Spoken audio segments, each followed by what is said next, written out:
Whew, I just took a big sip of water. Night. Good night. Wait, if I say good night, it's like I'm saying bye. Good evening, everybody.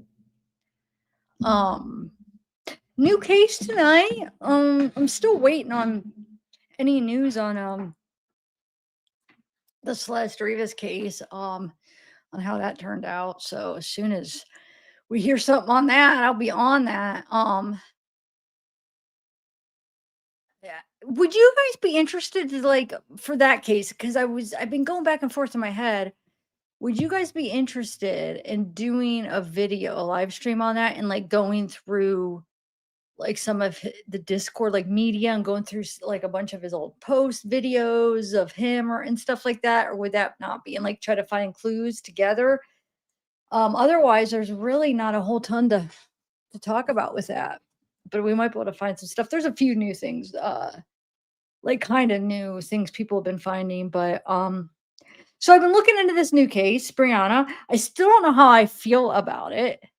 Um, I keep going back and forth. I just started looking into it yesterday. Alsane recommended it. And at first, like when he first sent it to me, I looked just the basic stuff. I looked it up real quick, and I'm just like, oh no, I'm gonna pass. That's just unaliving, I thought. I was like, no, that's just unaliving. Like, all the people are saying that, and it seems pretty clear. The cops are saying that, and then just I was working on the kiosk stuff, and I'm like, let me play another thing. So I was playing videos as I was doing my kiosk stuff, and I listened to the Nancy Grace where she had the mom on. So I was like, wait a minute, maybe there is more to this. So I don't know. After I watched Nancy Grace, it got me thinking, like, maybe it isn't. Like, what the heck is going on? I still don't know. I mean, it's one side versus the other. Who you believe in here? But if you guys aren't familiar with this, really, Jet Black?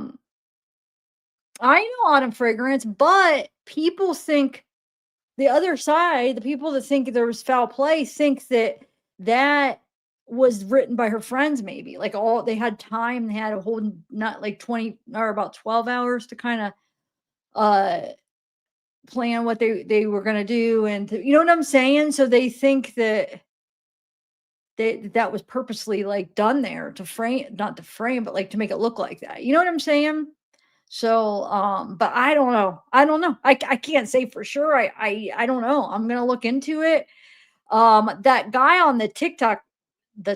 Oh my god, I sound so old. I did not mean to say like my grandma, like a grandma would be the TikTok. But that guy on TikTok, we're gonna watch. We're gonna watch Nancy Grace where she has her mom on. But first, let's start from the beginning here. I'm just gonna I took notes on the press conference. So I figured I just like read the notes that I took. Start off with maybe read a quick article and then maybe watch that Nancy Grace. Have you guys seen Nancy Grace where she had the mom on yesterday? I think it was yesterday or the day before. I get confused because sometimes it'll say like 1 day ago or like 4 hours ago, but it just I don't know. It confuses me sometimes the timing that it shows, and then it doesn't seem accurate. So I think yesterday it said, what did that one say? I think yesterday it showed that it was on yesterday, but I don't know if it was the day before. But we're gonna watch that. Yeah, that's interesting right there. And then her mom talking about how she's so afraid of heights. I'm telling you, somebody that has like and if her mom is being honest, somebody that has like a real bad fear of something, that's not the way that they're gonna go out. They're not gonna do, like if they're planning on taking their life, they're not gonna go that route. Like they would be too afraid. Like I would think that would be the last way, because it'd be like if heights was like her huge thing where she didn't want to even go on the cruise, they said, and just like, like you would not think that she would do that. Let me take a sip of my coffee while you guys are coming in.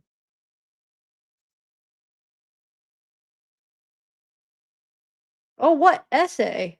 Moods. You guys have to teach me some stuff because I'm still learning. I was gonna ask. Hold on one second.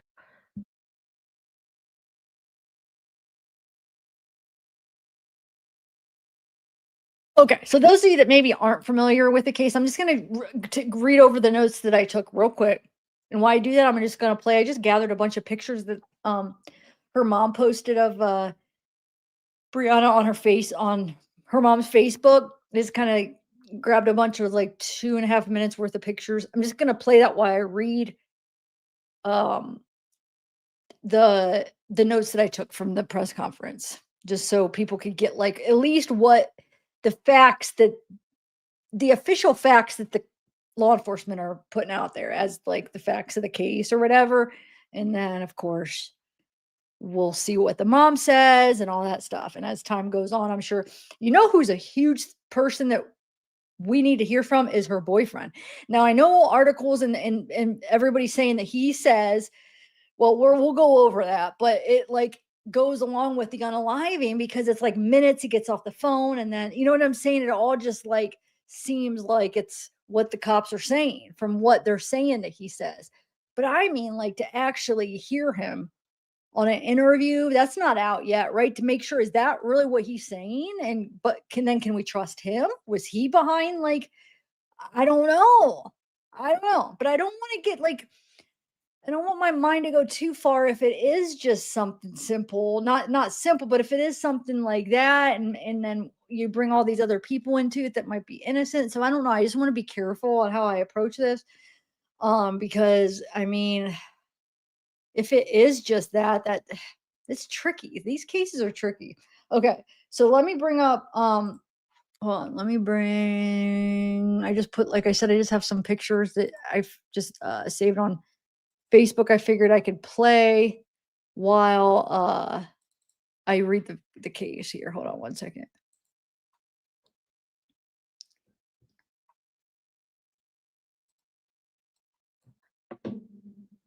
Nothing's playing, right? You know what I need to do real quick? I need to put these in for when I play the videos because if anything starts playing in the background, I will not know. And you guys might be like hearing stuff, and then I will have. Hold on, I forgot about that. Let me share my screen too. Um. So yeah, I'm still undecided. I mean, I just started looking into it. Really today, a little bit last night. Like I said, I watched the Nancy Grace and I watched that guy on TikTok. That's about it last night. And then today I was looking into it, but I'm still like, I still need I feel like I need to know a lot like more stuff before I could say either way. It is interesting that it seems like it's definitely worth looking into because things just seem a little like one side saying one thing and the other side saying something else. And it's like, what the heck? And the cops are like acting like, well, at least, they did that press conference and they're acting like, well, we usually don't talk about this publicly, when it's unaliving, but we have to because all the bullying and innocent people getting blamed and blah, blah, blah. So that's why I want to be careful because I don't know what the heck. I don't know what to think. I really don't. Okay. So let me share this and then I'm going to read my notes and oh, I forgot I put my notes in my StreamYard has this cool thing now okay, they could you could do a little notes. Okay, so I just put some pictures that she had posted on her Facebook so it's something to look at. You guys could, put a face to the story, okay? Okay, so this is I copied notes from the press conference. So this is what they said right here. Okay. So she's 19 years old, cheerleader at Austin A&M or whatever. Oh, the dog, it looks like a little bear. Okay. 21 Rio Apartments it was the apartment complex. Okay, so Saturday, November 29th. Now these are just like the flat out facts of like times where. So at Saturday, November 29th, 12:46 a.m., Austin PD responded to a call of a deceased person located. I couldn't get the street name, which I know I could probably look it up. They said 2101 and it was so staticky something. I have to get the street name, which I'm sure it'll be easy to find out. But so they get a call at 12:46 a.m. Okay, located on the ground, trauma consistent from falling from higher form. So they said the trauma that she had was consistent with somebody jumping, right? At 12:56, she was pronounced dead. So within 10 minutes, they got the call at 12:46, 12:56, she was pronounced dead. Witnesses said they heard sound of a thud and then a female on the ground. At 10 a.m., they were able to access camera system inside the complex that shows the hallway areas. Brianna arrived at the apartment complex, just after 11 p.m. Friday, November 28th, and went to the apartment on the 17th floor. Large group of friends left that same apartment at 12:30 a.m., November 29th. So just an hour and a half after they arrive, a large group of them leaves, leaving Brianna and 3 other girls in the apartment. Saturday, approximately 12:54 p.m., Austin PD made contact with residents of that specific apartment. Residents informed law enforcement that they were trying to report that their friend Brianna was missing. Law enforcement confirmed that they had placed a 911 call so that the people that live there at the apartments, her friends or whoever, they said they placed a 911 call at 12:14 p.m. So that next afternoon, 12:14 p.m.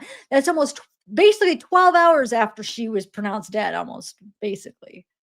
30 minutes short of 12 hours. Okay.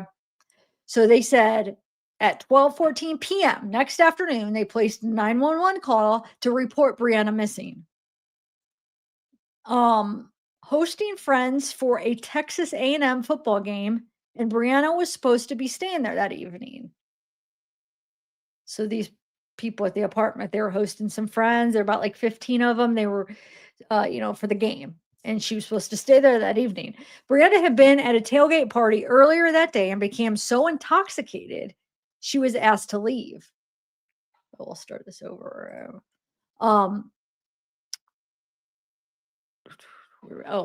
She told her friends that she had lost her phone somewhere near that tailgate party that she was at earlier. They all returned to the apartment where Brianna borrowed a phone of a friend to call her out of town boyfriend. So her boyfriend, there's a few pictures of him in here. If you want to know, it should be coming up right here. That's her boyfriend at the time of her death. So he borrowed a phone of a friend to call him. Okay. Witnesses heard Brianna arguing with boyfriend, which was also confirmed later by boyfriend. 12:43 a.m. to 12:44 a.m., approximate 1 minute, which was 2 minutes before the 911 call, body been found. So they're saying the phone call lasted a minute, or 12:43 to 12:44 a.m. Okay. And then 2 minutes after that phone call ended is when somebody found her laying on the ground and called 911. This is the official story, like what cops are saying or law enforcement saying. Okay. Saturday, November 29th, Brianna's mom called Austin PD at 12:50 p.m. in an attempt to locate Brianna.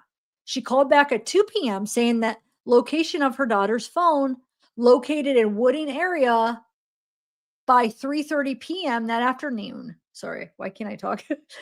So she called back at 2 p.m., giving him the location of her daughter's phone located in a wooden area by 3:30 p.m. that afternoon near Walnut Creek in the field by the Austin local clock.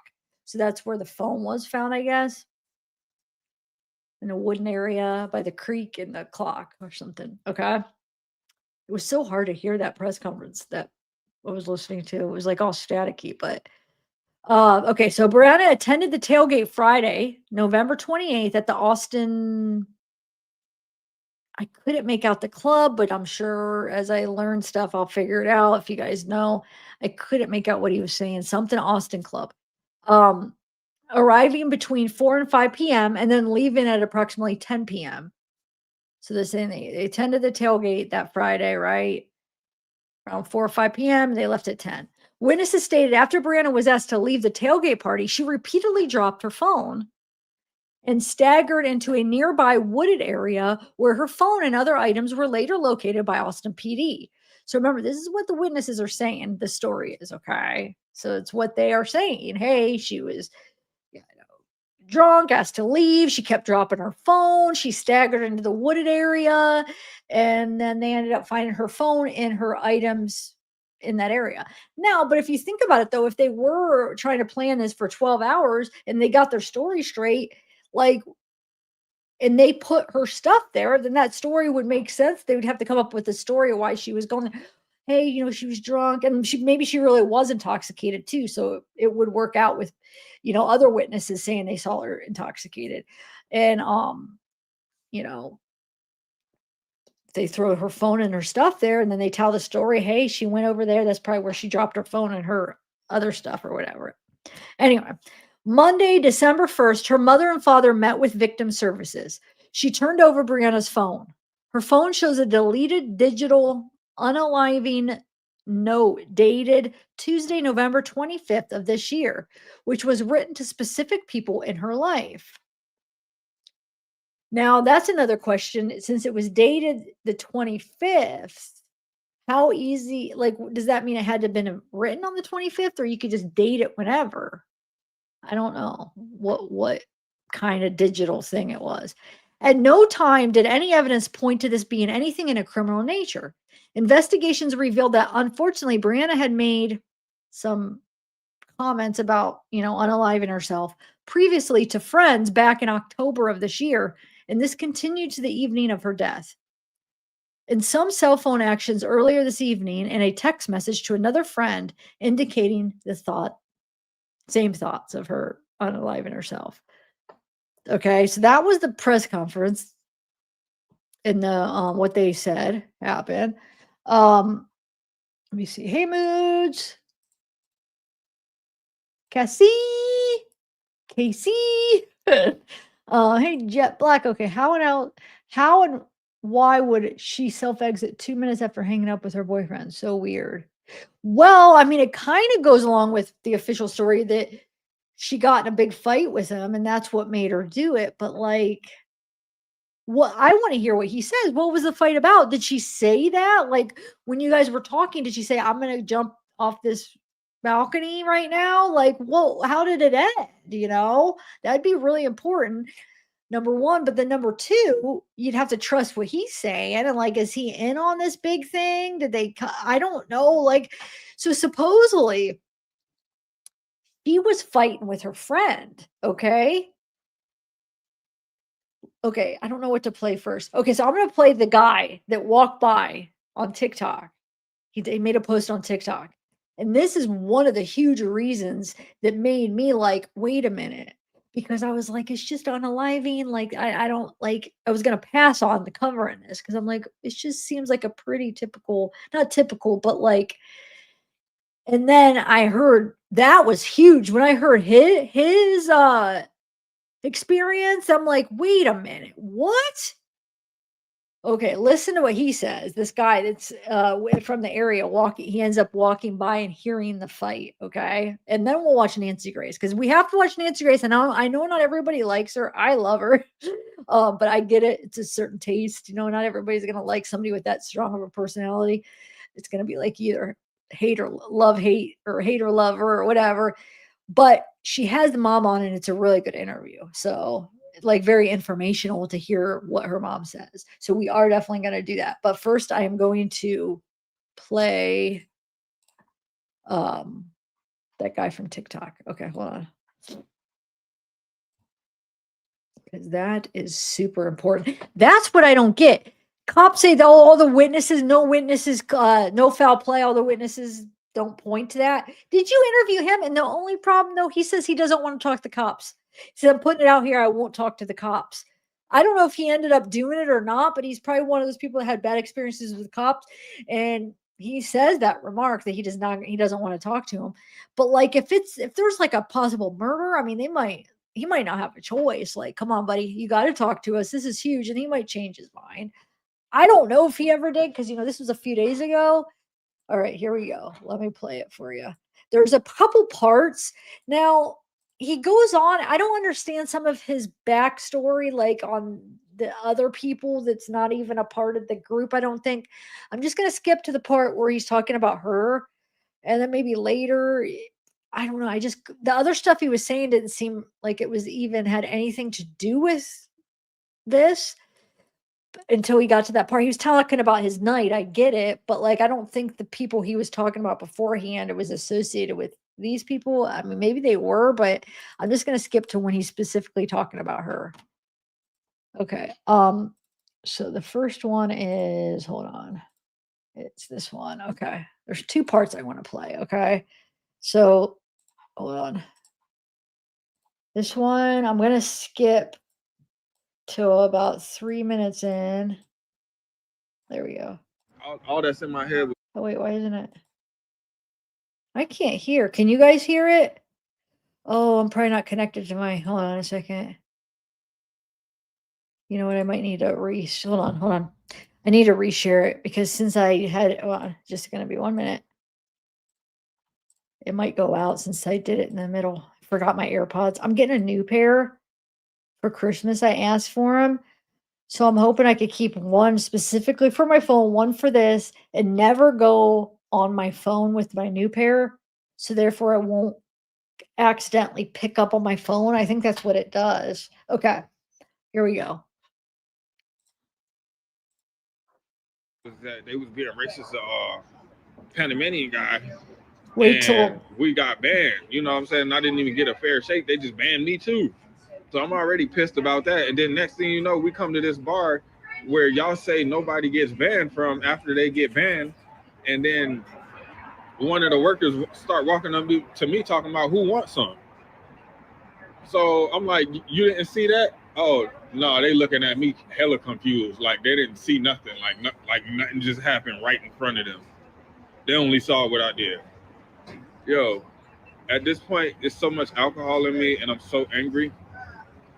The amount of self control that it took for me to be like, you know what, and give them a hug and say, "I'm sorry, y'all.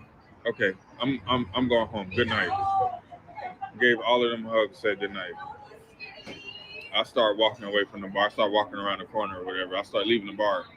I walk around the corner. I get on Rio Grande. I hear a girl saying, "Get the fuck off me!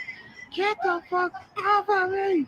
Get the..." And then it was like a muffled like scream at the top of her lungs. It was like almost as if like you know that sound when like somebody put a pillow or something over your mouth, and then like or like if you was to scream right now at the top of your lungs and you put a pillow over your mouth and scream, how that would sound.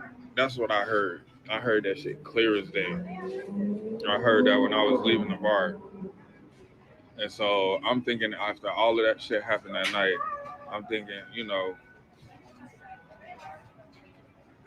so apparently where the girl died at. Now mind you, like the weather changes everything. So like it was not loud at this particular time when I was on Rio Grande. There was not a lot of people outside. Either they were on Sixth or already in their whatever parties that they were having. So it was not loud. so you heard what he said. That's huge. So he's saying he heard the fight or this girl yelling and it matched. I mean, pretty sure it's probably the same thing. Matches up with the time and stuff. Sounds like right. Um, get off me. Like, if she was just arguing with somebody on the phone, this is what got me here, because if she was just arguing with her boyfriend on the phone, nobody would be there. So, like, who is she fighting with? Like, "Get off me," and then the whole pillow over her mouth sounding. Like, what was he hearing? Obviously, she was arguing with somebody there. So it's like, I hope cops have talked to him. And no, we could watch the press conference with the attorney. I didn't watch it. I just watched the law enforcement one, like the um official, their official one, and what they said. Like I said, that's what I was taking notes off of.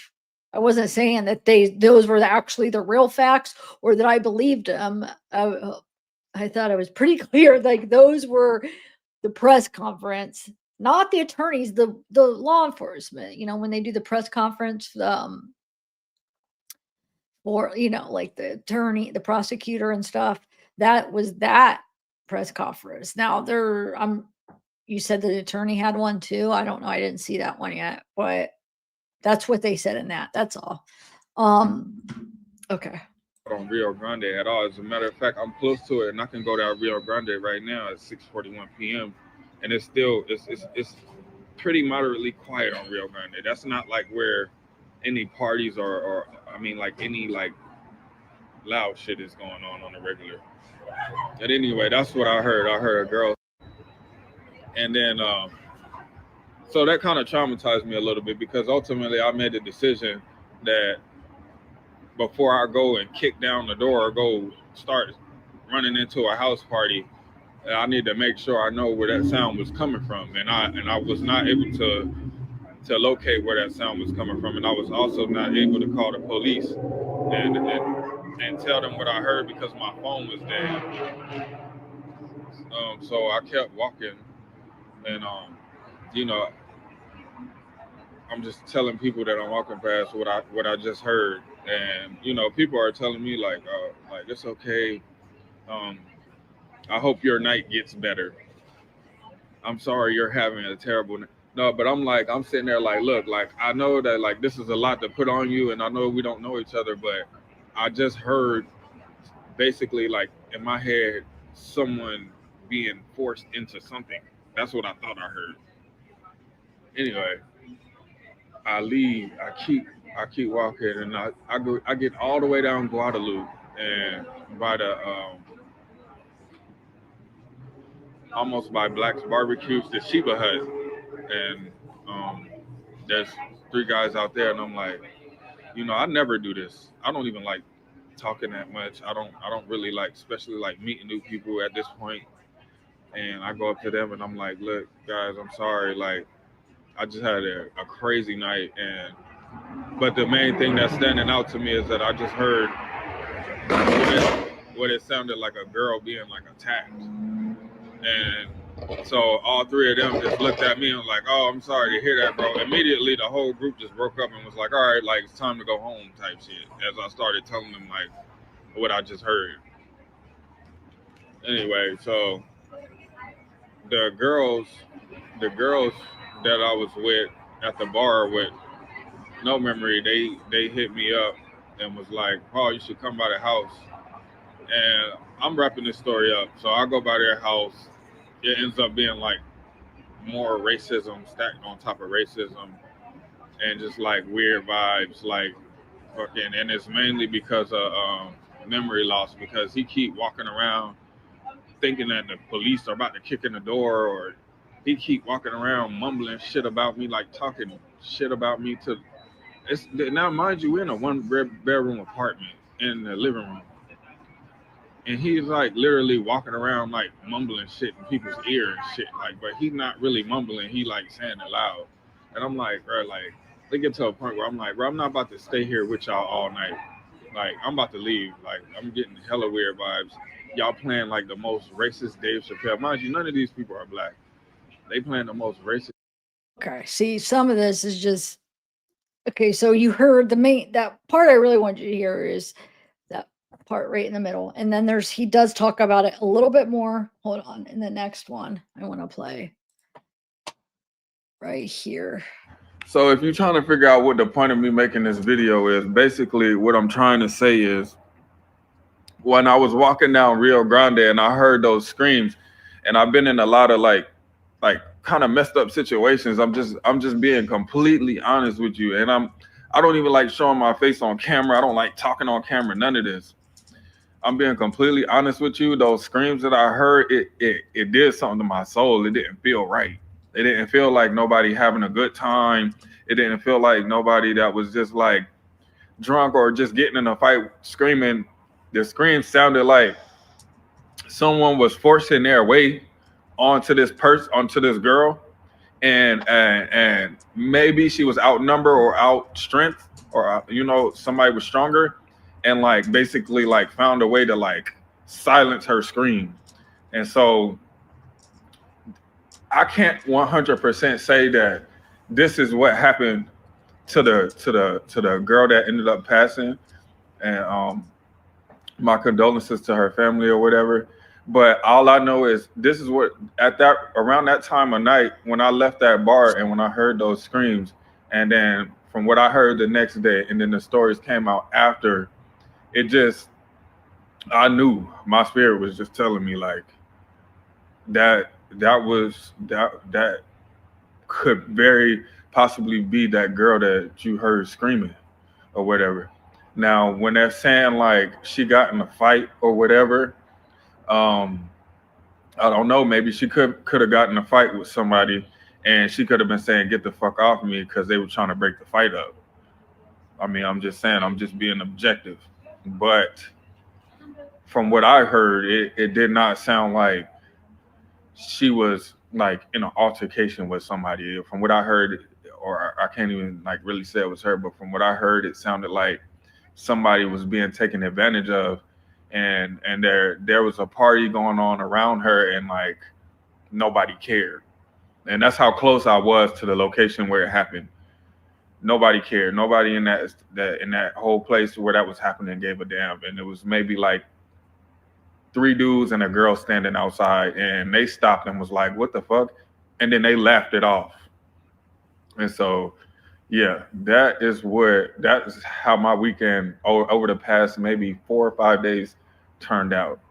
And so I hope this. I'm not talking to the police. I don't talk to the police. That's not something that I do. But I hope y'all can do with this information as you please or whatever. Okay. I know. He's not supposedly not wanting to talk to cops. So that the sucky thing is though, is if he's being serious and then they try to talk to him and he's like, I don't know nothing because he doesn't want to talk to him, that would really suck. You would hope he would do the right thing. I mean, because this is somebody's life. Like if you heard that and that's at the proper time, like you do understand that's the difference between murder and not murder. You know what I'm saying? But anyway, okay, so that's that. Now we gotta do Nancy Grace. I think it's a very good interview. Like her or not, it's a good interview because you get to hear her mom's side. And then we'll do that press conference because I have not seen that. But I want to start. I'm going to kind of do an order because she went on Nancy Grace before that press conference. That press conference was just from today. Nancy Grace was either yesterday or the day before. It says 1 day ago, but I watched it yesterday. Yeah, it was yesterday then. Okay. All right, here we go. I swear it said 1 day ago yesterday, though. That's what confuses me sometimes with these times. Just like freaking article times, guys. In the moment, you can see that they're not right sometimes. It drives me nuts. Okay. And then, like I said, I want to go through her mom's Facebook posts and stuff. We'll go through it all, but let's just do a little bit at a time. I kind of want to almost give you how I watched it right yesterday. Like the two things I watched that made me go from, no, this is just unaliving, I'm passing this to like, ooh, I'm gonna start a Facebook. Hey, I started a Facebook group on this. I've been wanting to start a Facebook group on a case, and then as you know, cases change. You change the group as cases change, like a lot of the groups do. Once this case, I'm done covering this, you could change it to another group, and just to have a group that we could discuss these cases. And I screwed up the first time and created a page, which is fine. Join the page, but I really wanted a group and I didn't understand how to do it, but I figured it out because I want you guys to be able to post things in it. I want it to be a very good informational source for whatever case we're talking about. So right now I have it for this case. So you guys come join it. I have it on my community post if you want to join. This is my first ever Facebook group. Um Here, let me share. Or wait, what did I share? I didn't even I accidentally hit something wrong. Hold on a second. I want to share it with you guys if you guys want to join. I'll put it in my links sometime too. I just haven't got to do it yet. Um, oh lordy, it's spinning. Come on. Okay. And yeah, Casey, you could share it too if you want throughout the thing. You mind? Here's the link. If you just go to the page and like I said, right now I'm focused. We're gonna talk about this case. because I want more information on it. I need to know more because I'm still not sure what I think. Okay, here we go. Nancy, don't let us down. Breaking news tonight. A tailgate party shock. A gorgeous, young, glamorous Texas A&M honor student. Look at her. Beautiful on the inside and the outside. Brianna is dead. And in the wake of her death, a stranger, a passerby, finds her dead on the street. Her so-called friends all clam up. They go radio silent. They won't answer phone calls. They won't speak to her mother. They vanish to the four corners of the earth. Why? What happened to Brianna? That night, that day, her mother, Stephanie, had a premonition that Brianna should not go to the tailgate party with these friends. But it was a huge party, and Brianna had been home for Thanksgiving with her family, just so happy. She was already heading to law school. At this young age, she was so smart, she had taken classes ahead and had advanced quickly through Texas A&M. She was an Aggie. She was looking forward to taking the LSAT. She was ordering her Aggie ring with her mom. And suddenly she's dead. I'm Nancy Grace. This is Crime Stories. I want to thank you for being with us tonight. Tonight is important because the Austin PD are telling me that there's nothing suspicious about this case. And I call BS. Joining us tonight is a very special guest, a woman I've looked forward to speaking to. It's Brianna Aguilera's mother, Stephanie Rodriguez. Ms. Rodriguez, thank you for being with us. Hello, thank you.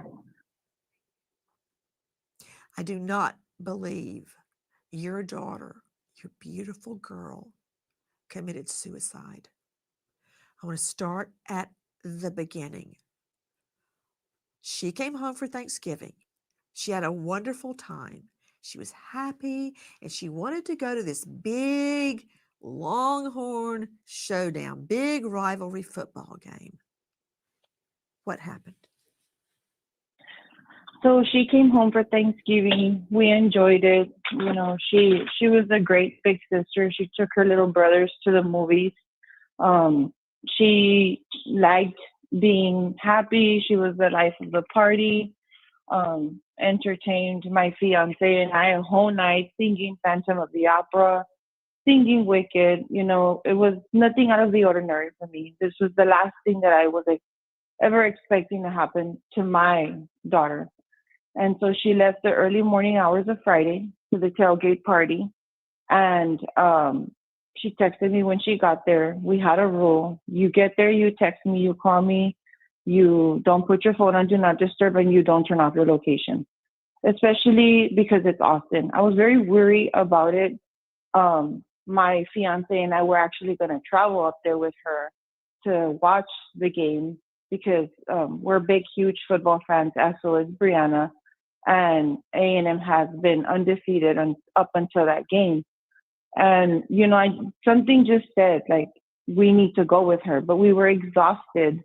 I'm a travel nurse, and he works out of town too, traveling also. So we just didn't make it. You know, we said, okay, well, no, we'll watch her from home. But please be safe. You know, text us if anything. Text us if anything. Don't trust anyone. And she said, yes, Mom, I know. So shortly, one thing led to the other. You know, she FaceTimed me the way that we had rules, showed me her outfit, was excited, was happy to be in Austin with her friends. But then shortly after 4 p.m., which was the last conversation I had with her, at 6 p.m., her phone went on Do Not Disturb, which to me was skeptical because that was one of our rules. But, you know, I had her on location, so I knew her whereabouts. around 11 p.m. once the game was done, and she still didn't reply. She still didn't answer. That's when I started to grow more suspicion of what's going on. Her phone was still pinging in the same area, but it was pinging closer towards the woods, because where the rugby complex center is, the creek is right next to it. And of course, everyone's heard of the Ladybird like murder in Austin. And so, you know, I of course I'm scared. You know, my daughter's little, she doesn't know how to defend herself. And I just said, something's not right. So I made a call to Austin PD and I said, look, I'm looking for my daughter. She's not answering. She's not picking up. Can you please send someone to go and check the property, like whatever's going on, just to make sure that she's okay, or that she didn't lose her phone, or that she's not, you know, passed out by a creek. And so they told me that I had to wait 24 hours before I could file a missing persons report. I said, you all cannot even do a welfare check? And they said, no. I said, well, I have the location where she's at. So they said, no, she's probably intoxicated, and, you know, she'll wake up and she'll call you in the morning. Whoa. Stephanie, wait a minute. So Austin PD tells you she's probably drunk? Yeah. Mm-hmm. And that she'll probably turn up in the morning. Lying on the PD steps, screaming. You see your daughter's phone pinging near a creek? She's not supposed to be near a creek. No. Wasn't the phone found in one of the friends' purse? Yes. Mm-hmm. Because I gave them the coordinates. And I gave them the location. Why would Brianna give her phone to a friend? I mean, you can't pry the phone out of my twins' hands. That would not happen. Exactly. She never did. And that's what, to me, was very, very skeptical. And I didn't believe it when they told me the following day that I still prompted Austin PD to go and try to look for my daughter, because this had already happened. By the time that I was calling in again, my daughter had already been deceased for hours and I was not notified. When did you find out that your daughter had passed? I found out Saturday, that same Saturday at 4 p.m. in the afternoon. After they had already done a search in that area, found my daughter's phone in her friend's purse. After they instructed me to call all the jails in Austin. I'm not familiar with the area. To begin with, I don't like that city. And I had already called all the hospitals to make sure that she hadn't been, sent in or was injured or whatnot. So wait a minute. Let me understand, Mrs. Rodriguez, that the PD had you calling jails looking for your honor student grad that was on an accelerated program to get through undergrad to get to law school. They told you to call the jails and the hospitals, and all the time your daughter is in the morgue? Exactly. Yes.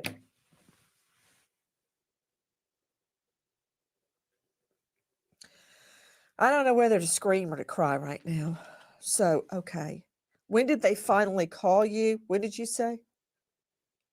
When I got the news, that's exactly what I did. I yelled. I said, it's not true. You have the wrong person. How come no one has come to tell me? How come no one has notified me? I mean, how can a person be deceased? She had been pronounced dead around 12:56 to 1 a.m. in the morning. And this is already 4 p.m. that same day in the afternoon. How come? And the friends already knew. Real quick question. And I know, like I said, they might answer some of these questions in that attorney's press conference, her mom's attorney, her family's attorney's press conference, which we'll watch after this. But what confuses me a little bit is when I was listening to the other press conference where it says she was pronounced dead 12:56 a.m. But then the residents of the apartment didn't call till 12 hours later. didn't they see ambulances and like down below? Like, I'm so confused how it took that long for them to connect where it came from. And you'd think if she really was missing and she was arguing and she never came in from the balcony, uh, there's an ambulance down below. Like, didn't they want to see what's going on? Wasn't there like, I mean, I know it was probably a big complex. I have seen, pictures, which we'll Google Maps it later. But still, you would just think that they would have been aware that their friend was down there before 12 hours later. That's just weird. And maybe that gets answered, but I don't know the answer to that yet. Yet he instructed all the friends not to talk to me. And I was calling them like crazy. I was calling Who? all Who of the instructed? people. This is the balcony. Well, you can't see that.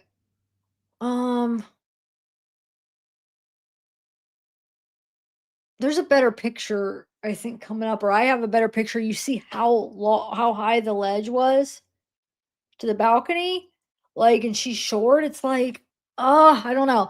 The timeline hope is 12:46. Wait here, hold on. Where do I have my notes here? Saturday, where 12:46 is when someone calls 911 because they see her. Now that's somebody walking by, not any of her friends. 12:56, she's pronounced dead. They called in 911 at 12:12 the next afternoon. The residents of the apartment. 12 hours later, she's already in the morgue. She's already been dead for 12 hours. And the friends have made no connection. I guess they don't see ambulances going on down there. And I know they were on the 17th floor, but like, their friend's supposed to stay there. She's arguing on the balcony, but never comes in. Then you got ambulances. She doesn't show up. And I mean, how can't you think, wait, is something going on down there? Like, we hear ambulances. Yeah, maybe everybody. I mean, if there's ambulances, I mean, I would think there was ambulances, right? Cop cars, something. I would hope you would think they would hear him, but I mean, I don't know. I don't know. Because if she's pronounced dead that quick, I don't know. Yeah, because I think initially the ambulance would have came, right? When they first called 911. Because I know sometimes if somebody's already dead, they won't turn on the sirens but no, I'm sure that wasn't the case. They probably rushed there when somebody called. Oh my God, somebody's on the ground. I would think there was the sounds. And the reason I'm making a big deal is like, because you would hear that. If it's in the same apartment complex, you definitely would hear the sound, the sirens. And you would see the lights right down below, you would think. I mean, I don't know, guys. I mean, I know they were drinking, they could have been drunk, but that's the timeline. Hope, gee, that's what it's weird. It's like 12 hours later, then they're calling in for a missing person when she's been dead. The ambulance already came and pronounced her dead right down below, like right in your apartment complex. It's just weird to think about. That's all. The friends not to talk to you. The Yes. detective instructed the group of friends that he supposedly interviewed. He instructed them not to answer my phone calls. How did you learn that, Miss Rodriguez? He told us in the interview that we had on Monday. Why? What is his reasoning for the friends not speaking to you? He just said that it was an ongoing investigation and he didn't want me to portray anything other than, I guess, to think what I'm actually thinking is that one of them shoved my daughter off that balcony. Isn't it true, Miss Rodriguez, that your daughter was texting you and telling you just before her death, where she is hurled off 17 floors? By the way, she's so afraid of heights. There's no way she'd get out on that balcony. She would not Never. even ride the roller coaster at Disney. She would Never, not. All not the even the friends went house with over and her. over and over, and she waited down on the ground because she's afraid of Yes. heights. Isn't that true? Yes, it is. She never got on roller coasters. She wouldn't even go on a cruise. We had actually planned a cruise for this Thanksgiving, and I had to cancel it because she absolutely said, "I'm not going to go. Like, what if I fall off?" She was very involved, like, and she was always on TikTok, and she knew a lot about everything, especially studying law. And she was at the Bush School in Texas A&M, and she was like, "No, Mom, I'm not going to. Have you not seen those videos of people that fall over the rail and they drown?" And she was just, no, she wouldn't have it. And that's why I have a very hard time believing why this detective says, "Well, she accidentally fell." If you see the rail, Miss Nancy Grace, my daughter was a short person and she was a small frame girl. There's no way. She took a picture of herself with the other girls, and the rail is up to her shoulder. Someone had to have picked her up and pushed her over. Listen. Austin PD recovers Brianna's phone, though they haven't said where, returning the device to her grieving mother. Stephanie says her daughter's texts indicate she got into a fight with one of the other girls staying at Rio 21 Friday night. When she highlights the texts to an officer, he tells her they are not investigating Brianna's death as a homicide.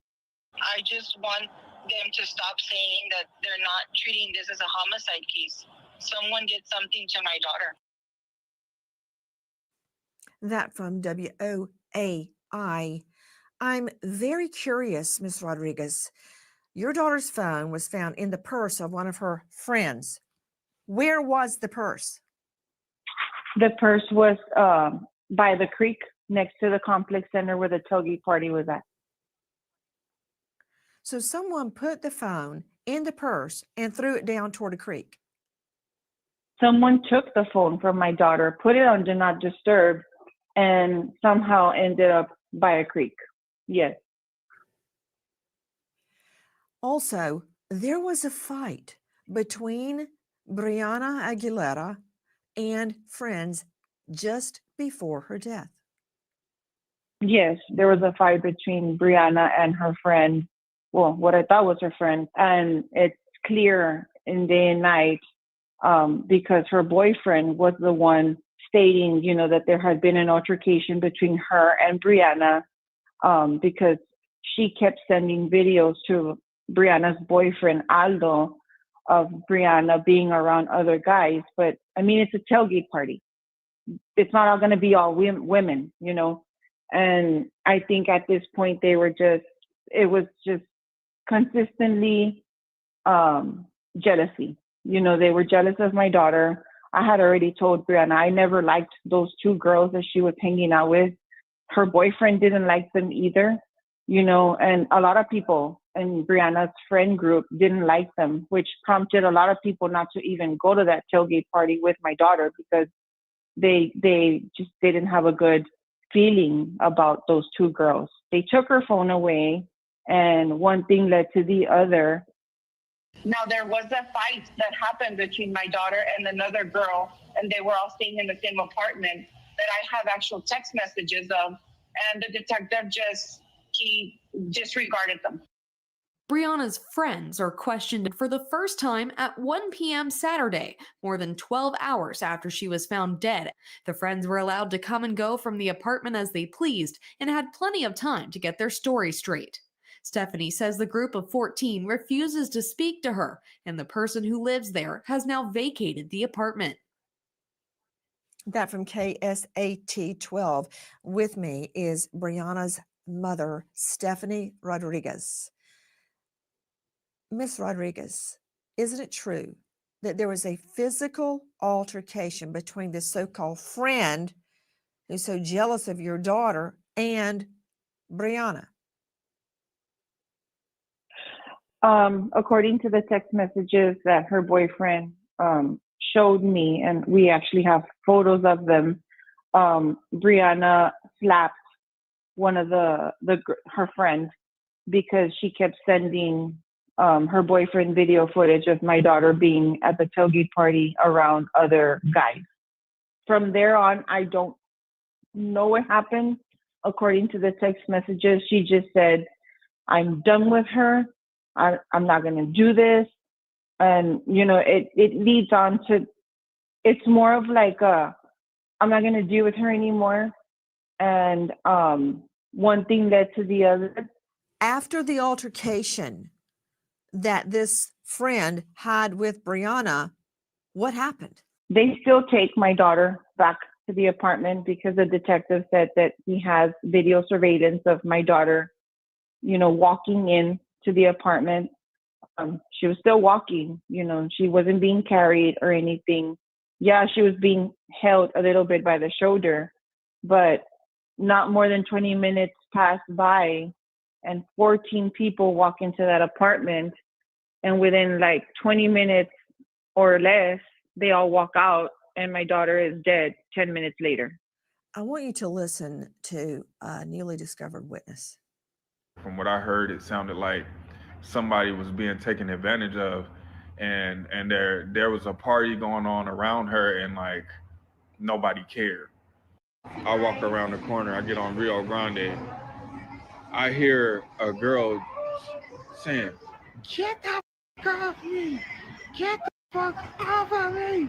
Get the..." And then it was like a muffled like scream at the top of her lungs. It was like almost as if, like, that sound when like somebody put a pillow or something over your mouth. That's what I heard. That from Jay Pizzle on TikTok. Have you heard that witness testimony, Ms. Rodriguez? I actually heard that last night. And so my fiance and I, obviously this has been a very tragic loss for me. I just finished planning my daughter's funeral yesterday, making arrangements. And we actually Googled, and he actually searched up the person, the owner of that apartment. And what's funny is that he says that like she was being covered with a pillow, and those are my daughter's words. Like when she was upset, and she never cursed, but yes, I believe that was her yelling, because we found a picture of the owner of the apartment, and in one of the photos that she has, she does have a patio set, and there's 3 pillows on that couch. A lot of people are not buying the claim of suicide along with Ms. Rodriguez. What will it take for Austin PD to come to their senses? It was ruled a suicide, but there's a lot of people that are obviously asking a lot of questions about what could have happened here, right? I mean, she was there for the game in town, and then all of a sudden, that's the ruling on this. Now, there's a lot of people who have different opinions on what happened. That's one of the reasons why we're doing this story, because we want to know what you think, because it is strange, right? Of course, we don't know for sure, but according to those initial reports, this is what happened. So Aguilera's mom has said on social media she didn't think that her daughter was suicidal or anything like that. So she is very suspicious as well. That's from Robbie C_TV on Instagram. That's just one of hundreds of citizens speaking out that something stinks. Yet Austin PD is digging in that there's nothing odd at all here. Ms. Rodriguez, is it true that not only are none of the friends answering your calls or trying to comfort you, did any of them come to her funeral? And is it true that the person living in the apartment left? Yeah, I have the 2 friends that I believe were involved in this altercation with my daughter and might have had the power of shoving her body out that balcony floor. They tried to contact me Sunday in the afternoon, but by that time I didn't need to talk to them. Ms. Nancy Grace, what for? They should have called me.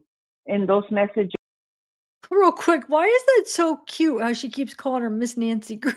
The way she says that is so cute. She keeps saying Miss Nancy Grace, Miss Nancy Grace. I don't know. I've never heard anybody do that with her. That's cute though. Who wants to be my 20th member of my group, my Facebook group, my very first Facebook group? I have 19 members. Come be the 20th. like I said, if you're not into this case, which you probably are because you're in, you know, in this live stream, but it will evolve into different cases as I cover different cases. And this is just the one I started on because I do want to know more information. And Facebook groups are really great for uh, getting like good information from like different people. A lot of times family members will come in or like, because I want to I would love to hear from the boyfriend. I think that's a huge witness right there. Even though he wasn't there, he talked to her right before. What was she saying to him? You know what I'm saying? I think that's huge. Like, what was where was her head at that moment, you know? Um, okay, well, I love it. Is it so I love the whole it's so it's like seems so like almost like a respect thing, but it's cute too, but it's so like respectful sounding. Yeah. Um, okay. The boyfriend keeps telling them, call her mom, call her mom, call her mom. I did not receive not one call. Still, Saturday morning, he's still asking, where's Brianna? And they're like, we don't know. And then it goes further on to detailed messages saying that the girl's parents were aware that my daughter was missing. And they said, well, it's not our responsibility, to make the call to 911. So finally, I guess someone cracks down and they call 911 and they learn about the death of my daughter. Before me, this is around like 10 a.m. No one calls me. No one says anything. I learn about it until 4 p.m. when clearly, they knew. They already knew. And the detective had instructed them not to answer my calls, not to call me, not to notify me. So when I questioned him on Monday, he said, well, it's protocol. We tell especially young people like that. And I said, well, what do you explain? How can you explain to me why the person that was living in that apartment vacated? And he said, how do you know that? And I said, because one of the friends tried to reach out to me to tell me that, my daughter's things were in her car. They had given the keys to some random stranger. And that person didn't even want to show his face when my sister showed up to pick up my daughter's keys, to pick up the car. Austin PD did a horrible job. They released my daughter's phone to her friend. And we actually voluntarily gave it back to them so they could search it for evidence. And, all of this just doesn't make sense. It doesn't make sense. And when I asked, If that is true that they released her phone to her friend, like that's so irresponsible because if there was any foul play, like you wouldn't want to release it back to the friend until you investigated it because then they could tamper with it or whatever, I don't get that. That should only be released to a family. That don't even make sense that they did that. Right? Like I've never seen that. Like release it to a friend when there's a family member that's her mother, like that is involved in her life. Like once, you know what I'm saying? It's not like she don't have parents that are there. I don't get that. It's so like weird stuff like that. Why would they do that? What the heck's going on? I don't know, guys. asked them, how is it that so then the person that was living in the apartment, why did she leave? Because in the message I have from the friend, it says clearly the apartment was emptied out. She left. She moved out. Yet I have the father on Monday trying to call me to give me an explanation why his daughter moved out.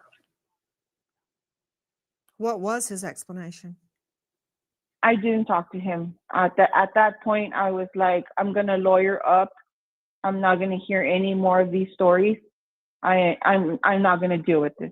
There's so many inconsistencies, and Austin PD and that detective Marshall, all he said was, well, it's very traumatic, what happened.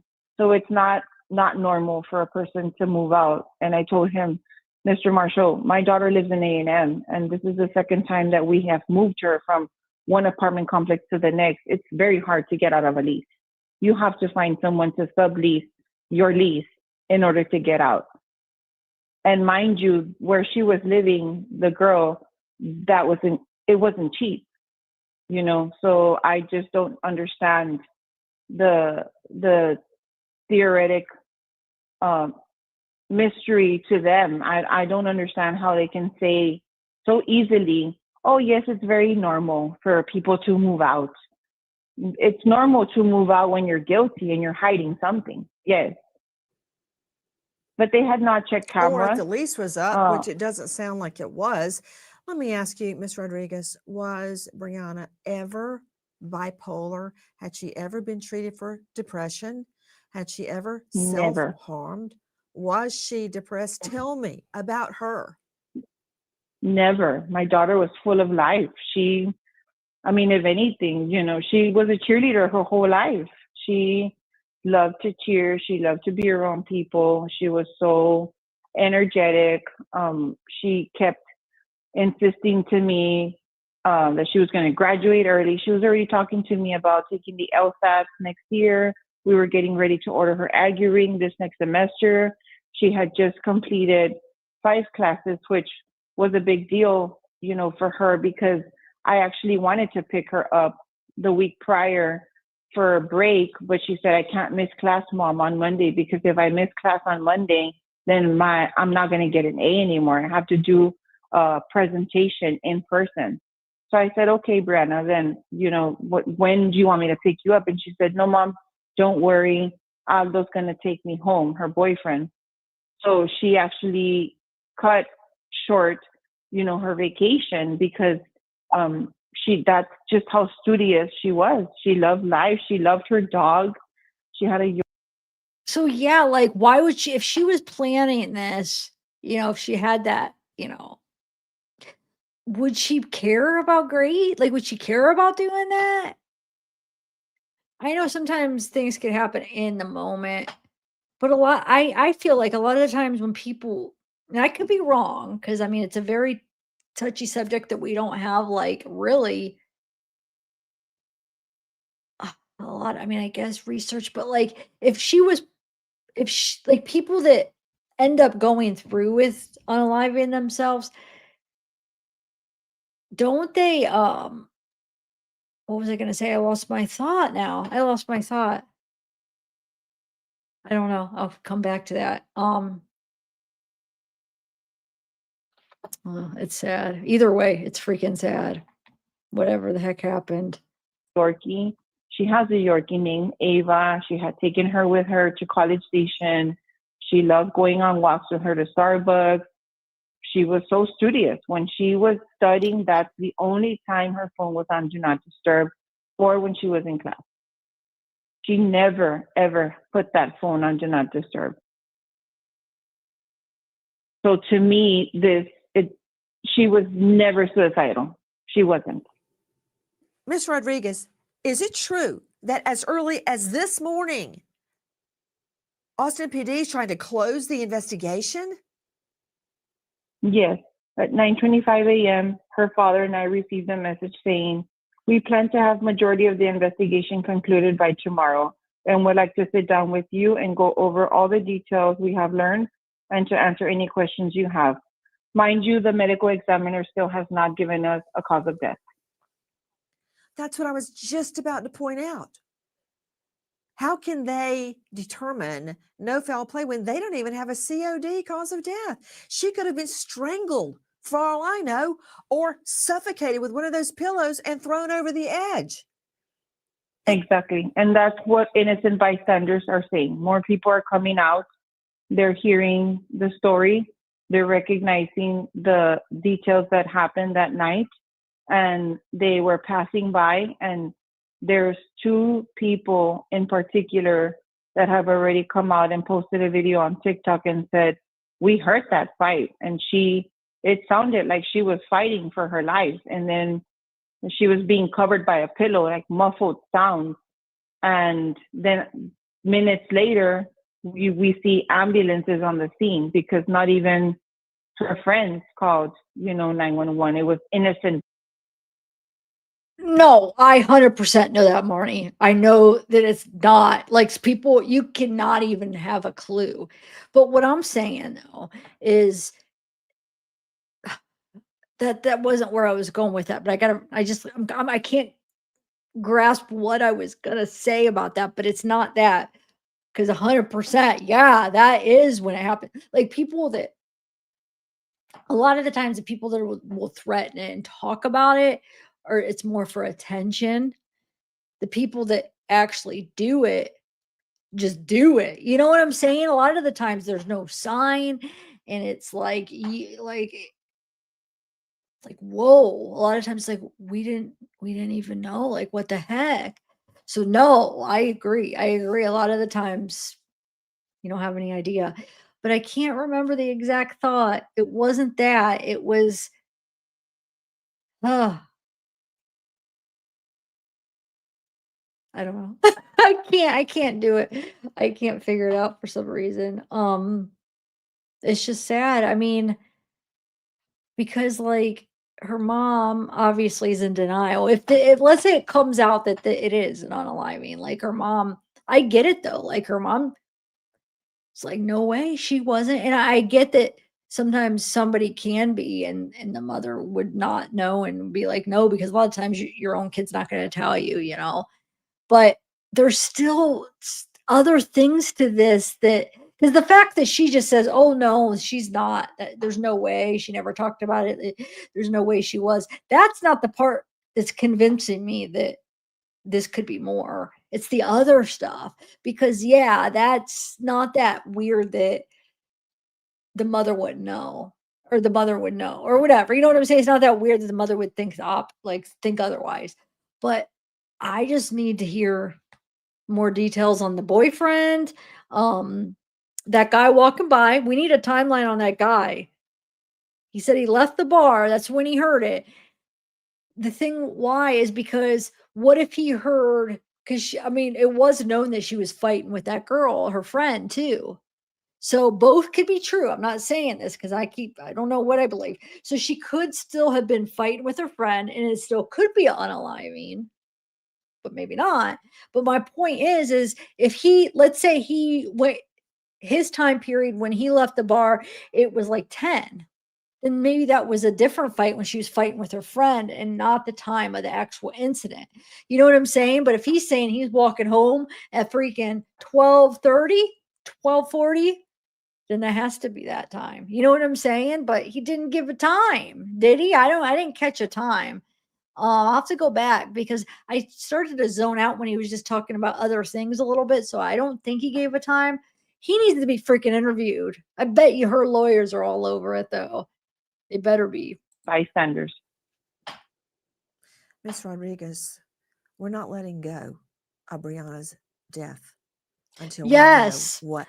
That's the more the long that I was gonna go, is the fact that it was just, wasn't that just like days before that her mom was talking about, with where she couldn't miss because the school, like where she's like altering stuff to make sure she gets this done for school.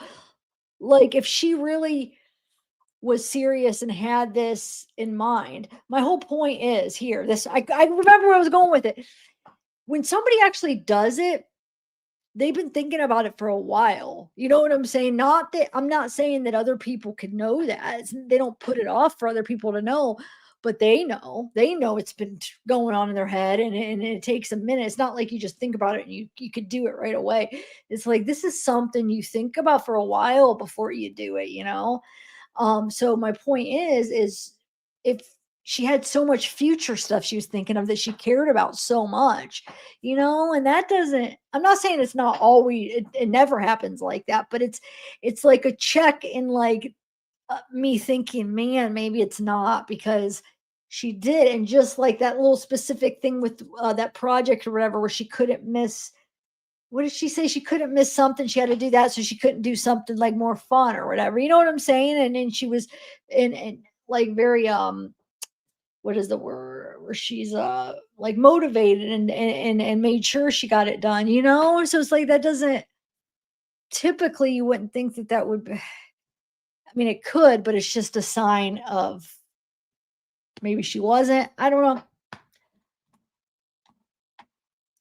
I wish, another thing that would be interesting is find a friend that was like actually a real friend, a good friend. I'm not saying the other friends weren't, but like find one where they know, like her mom's like, no, does she have like a best friend?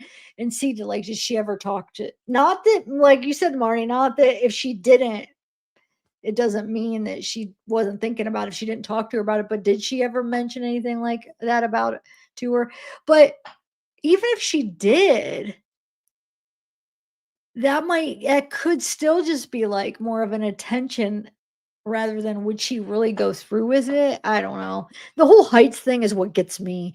If she was really so afraid of heights, I just don't see, even if she was thinking about it, I don't see her going that route. That I can't see it if that was one of her fears. She would do it a different way. Happened in that high rise. If you know or you think you know anything about the death of this beautiful young Aggie, Texas A&M star student, Brianna Aguilera, please dial Texas Crime Stoppers. That number is 512 472 8477. Repeat, 512 472 8477. And please join us in our prayers tonight for Brianna's family as they seek the truth. Good night, friend. And I know, I agree. Like, I'm not Casey. I'm not saying that there's this clear cut thing that everything always goes this way or this way. I'm just throwing up some points of why, maybe this, maybe that, that's not always the case. I'm not saying that you never make plans or that's all, you know what I'm saying? I'm not saying that, but it's just, we're trying to like kind of talk it out. And that's like one of the things where you think, okay, it might be more that goes on this side, like her maybe less likely to do it. And then, that's how my mind works. And then we might find things where it's like, okay, maybe there's a little bit on this side, but right now I don't know that other side yet. We have on that is her friends from that night is saying that, and there's supposedly a digital thing that she wrote November 24th or 25th. Now I want to find out where did she write that on? She said it was dated November 25th. Wait, let me see. What does that mean? Is it like a date where somebody could put in a date, or are you saying that you could show that it actually was written on the 25th? Does anybody know what the heck a digital whatever is? And what does that mean? Yeah, 25th. I don't know. I want more information on that because I mean, if you could show that it was actually written on that day, that would be something on the other side, that may be okay. Okay, so let's watch that press conference real quick. And then we'll go through like Facebook, Google Maps, like stuff like that. Unless you want to do that first. No, because you guys are anxious. A lot of you guys wanted me to watch that. I want to watch that first, and then we'll have all the information in our brains, and then we'll kind of like brainstorm from there. Because I have not seen that yet. You guys are saying it was really good or very like informative. Her family's lawyers press conference. All right, let's see. Let's bring that up. I emailed me it. Okay, here we go. Oh, I hate when it does that. Hold on one second. My mouse is on the fritz. I don't think I've ever used that word. Only with Shonda's fiance recently. But why did that word come in my head on the fritz? It's not a word I use. Said I don't think I've ever used it in that way. Am I getting old? Like using like old timey. Well, it's not old timey, but it is kind of. It seems like maybe like somebody older would say that. All right, here we go. Let's watch it. I'm kind of anxious to watch it since I haven't seen it yet. So this was from today. Yeah, today at 6 hours ago. Law firms hold press conference on Brianna Aguilera's death. This is her mom, it looks like. From the pictures, yeah, that's her mom. Right? From the pictures I saw on Facebook, that looks like her. I don't know. Right? Right, guys? Help me out. I don't want to what about me? Like, that's not her. But look, I just want to show you. Oh, wait, let me find a picture of her and her mom. Oh, and that too. Hold on, though. Hold on. Hold on. Before I place, I just want to show you a picture. Where do I have that? Oh, she has it on here too. This is it, right? Is this not? This is supposed to be from the part right there. You could see the railing right here. So that's supposedly right, the railing, the house, the apartment railing, and the thing's right there. If I'm understanding that right, that's pictures taken from that night. Like, look how high that is. Like, how did she even get up there? Like, she's short. This is her right here. Like, I don't even know what to think. That is really high. That's like up to like almost like, oh, wow. Okay. So, I just wanted to find this one picture I wanted to show you too for a moment.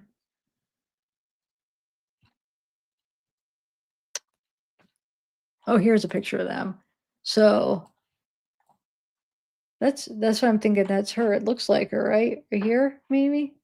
Just a sad version of her. But that's her and her mom. Okay. Let's watch. Oh, hold on.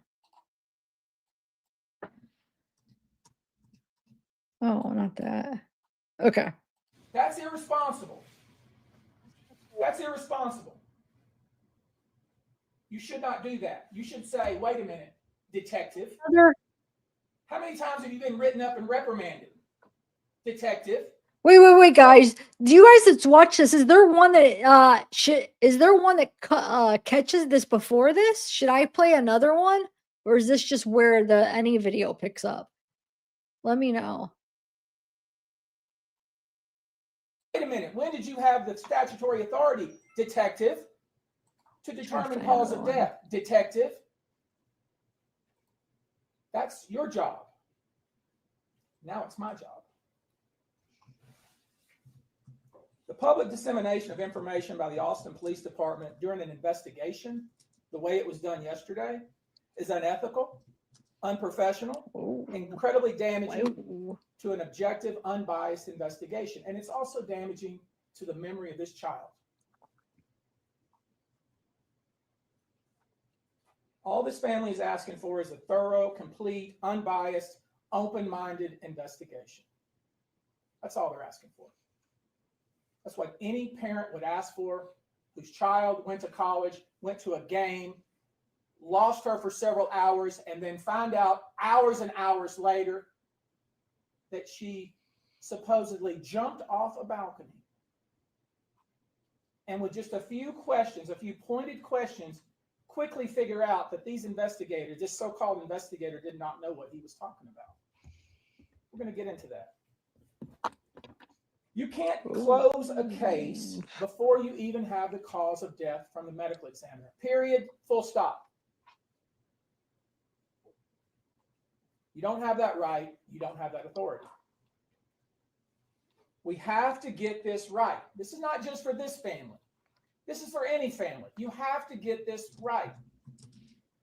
You can't close a book in the middle of reading a chapter and say that that's closed and it's over. That's not how it works. You can't misclassify a death like this. When you misclassify a death, you're planting a lie in the soil where truth should grow.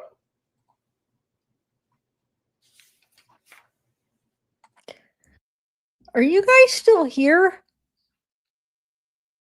Because sometimes, like, if there's like a copyright and it takes down my video, like, I don't know, and I just see people stop commenting. I don't see anybody commenting. Are you guys still here? I found one that's 39 minutes, so I wonder if that catches what he was just talking about. Hold on, just give me a minute. But I hope you guys are still here. I'm not getting any comments for some reason. Yes, now I am. Okay, good, good. You guys are here. Yes, good point, Jet Black. You've been making some good points tonight. All right, hold on. Let me bring this one up. This is 39 minutes. Let me see. And it gives a better. Yes. Let's do. Wait, this is 2 hours ago? Is this the same thing? Look. I don't know. But this, it catches it from the beginning, it looks like. Do you want to try this and see if it's the same? It's gotta be. Oh, this is the full one. Okay, cool. Let's do it. They're wearing the same thing, it's just a different angle. All right, we're starting it over. Oh, the full thing. All right, let's do it. Let me make sure the volume's up. There we go. This is gonna be good. I could tell just from listening to that bit.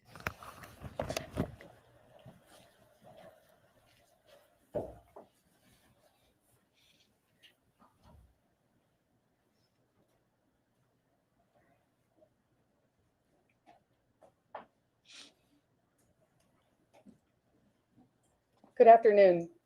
My name is Natalie Gomez, spokesperson for the Gomez Law Firm. I want to start off by thanking you all for being here today. Now, this case demands strength, experience, and an unwavering commitment to justice. And that's why the Gomez Law Firm has partnered with Tony Busby and his team. Mr. Tony Busby's reputation is one of tenacity, results, and an unwavering commitment to justice. Moments of tragedy like this, you need a fearless team that won't back down. And for 50 years, my father, Joe Gomez, has fought for families during crisis and stood beside them. And today, alongside of Mr. Busby and his team, we stand by Brianna Aguilera's family for answers and to seek justice. Now I'd like to introduce you to Mr. Tony Busby.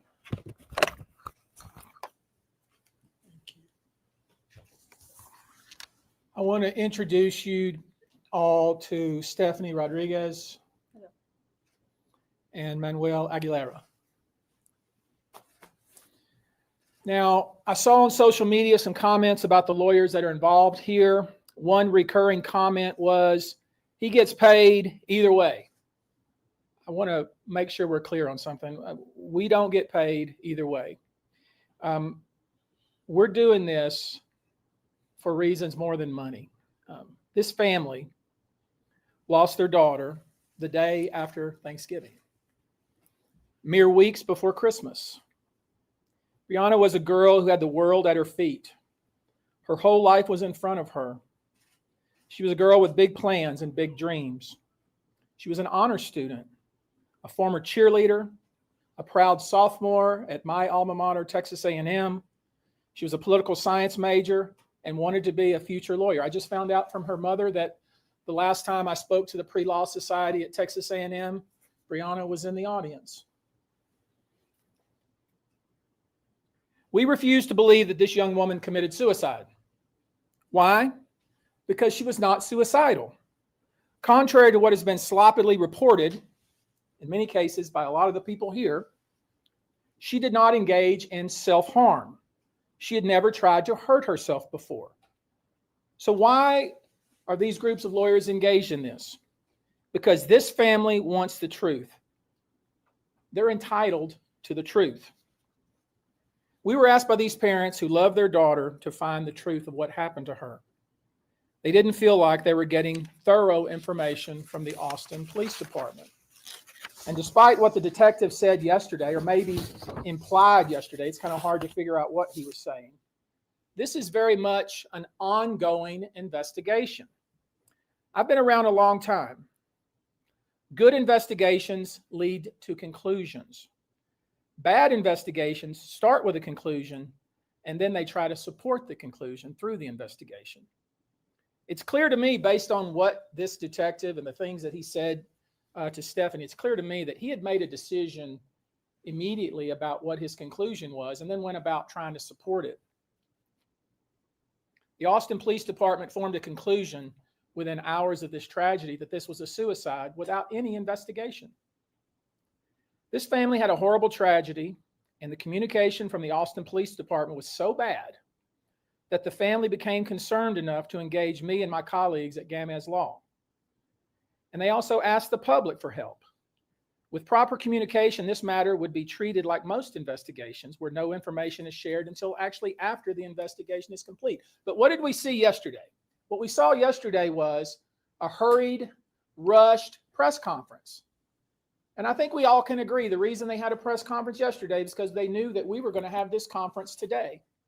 They gave the family no notice of the press conference. They sent 2 emails, and then the detective went on camera in front of millions of people and told everybody that this young lady committed suicide. Ironically, the same thing he told Stephanie, the mother, within a few minutes of talking to her without any investigation. That's not the way it's supposed to be done. The family had dared to ask questions about what was going on and what had been learned by the investigation, was then punished with leaks to millions of people from the Austin Police Department, to the detriment of their daughter and to their daughter's memory. So we were hired to assist this family in finding the truth, and we've been doing that. But everyone knows that investigations are supposed to remain confidential until the investigation is complete. And why is that? That's because you don't want to tamper with potential witnesses or scare off witnesses or create a false narrative or color witnesses' interpretation of the facts. Everything that detective did yesterday, that's exactly what he did.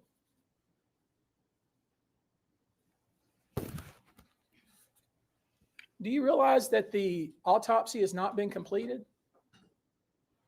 Now, I want you to let that soak in for a minute. The autopsy has not been completed. The medical examiner's office told us that it will not be completed for 60 to 90 days, yet you had the so-called lead detective in front of millions of people saying that he had concluded that this was a suicide. Now, how unprofessional is that? The police department asked the medical examiner to do a toxicology report. We don't have the results of that toxicology report, yet this investigator stood in front of all of you and said that he had concluded this was a suicide, even though by law he doesn't have the authority to make that conclusion. Only the medical examiner has that authority. The police department also asked for a rape kit to be done. They admitted to us yesterday in a Zoom call that, well, if they do the rape kit, we don't even know where they're going to send it to. This is what we're dealing with, and that's the reason we're involved. It's like the Keystone Cops over there in Austin. And it's incredibly frustrating to this family. Why would the Austin Police Department hurriedly perform or set up a press conference and leak details of the investigation and suggest to you that there was a suicide note without the medical examiner ever even performing their job? Why would they do that? Now, what he told us, I'll tell you what the investigator told us. He said, oh, my goodness gracious, the witnesses are getting death threats. I said, from whom? Why? No answer, because it's foolishness, absolute foolishness. And it's that kind of conduct that caused the family to try to find somebody separate from the Austin Police Department to investigate this.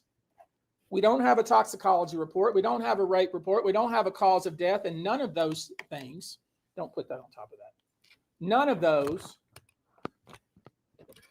are conclusions that a police detective, a corporal, can make. He doesn't have the statutory authority to determine the cause of death. And I'm surprised that none of you even asked that question. He gave you an opportunity to ask questions. Not one of you said, hey, wait a minute, detective. When did the state of Texas give you the legislative authority to determine cause of death? I thought only either a JP, if there's no medical examiner, or a medical examiner could do that. Is that what the medical examiner has done?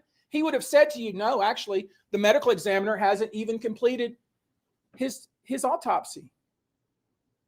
But none of you asked that question. You just bought everything that he said, hook, line, and sinker. And then you published your most of the things that I saw on Instagram and the newspaper were cause of death determined. Young lady committed suicide. That's irresponsible. That's irresponsible. You should not do that. You should say, wait a minute, detective. How many times have you been written up and reprimanded? Detective. Wait a minute. When did you have the statutory authority, detective, to determine cause of death? Detective. That's your job. Now it's my job. The public dissemination of information by the Austin Police Department during an investigation, the way it was done yesterday, is unethical, unprofessional, and incredibly damaging to an objective, unbiased investigation. And it's also damaging to the memory of this child. All this family is asking for is a thorough, complete, unbiased, open-minded investigation. That's all they're asking for. That's what any parent would ask for whose child went to college, went to a game, lost her for several hours, and then find out hours and hours later that she supposedly jumped off a balcony. And with just a few questions, a few pointed questions, quickly figure out that these investigators, this so-called investigator, did not know what he was talking about. We're going to get into that. You can't close a case before you even have the cause of death from the medical examiner. Period. Full stop. You don't have that right. You don't have that authority. We have to get this right. This is not just for this family. This is for any family. You have to get this right. You can't close a book in the middle of reading a chapter and say that that's closed and it's over. That's not how it works. You can't misclassify a death like this. When you misclassify a death, you're planting a lie in the soil where truth should grow.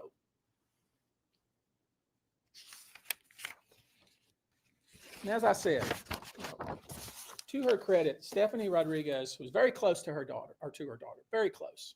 Talked to her daily. Knew everything that she was up to, everything that she was doing. The very first interaction she had with the detective from the Austin Police Department, he told her, your daughter committed suicide. The very first reaction, the very first interaction. At that point, he hadn't talked to one witness. He hadn't seen her phone. He hadn't done anything. That's sloppy and irresponsible. He claims she made suicidal comments. He told us in the Zoom call, she made suicidal comments.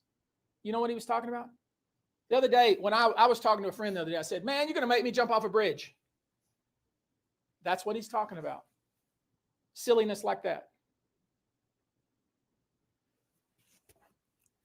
He later claimed she was making those kinds of statements on the day of the night that she died.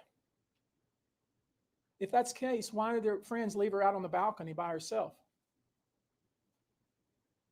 If that's true, because it's not true. None of the things that we've been told by the Austin Police Department are consistent with the actual facts that we've learned. The detective was talking about suicide before he was ever given her phone. Then he gets into her phone and he sees an essay that she wrote and he calls it a suicide note. She took creative writing the semester before. I don't know what the purpose of that. We'll never know what the purpose of what she wrote and deleted. But the suggestion was that she left a, quote, suicide note. Total malarkey. Total malarkey. There's something she wrote on the 25th. She talked to her mother on the 25th. She was with her boyfriend on the night of the 25th. She was talking to her mother every single day after that. We see pictures of her smiling. We see pictures of her having fun. We see pictures of her partying. Total baloney, what they're trying to sell to you. And why? Am I suggesting that there's some kind of conspiracy? No, I'm suggesting they're lazy and they're incompetent. Just so I'm clear. I'm not suggesting any sort of conspiracy that that there's some kind of somebody in power that wants this to go. No, I'm not suggesting that. I'm suggesting that there's incompetence and laziness on the part of the detective. That's what I'm suggesting.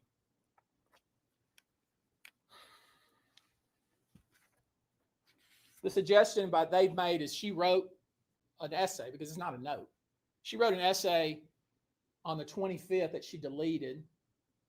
And then she goes and kills herself 4 days later. This is their logic. It's really ridiculous. So, a few things they didn't bother to even explain. I don't even know what they did, honestly. I know what we've done. We sent someone to the apartment. We had someone take the dimensions of the apartment. We had somebody measure the railing and the height of the railing. We know how tall Brianna was. She was 5'2". The railing's 44 inches. You don't fall over it.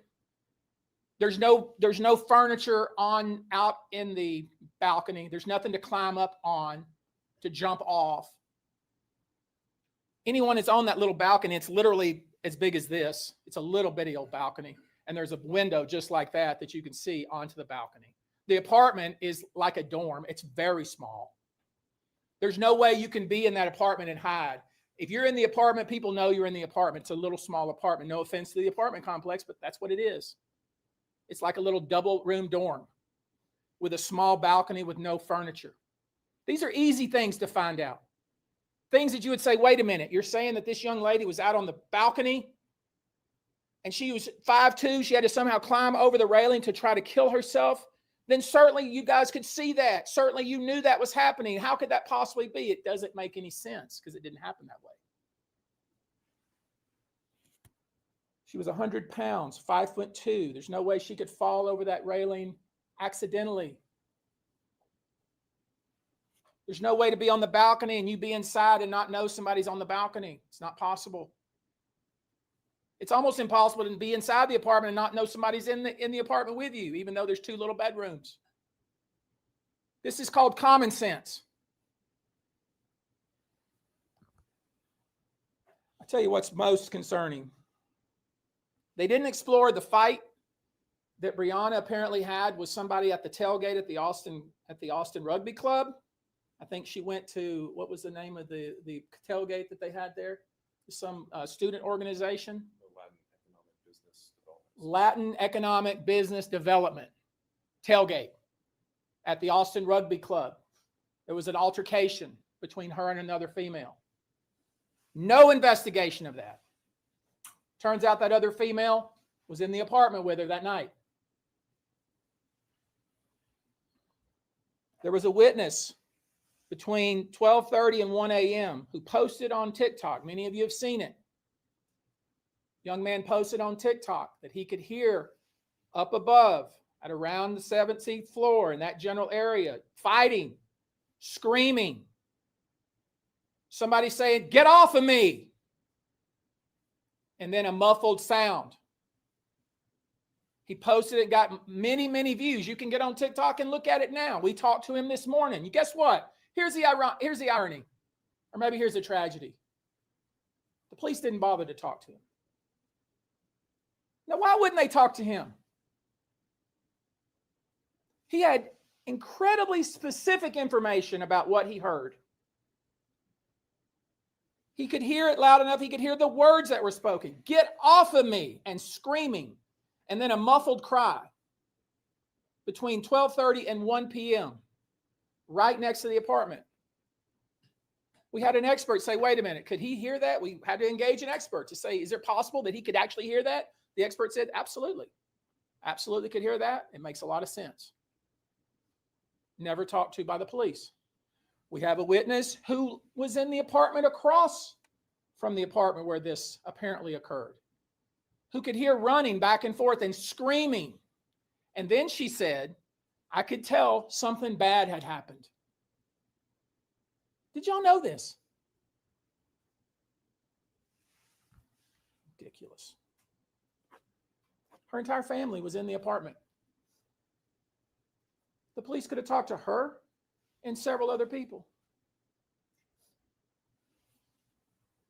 They failed to look into the anonymous message that was sent. There was an anonymous message that was posted that said, hey, I have specific information that this young lady was locked out on the balcony.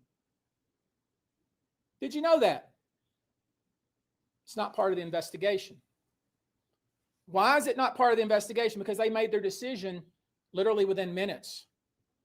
Within minutes. Now, here's where it gets a little dicey, and here's where I'm having it, and I want to be very careful because I don't want to be accusing anybody, because I'm not accusing anybody other than the APD, the Austin Police Department, not doing its job.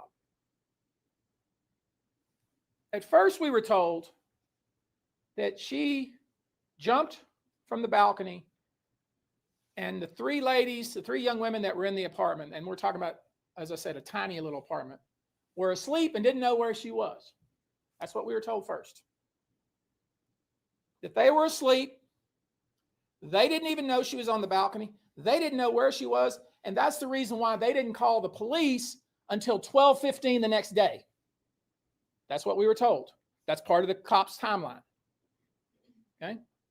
Put up the timeline, Ryan. They said, according to the plot, we haven't talked to them,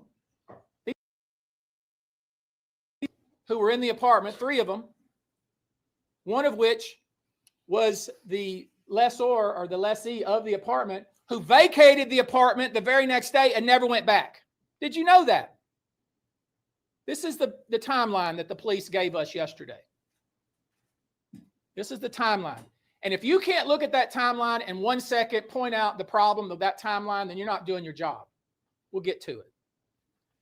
So at first we're told that the three women didn't know where she was and they were asleep. That's what we were told. And that they didn't know where she was. They were looking for her and they were texting her mom and it wasn't. And they decided about 12:14 the next day, 6 hours later almost, that they decided at that point they couldn't find her, so they were going to call the police. This is what we were told by the Austin Police Department. Lay aside what was heard happening at about 12:30 to 1 o'clock that night. Lay aside what the witness across the hall said. Lay aside what the man down on the street said. Just disregard all that. This is what the police say. It must be right, according to them, because they did such a thorough investigation. This is what they gave us. Not one of you have asked a question about it. Not one of you. But this is what they said. Her friends called the police at 12:14 the next day because they didn't know where she was. They hadn't seen her. They thought maybe she had went out. That's what they said. Keep that in your mind. When I asked the police that, like, wait a minute, how is that possible? How is that possible? A whole group of 14 or so people came into the apartment that night after they'd been out partying. They got there about 11 or so. Everybody left, right? That's what they say. And it left just 4 girls there, 4 young women, right? And the 4 young women, 3 of them didn't call the police till 12 o'clock the next day because they didn't know where she was. That's what the police say. Lay aside what the witnesses have said about that and lay aside the fact that that's a really small apartment. It's hard to get lost in that little small apartment.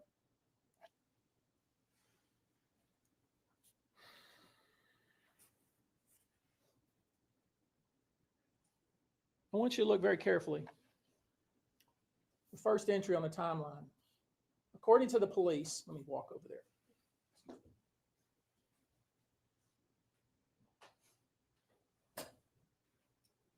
Brianna did not have her phone. She didn't have her phone, so she had to call to make a call. According to the police, she borrowed her friend's phone, meaning one of the 3 women that was in the apartment. Now look at this very carefully. According to the police, she borrowed her friend's phone and made a call from 12:43, and it lasted 1 minute. At 12:46, 2 minutes later, the police were responding to a 911 call because she was outside on the ground. Now do the math. So you're probably thinking, well, she must have, she hung up her friend's phone and she just jumped. She hung up the phone and she dropped it on the balcony and she jumped. First question you should have is, where's the phone?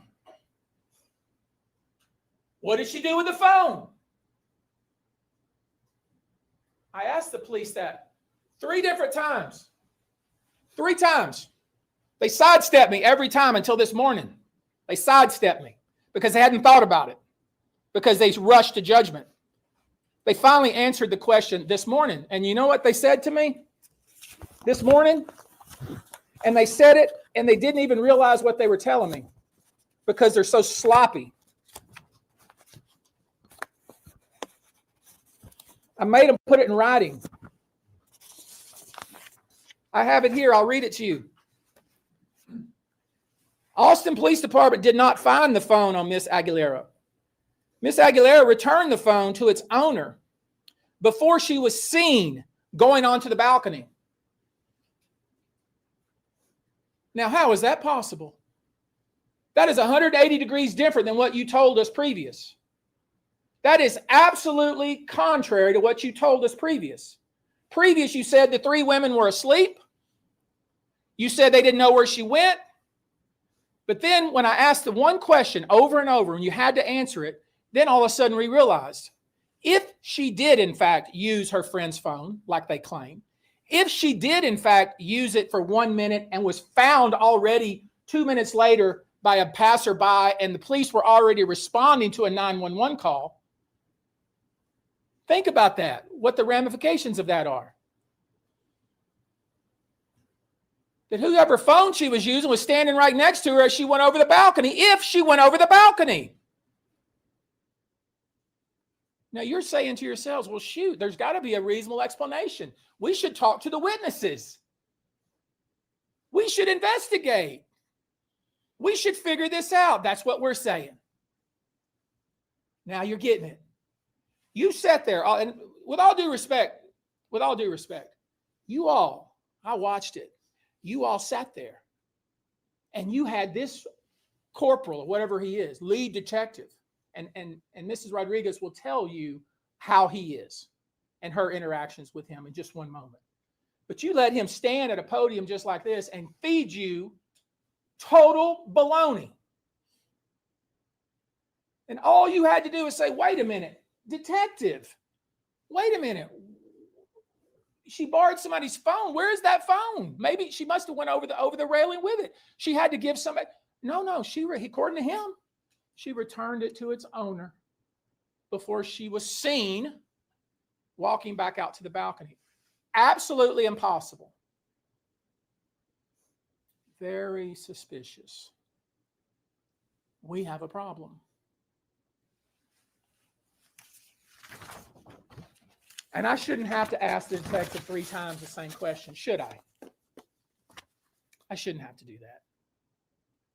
But I did it, and I'm going to keep doing it. And another thing, why would you tell these kids, the boyfriend who Stephanie knows, who's been over to her house, who her daughter has been dating, they're in love, why would you, detective, tell him not to speak to Stephanie Rodriguez? Don't talk to her. What kind of foolishness is that? Just absolute insensitive and inhumane in my view. Before I go any further, I'm getting a little incensed here. Let me introduce to you Stephanie Rodriguez. She wants to read to you a statement, and I hope you'll give her your full attention.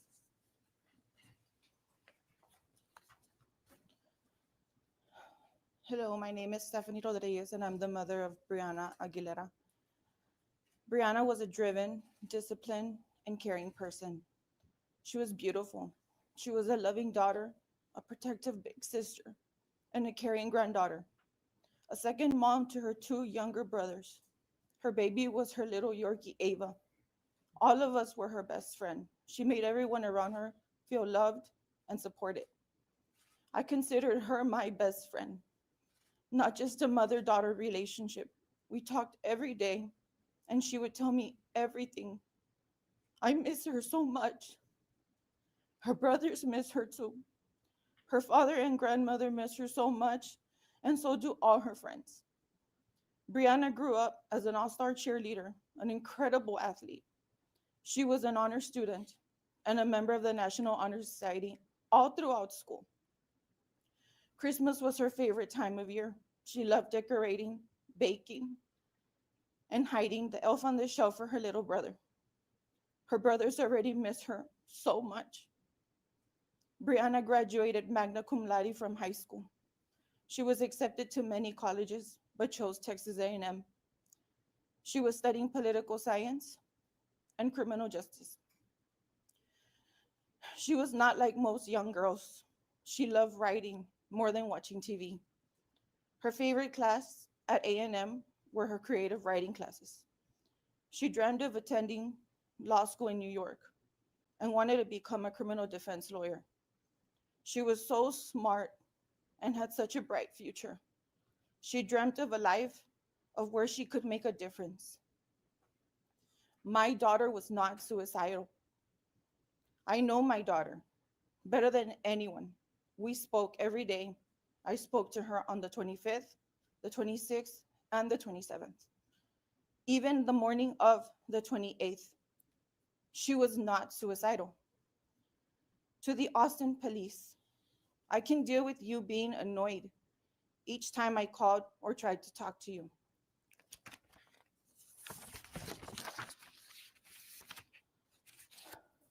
I can deal with how arrogantly you talked down to us each time we talked.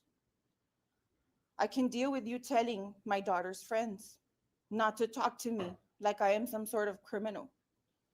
But I cannot deal with you doing a news conference and saying false things about my child without a thorough investigation. I cannot deal with you jumping to conclusions and not performing an actual investigation. I cannot deal with your failure to do your job. Do your job.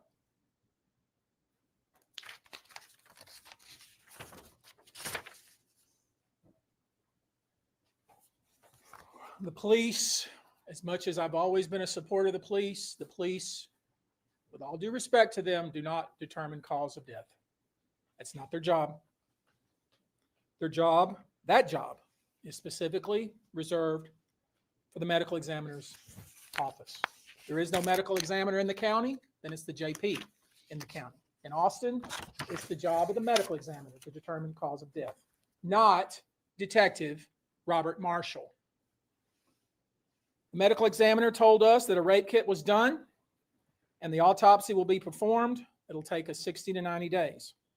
So that begs the question, why did Detective Robert Marshall tell us that they had reached their conclusion and that the investigation was complete? Doesn't work that way. How is it that Robert Marshall has determined the cause of this young woman's death? He doesn't have that authority. His job is to question all the witnesses. We've already offered up several. We'll offer up several more for him to do his job. Hopefully a different investigator will be involved. There are many questions about what was done here, about what happened on that night. And it's already going to be incredibly difficult for the Austin Police Department to conduct an objective investigation at this point. And that's because the way that the Austin Police Department has handled this and jumped to conclusions within hours of this tragedy disqualifies the Austin Police Department from further investigation of this matter. So I'm doing this today. I'm calling on the Austin Police Department to reopen the investigation with a different investigator, to reassign Robert Marshall and put this in the hands of a different investigator. Failing that, I will be calling on the governor to engage the Texas Rangers. We will submit a formal packet to them with all the evidence we have gathered so far, and we will gather.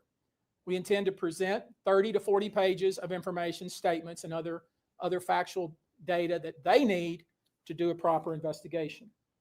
And here are the questions I hope are answered. Austin Police Department, why would you close your investigation without having all the facts? Why not wait for the autopsy results? Why not wait for the rape kit result? And who would you send it to if you've already made up your mind? Why not question all the witnesses, the ones that we've questioned? The young man who was down on the ground, who heard somebody say, "Get off of me," or the young lady and her family across the hall who heard running, screaming, and, quote, something bad had happened? Why not question them? Why not examine all the phones of the friend group? We asked that question in the Zoom call. You know what we were told? We don't have the power to look at their phones. Hogwash. Hogwash. You have that power, and you need to do it. Why hold a hasty press conference to announce that this young lady had killed herself without even talking to her mother to see what her affect was leading up to the 28th? You heard what she said. She knows her daughter. She knows her daughter more than anyone. Why not talk to the friends immediately? Why wait? Why wait to talk to her friend group? Why not talk to them immediately? Why did you let the owner of the apartment, that is the young woman who was leasing the apartment, vacate the apartment? Literally vacate the apartment and leave town. Why won't the boyfriend talk to us? The boyfriend that was a longtime boyfriend of this young lady and was very friendly with her mother.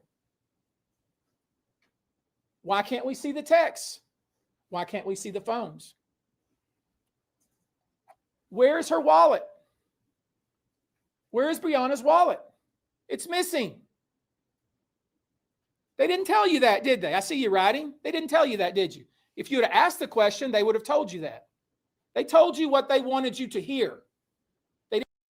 Wait, I missed that. What did he say was missing? Hold on, I gotta rewind that. They didn't tell you that, did they? Oh, I see you writing. They didn't tell you that, did you? With her mother. Why can't we see the texts? Why can't we see the phones? Where's her wallet? Where is Brianna's wallet? It's missing. They didn't tell you that, did they? I see you writing. They didn't tell you that, did you? If you would have asked the question, they would have told you that. Oh my God, I missed it again. I started finishing my message. Oh my God.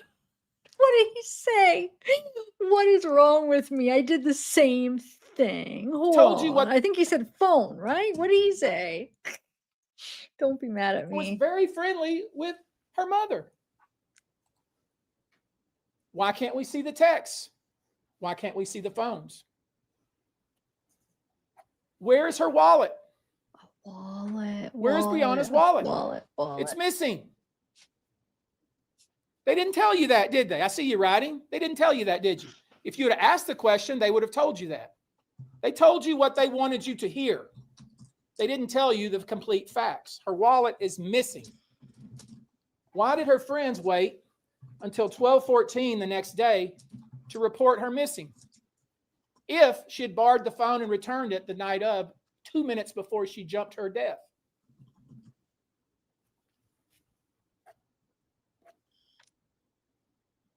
Why didn't they examine the balcony? Why didn't they examine the railing? Why didn't they see if there was some sort of table there, a chair there that somebody who's 5'2" would have to step on to get over the railing? Why didn't they look for scuff marks? Why didn't they do anything?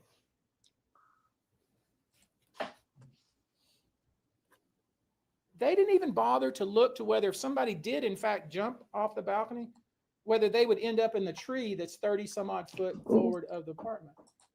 Y'all didn't ask that question either. The laws of physics aren't different in the city of Austin. You realize the same laws of physics as exist here in Houston.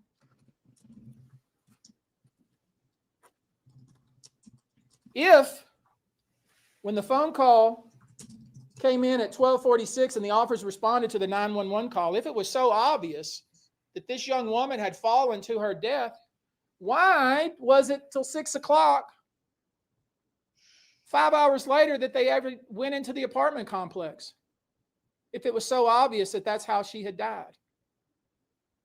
These are the questions you should be asking. At the press conference, you didn't ask any questions. You didn't ask any questions. You just lapped it up like it was cool water and you were very thirsty. Very disappointing to me. So, we have given you a lot of information. We're going to submit a packet. I'm going to call on the governor to, I don't expect, based on the conduct I saw from the police chief of Austin, her defensive manner that she approached the podium yesterday, I don't expect any relief from her. I don't expect she's going to say, King's X, oh, you're right, this was sloppy, it was not thorough, it was kind of embarrassing. We're going to get a different detective to start over. I don't expect that to happen. I expect what's going to happen is I'm going to send a formal letter to the governor asking for the Texas Rangers to be engaged. And I'm going to submit a detailed packet to the governor's office and ultimately to the Texas Rangers to actually do an investigation to figure out what actually happened, because we still don't know. Notice I haven't suggested to you what happened because I don't know. I'm starting to get a sneaking suspicion. So I've given you a lot of information. So what is your headline? Your headline is this: there are serious and disturbing questions raised with regard to the Austin Police Department's handling of the investigation surrounding the death of Brianna Aguilera. The Texas Rangers have now been called to intervene. Thank you very much. Let's go. He's good. That takes 2 minutes. That's what I expect. Let's go. Y'all move your camera, please. He means business. I almost want to watch the last couple minutes of that. Man, that was good.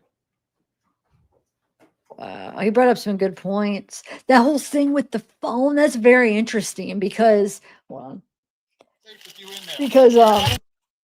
very interesting. Hold on, let me take this down and we can, don't worry, we'll watch other stuff, but I just want to make a couple comments on that. Very interesting that within 2 minutes, is it 2 minutes? By the time supposedly that last phone call, 2 minutes later is when 911's called, and the cop therefore didn't even consider this little detail till the lawyer asks, basically, he probably didn't even think about it. Where was the phone? Where was the phone that she made that last call on? And then 2 minutes later, somebody calls 911 because sees her on the ground. 2 minutes. So she gets off her borrowed phone and per the cops answer, returns the phone to the person that she borrowed it from and then goes right out there and jumps. I mean, that's a really good point. Then how didn't that person see her because it was so small? And then it goes against their statements about everybody being in sleep. They were all passed out asleep. Nobody was up. But yet you're saying she returned the phone to the person. Yeah, I get it. They could have been sleeping. She could just laid the phone and returned it. I don't know. Like, why didn't the cops get that answer? What do you mean returned it? Was that person up? Oh, Lordy. There's just too many questions. So, like, I get a laugh a day. Like, I get your take on it. And I get, people having the other, thinking that that's what it is, what the cops say. I get it, the different opinions. I still don't know how I feel. He made me realize some things too. Like, there's too many things that they need to answer for. And the fact that they didn't even try to contact that guy from TikTok makes you feel like, why?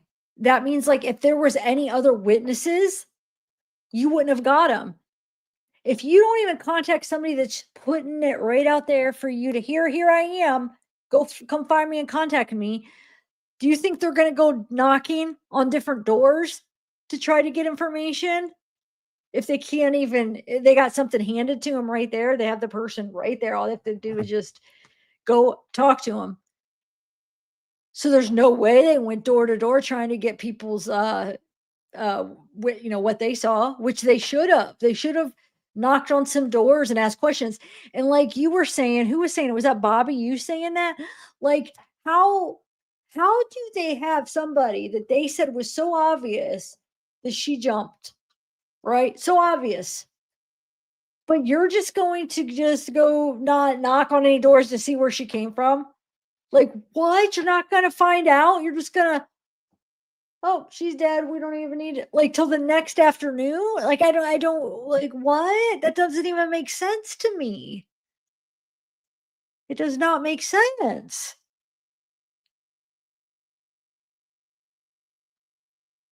Like, just the way they're handling that. Like, even if it comes the fact that, even if, let's say, the conclusion is that she did jump, it still does not make sense how they didn't investigate this to make sure.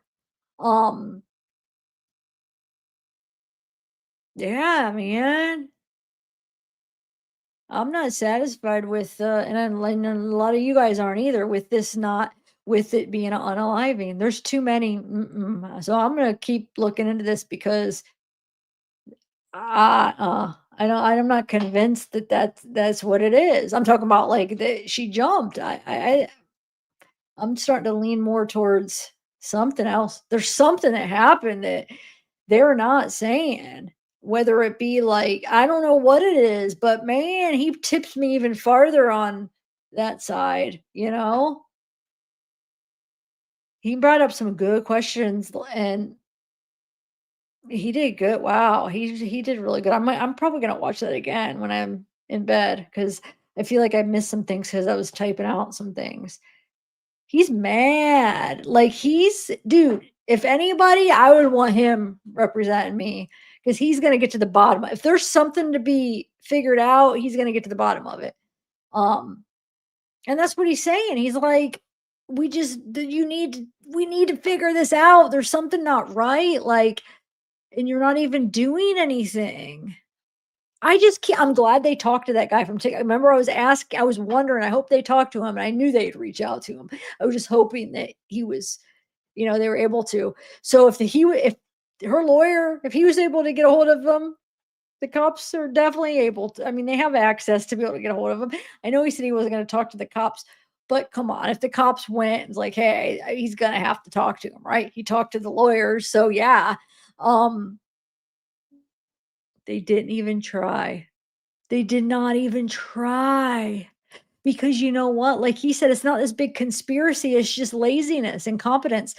If that's what it is, allegedly. Okay, because I don't know for sure. Well, no, either way, let me take that because either way, that's laziness. Even if the conclusion is unaliving, it still needs, she still deserves to at least make sure, look into it, because what if it's not? So either way, whatever the conclusion, they were lazy because they didn't even like interview witnesses to see. Like, let's see if does the times match up. Like, let's knock on a few doors too. At least give the one that you know for sure he heard something. Oh my lord, this is making me mad. He got me all riled up here. I'll say if it's about time you come. I swear. I am mad that you don't answer your text. I get mad because you never do. Why don't you answer your texts? You're worse than my mom. And you're young. You should answer your texts.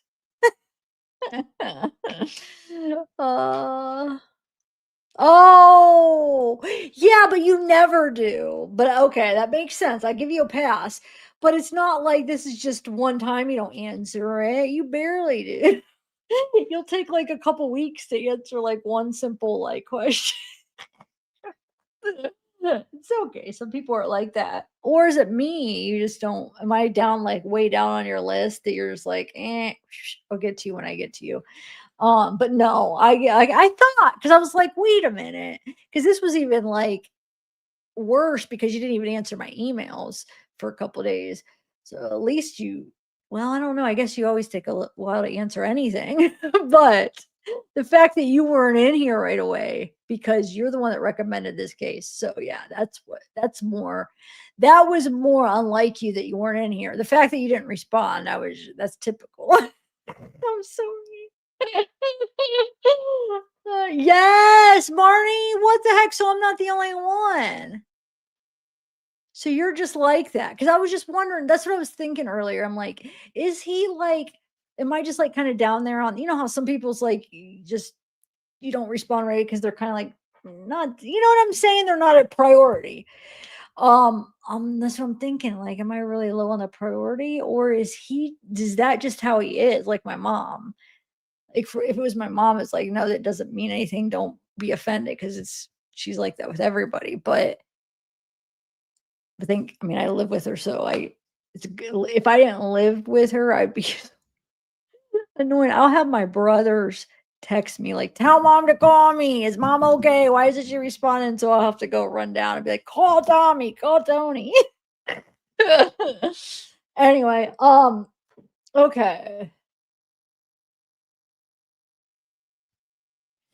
But yeah, Lefty, no, I guess she's probably intoxicated, but does that make you more prone to climb over a railing and jump off when you're afraid of heights? Now, like I said, I don't know. I'm still, trying to figure it out, but you've got to admit that the cops did not do what they should have. Regardless if somebody's drunk or not, you're not going to contact a witness that said he heard something that could be very important. You're not going to knock on some doors. You're going to wait till the next afternoon to go figure out where she came from. She's pronounced dead. And it's not till the next afternoon. You're not going to go knock on doors, be like, "Hey, what happened?" You know what I'm saying? Like, that's incompetent. You ask me, allegedly. I guess I should just say allegedly, but like, it's just my opinion. So I guess I can give my opinion. In my opinion, because other people could have different opinions. In my opinion, it seems like that's some incompetence, Yeah. Okay. All right. So let's hope we will do that press conference, but let's get a little variety. Let's look through some Facebook before we do that. And I was saying you never even joined my Facebook group. You were one of the first person I invited.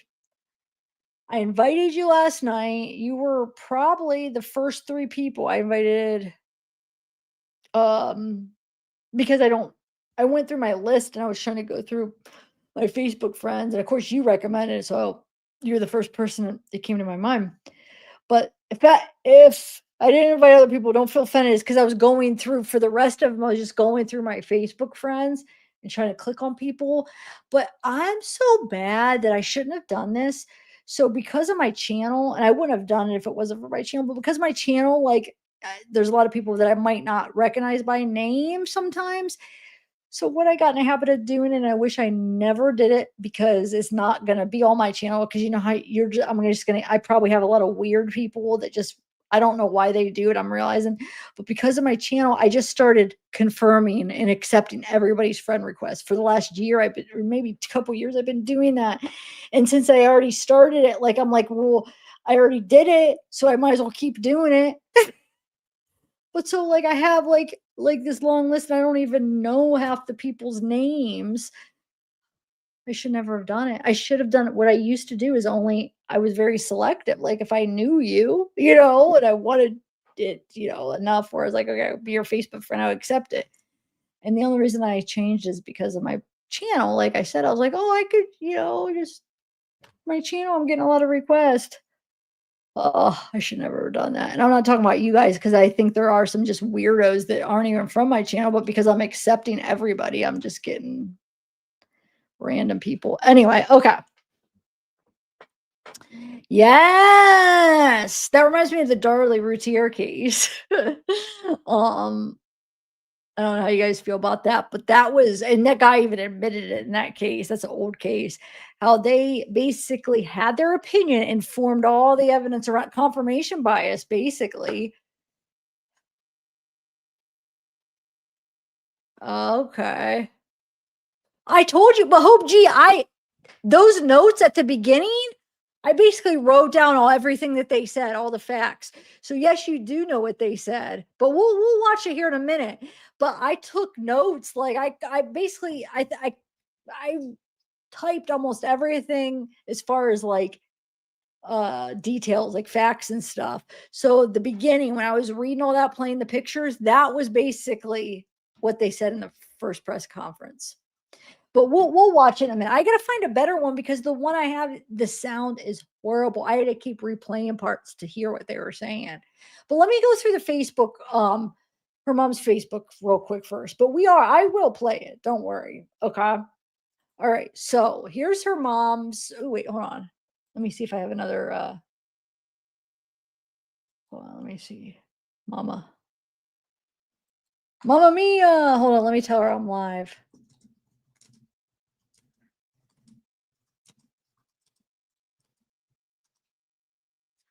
All right, let me accept her. She just joined. Hold on. No, she didn't. She said she joined, but she's not. Oh, because wait, if I invite somebody, then I don't have to approve them, right? Let me make sure. Hold on. I just want to make sure she's joined because I want her to be in the group, but she's not. Mamma Mia, where are you? You're not here. Hold on. She didn't join. She said she joined.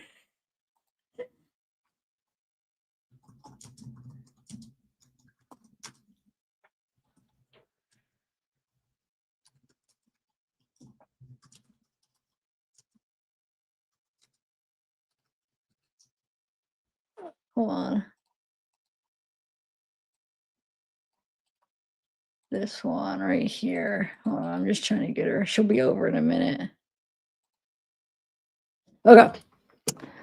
Mamma Mia, she's the best. She's my Australian moderator. She's very sweet. She's been with me for a while. All right. What was we doing? Oh, I wanted to go through just a few posts. This won't take long. I just wanted to go on her Brianna's mom, because she posted a few things that I feel like it's worth at least like just kind of looking through a little bit for her daughter. All right. A little mix since we've been watching video after video. I figure we'll do. Yeah, I did. Hope gee, I approved you like 15 minutes ago. It's not showing. I swear to God, go check. I should have when I said you're the 21st because I thought you were the 20th, and then but the name didn't match. But I'm like, oh, maybe I don't know. But somebody had joined the 20th right before you, and then you're the 21st. Go check because I approved you a while ago. If it's not showing up, then it's screwing up because I did do it. I'm in a weird mood. I think my weirdness is making people leave. 10 people just left. Come back. Yeah, I was saying you never joined yet. I invited you personally, you and Mama Mia, but Mama Mia thinks she's joined, but and then I ended up sending. So I sent her an invite link, but somehow she wasn't getting it. So then I just sent her the link that I have pinned, and she said, "Okay, I joined, but it's not showing up." Yeah, hope you check too. And then, Mama Mia, nope, Mama Mia, you're not here. You need to come. All right. I don't know why it's not working. Oh, it does say added, but what, like, maybe she did, but why, like, I can't, I don't know, maybe not. Oh, maybe she did. Huh, okay. It's just not showing up when I try to search for her in there for some reason. Oh well. All right. New pages. Who would join this group will appear. Learn more. Find a member. That would be a member, right? You're here. Yes. Now we got to wait for Hossein because he wants to play games and recommend the case, but then he don't want to join my group. All right, let's look. Mamma Mia's here now. You joined. Yay, Mamma Mia. Okay. Casey's there. Casey did it before you, Hossein. You're not. Are you guys still fight for the crowns or whatever? Because you need to be kicked down. Okay. I was telling Mama Mia, like, you and Hossein were the first couple people I invited last night. Because I was the only one in the group, and I was like, I need you guys, come on, so we could have us 3 people, and then Stacy, and then I shared the link, and then Casey, you're probably one of the first 5 maybe to join. I don't know how many did I have when you joined, Casey? Because you okay, so let's do this. Sorry, I'm gonna stop rambling. All right, so this is her mom. So sad. What was making me so sad earlier, because I know this feeling, this is how my brain works too. And it's just, I'm sure a lot of people probably work this way. If you lost somebody, like I lost my sister, and I've lost a lot of friends, my ex-boyfriend, friends, I have actually lost a lot, like young people. And it's so weird. My sister's like a huge one to go back. Like I remember, I remember being in Colorado and thinking like a show or something that I was watching. It was like, man, when I first saw this show, like she was alive. I don't know how to explain it. It's weird. And what I'm saying is, I'm sure her mom. I was thinking about this. Like for instance, because she's like posts a lot about her daughter, but like for instance, I'll show you what I'm talking about. Let me go down. Hold on. We'll go back through these, but I want to show you what I'm referring to. Like October, she's still alive here, right? And I'm thinking like October 9th, she's like, I can't wait to see my girls this semester and the whole year have been so hard. Can't wait to see you this weekend, my love. It's like that was only last month.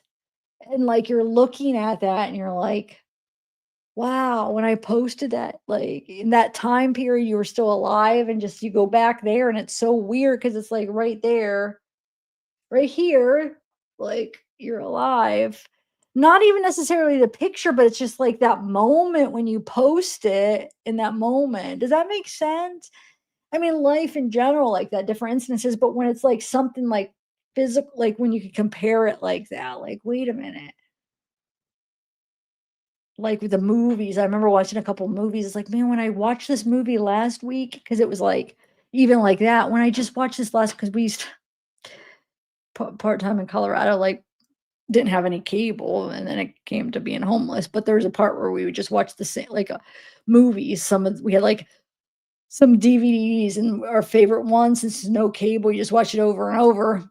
So I guess we didn't have internet, or wait, it was a different time period where you just have your phone, and it wasn't, I don't know, but we would watch the same movie, and I remember like, gosh, when I just watched this last week, I was watching it, and does that make sense? And it was like she was alive.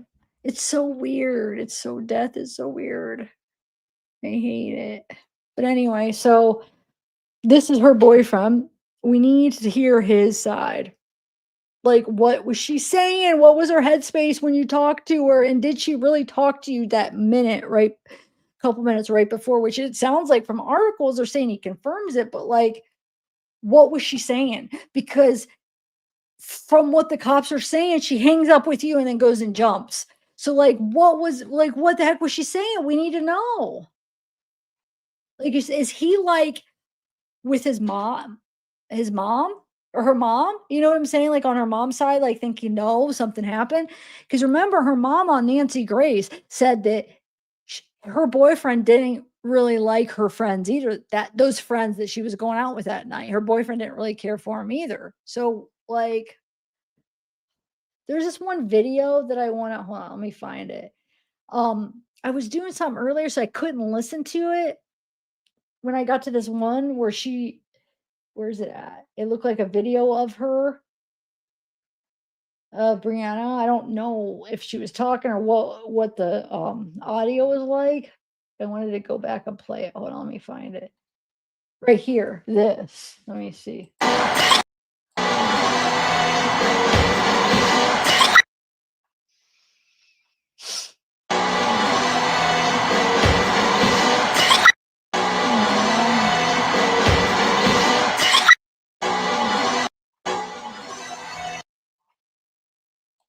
Now, her.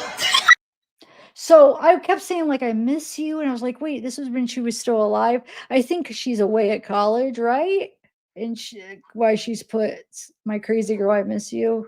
It's not even, after she died, it's look, leaving half my heart here, but so proud of my girl. It's just you and I, mamas. Love you so much, beautiful Brie.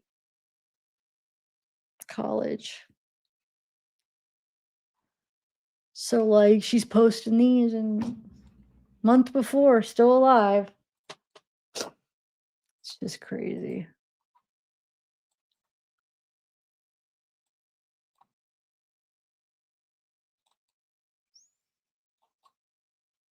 We won't stay too long. I just wanted to go through a few of these. I guess we could go through after and what she posted after.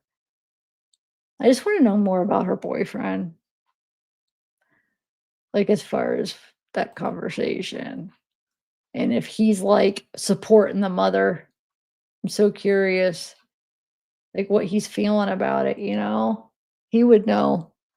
He would probably know more as far as like that goes of her state of mind, because I know we'll laugh a day, and I think somebody else was saying, well, your mom wouldn't know certain stuff like that. And I agree. Like a lot of the times, you keep that stuff. You probably would keep that from your mom if that was the case. But like that's not what sold me on. I don't even want to say sold because I'm not completely sold, but that's not what convinced me at all on why I'm thinking there's something fishy. That part plays no part as far as convincing me. It's just the other stuff because I know as far as like her mom saying she's not unalive, or I wish we could just say the word, but it sucks because since we can't on YouTube, it makes it like where a lot of people don't talk about it. And I feel like we should be able to talk about it more, but it's so sensitive that you can't really on this platform for some reason. Did I tell you the one time I didn't even say the word, but there was something in a video that they must have got that. And I got like a email from YouTube asking if I was all right. And like, but sometimes it could, if I would have said it, and sometimes it could be taken where they actually think you're promoting it, which is crazy. Even if you just talk about it, it's a thing. People have lost their channels over it, and they weren't even. Ow! That's crazy. It muted it, not up here and here, just from moving this. Okay. So that's her right here. Love this pic. So that's her and I don't know, two friends maybe. I just want to see if I could find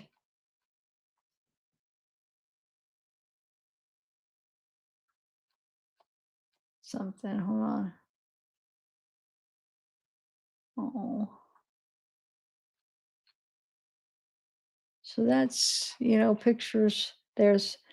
We officially have 2 Aggies. I will miss you dearly, my love. We are finally home prepping and getting ready to move you back. Aw.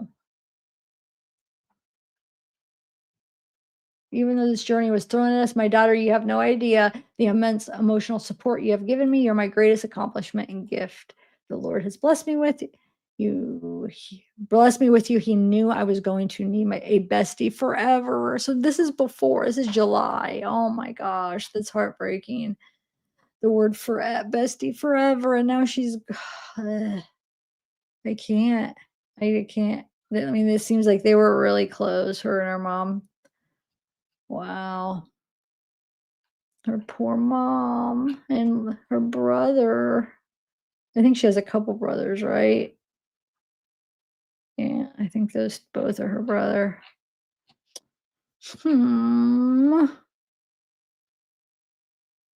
Motherhood hasn't been easy, especially when I have too many people trying to correct my parenting style. Brie, Armani, and Giovanni. Okay, yeah, there are 3. I love Giovanni. That's like an Italian name too. You have been my everything, my worth, and will continue to be my all. Let go and let God. Let go and let God. Let them. Thank you, my princess, my Geo, and Sugra, my best friend, and the text messages for making my day extra special. Okay. Now I'm gonna go up. Oh. Hold on, let me see it. Like, let's see. I want to see something. If there's any videos we could watch. No. All right. So now let's see what she posted after the fact. So 11 hours ago, happy birthday. When was her birthday? Oh, let's see. This is a statement. Let me make this bigger. Hold on. That doesn't help. I'll do. Okay, let's see. Reminder, the Busby Law Firm and Gomez Law Firm, Gomez Law Firm, to release information regarding the death of Brianna Aguilera. The police version of events doesn't add up. The Busby Law Firm and the Gomez Law Firm will hold a press conference today at 1 p.m. at the Busby Law Firm Houston office. Okay. At the conference, lead counsel Tony Busby will release pertinent details and remaining questions regarding the surrounding death of Brianna Aguilera. The legal team and the family will also have comments in response to the Austin Police Department's actions in this matter and the premature closing of this important case. According to Busby, Brianna Aguilera had her whole life in front of her. The circumstances surrounding her death are very suspicious. The Austin Police Department's handling of this matter creates more questions than it provides answers. As far as we are concerned, this is an open investigation and will continue to be open until these parents are satisfied they know what happened to their daughter. Those without press credentials will not be admitted. Uniformed police personnel will be present at the 75th floor Chase Tower. Maximum capacity 100 persons. It's encouraged that members of the press arrive early to gain admission. Okay. So that was the last thing she posted. We have this Rudy Medina says Nancy Grace is a beast. She calls BS on the situation. I'm in disbelief the way they want to discount her. Your baby girl and say that she doesn't know what she was doing. Everybody doesn't. We're all young and party. They are just ignorant to the fact that somebody's lying. Why did someone move out overnight? Why is everybody disappearing? Why has anybody not stepped up and said anything of what happened that night? And you don't just fall that far to be swept under the rug. Not okay. I'm all over this case. As well, I can't stand it. I have a private detective license and I will help you pursue too. But Nancy Grace will kill everybody that says anything about a successful young woman that does not deserve to be discounted in any fashion. I pray that baby girl will get justice, and she will. And it's happening right now. She's famous now. She deserves to be, because this needs to be shown. I won't stop directing this matter. I will be in Austin Saturday and would love to meet you guys and pray with you and pursue with you. I'm getting a truck for Austin. I'm buying one on Saturday. I'll be in the area. I would love to know more details, and I will help push this agenda. Unacceptable. I wonder, so is this just some random person that, is following the case and wants to meet up? I don't know. Let's see, security detail. Oh, look, security detail, VIP escort overnight duty. Huh. Texas owner legal shield. Canine Learning Center. Wait. Huh. Okay. That'll be a good person to have. Sonia says, I hate this for you. Let's go. Let's find the truth. There's a detective out here in Los Angeles that can help. Is she talking about in Los Angeles? Because I was talking about Steve SF, but why? This isn't Los Angeles. I'm confused. He will help you. Netflix, Kathy. Sorry for your loss, Step. See, and then she posted this. She said, there was foul play. Those girls know something. So-called friends and boyfriend. Oh, well, that answers that right there. So the boyfriend, like it's just it's interesting because on the Nancy Grace, she's saying even the boyfriend didn't like the friend. So I thought maybe he was on her side in a way, but the way she worded that, those girls know something, so-called friends and boyfriends. So, man, I don't know. This is, whew.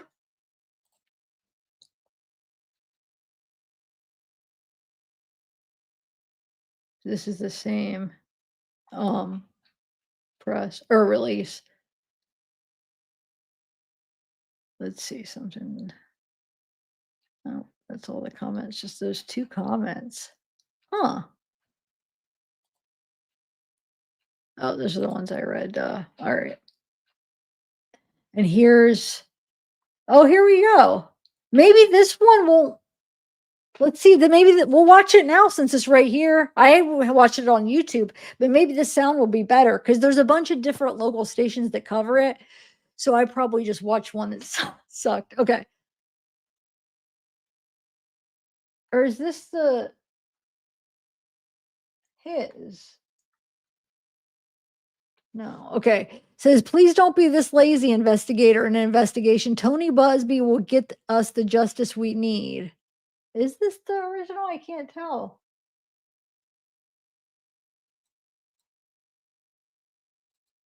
No, this is okay.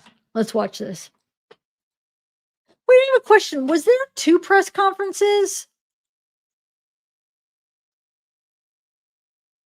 Because I feel like he looked different.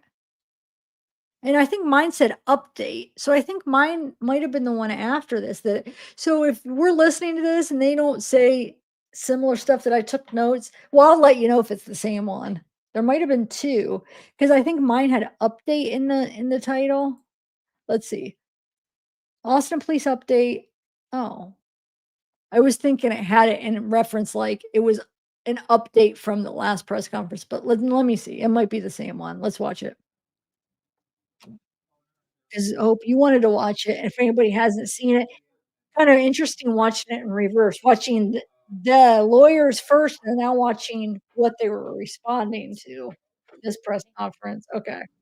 I'm almost thinking YouTube might be better sound though, as far as loudness. If I could find a one that doesn't have like that bad, like the one I listened to had like a very loud hum.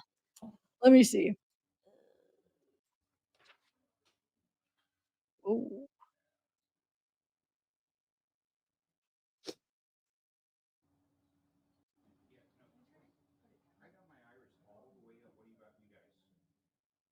Yeah, wait, the one I watched, it was just the guy talking, so I didn't get to watch it all. Did she talk? I only watched I must have probably only watched one that only did a part of it. What the heck? I wanna find the one I watched and show you figure which one it is. Hold on. Let me go to my history. Okay, so it looks like the same place. This is the one I watched. First, I want to offer my Oh, I did hear it, girl. But hold on, I wanna show you. So you see I'm not exaggerating. And we'll try to watch this. This is the one I watched. Listen to how listen to how bad the sound is. Watch. deepest condolences to Brianna, Isn't that Aguilera's family, bad? friends, and loved ones. I stand before But no, we'll be able to find other ones. Even if this other one's too low, we'll find something better because that was hard. Okay. I don't even know if this is the same one. It's in the same place. Our All right. first speaker today is Austin Police Chief Lisa Davis, LISA, Oh. ABIS. Then we will have the lead homicide detective, Robert Marshall, ROBERTMARSH. Well, this sounds good. It's just And then low. for questions, Homicide Sergeant Nathan Sexton, NATHAN SEXTON. Once we open it up for questions, I'll be standing off to the side. And if you just would raise your hands rather than shouting out questions, and I will point. If I know your name, I'll say your name. And then if I don't know your name, I will try to describe you by what you're wearing or point to you and say that you're next. All right? Okay, we'll get ready in just a few minutes.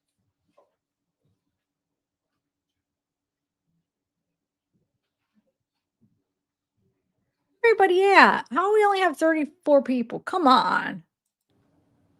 Hey, nobody answered when I said earlier. So since there's not really any new updates in the David case, I was thinking about doing a live the last few days, and I wasn't feeling good though. So, oh my God, I haven't even told you the story about how I almost called 911 the other night. Did I? I can't remember. Good morning, everyone, and thank you for being here. First, I want to offer my deepest condolences to Brianna Aguilera's family, friends, and loved ones. I stand before you as the chief of police, but first and foremost as a mother.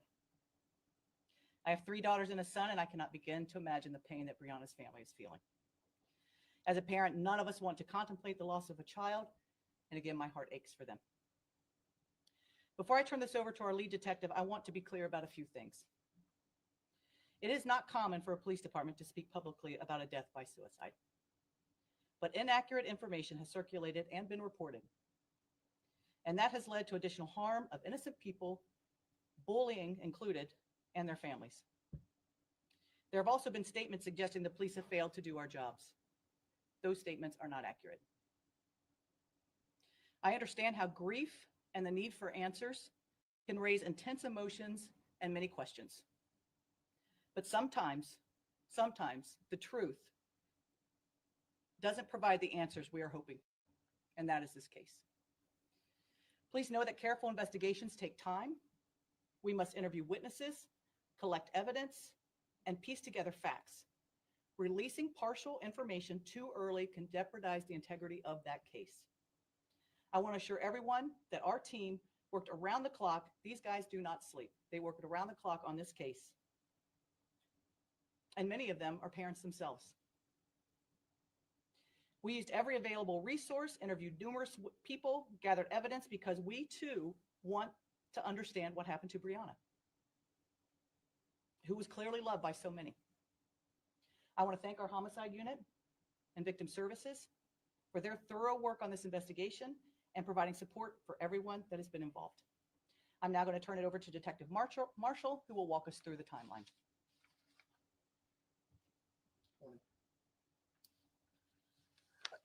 First, I'd like to start off by saying that our deepest sympathies and condolences go out to Brianna and her family.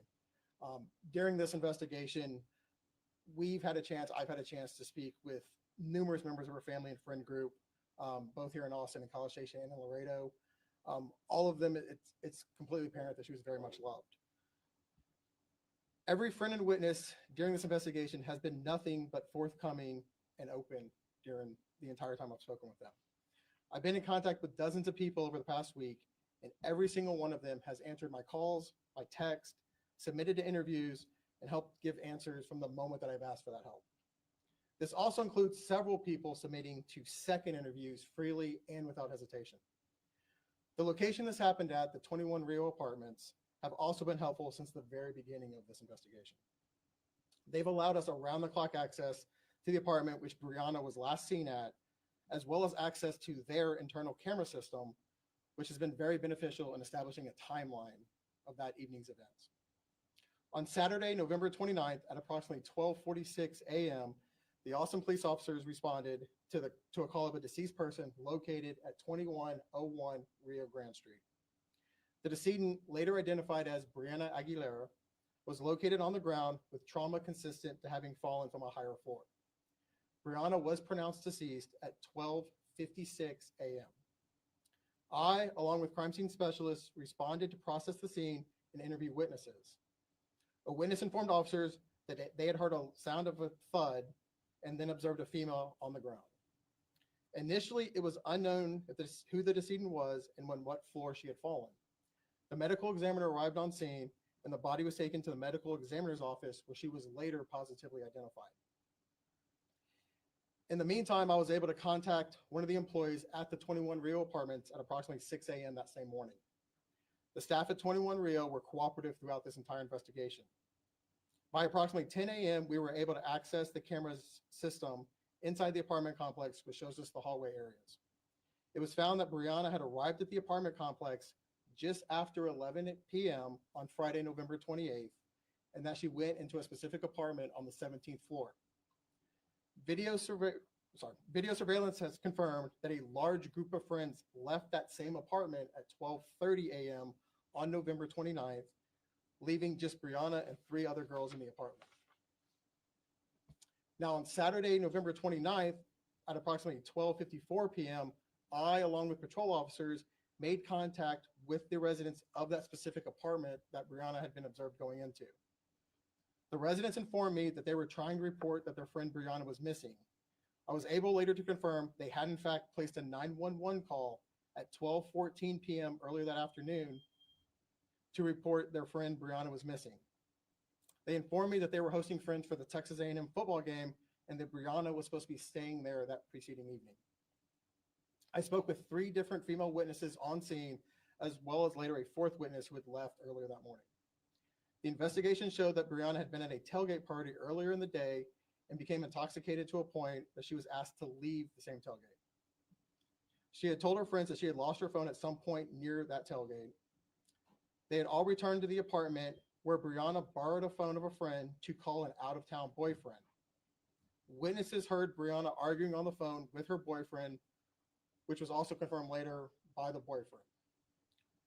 Phones from both the phone Brianna used and the boyfriend's phone have confirmed through call logs that that call did occur. Now, this call occurred at approximately 12:43 to 12:44 a.m., approximately 1 minute. This is 2 minutes before the 911 call of the body found down below on the pavement. On Saturday, November 29th, it was found that Brianna's mother, Stephanie Rodriguez, had called the Austin Police Department at 12:50 p.m. This was in an attempt to locate Brianna. Rodriguez called back an hour later at 2 p.m. stating the location of her daughter's missing phone. The phone was located by Austin police officers in a wooded area by 3:30 p.m. that afternoon at Creek in a field by the Austin Rugby Club. Through this investigation, it was found that Brianna had attended the tailgate on Friday, November 28th at the Austin Rugby Club, arriving between 4 and 5 p.m. and then leaving at approximately 10 p.m. Witnesses stated that after Brianna was asked to leave the tailgate, she had repeatedly dropped her phone and staggered into a nearby wooded area where her phone and other items were later located by Austin police. Just after 4 p.m. on Saturday, November 29th, officers from the scene paged homicide to inform them that they had located the property belonging to Brianna and determined that there was also a separate deceased person call with the same name. Rodriguez was notified of Brianna's death just before 5 p.m. Brianna's phone was placed with the rest of her property still on the 17th floor of the apartment for her family to later receive. On Monday, December 1st, the mother and father of Brianna met with victim services and those of us in the homicide office at police headquarters. There, Rodriguez turned over Brianna's phone and gave it back to us. A further review of Brianna's phone shows a deleted digital suicide note dated Tuesday, November 25th of each year, which was written to specific people in her life. From the moment this call originated up until now, between all of the witness statements, all of the video evidence, and all of the digital evidence collected, at no time did any evidence point to this being anything of a criminal nature.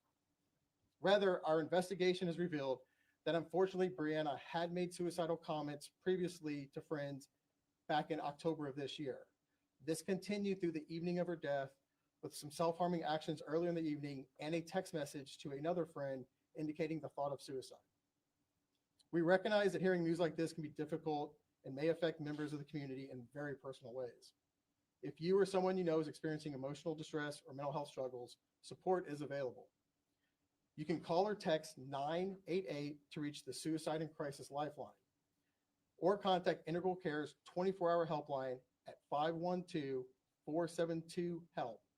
That's 512-472-4357 to be connected with local crisis services, including mobile response teams. No one should have to navigate these kind of crises alone. Any questions? Now open it up for questions.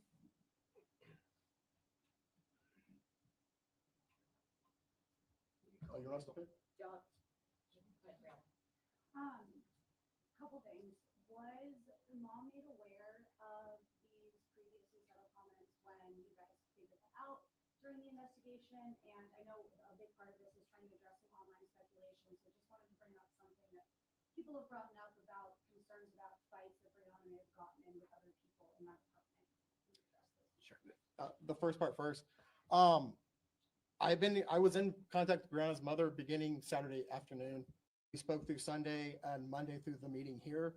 Since then, I've attempted 4 times to contact her. I wanted to share this information privately. She did not reply to any of my attempts to talk to her until yesterday afternoon, where she asked me to talk to her lawyer. So I have not been in contact with her mother. However, her father, I have been in contact with. He knows all of this information as of yesterday. And then secondly, the fight. Yeah. There have been online reports of a fight. The only evidence that we have of any kind of physical altercation was Brianna punching one of her friends as they tried to help her out of the party. We have no evidence of any other altercation. Did the witnesses that y'all talked to give any reason why they didn't call 911 earlier that night? So most of those witnesses, between the time of night that it was, they slept for some periods of time. They do have some text messages. They were worried. They assumed, because so many friends from their hometown were here in Austin staying at different locations, they had assumed she probably just went back out with another friend group that was in the immediate area.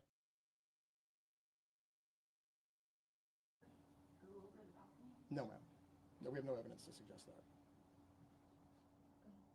Can you share more about that deleted note that you mentioned? When was that deleted, and do you have information about how that was deleted?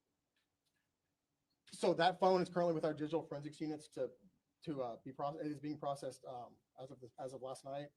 I just know the date of it. I don't know exactly when it was typed, but I found it in the deleted items folder, and that's about all I can say at this point. The date from the deleted item was from November the 25th. So it appears that's when it was written.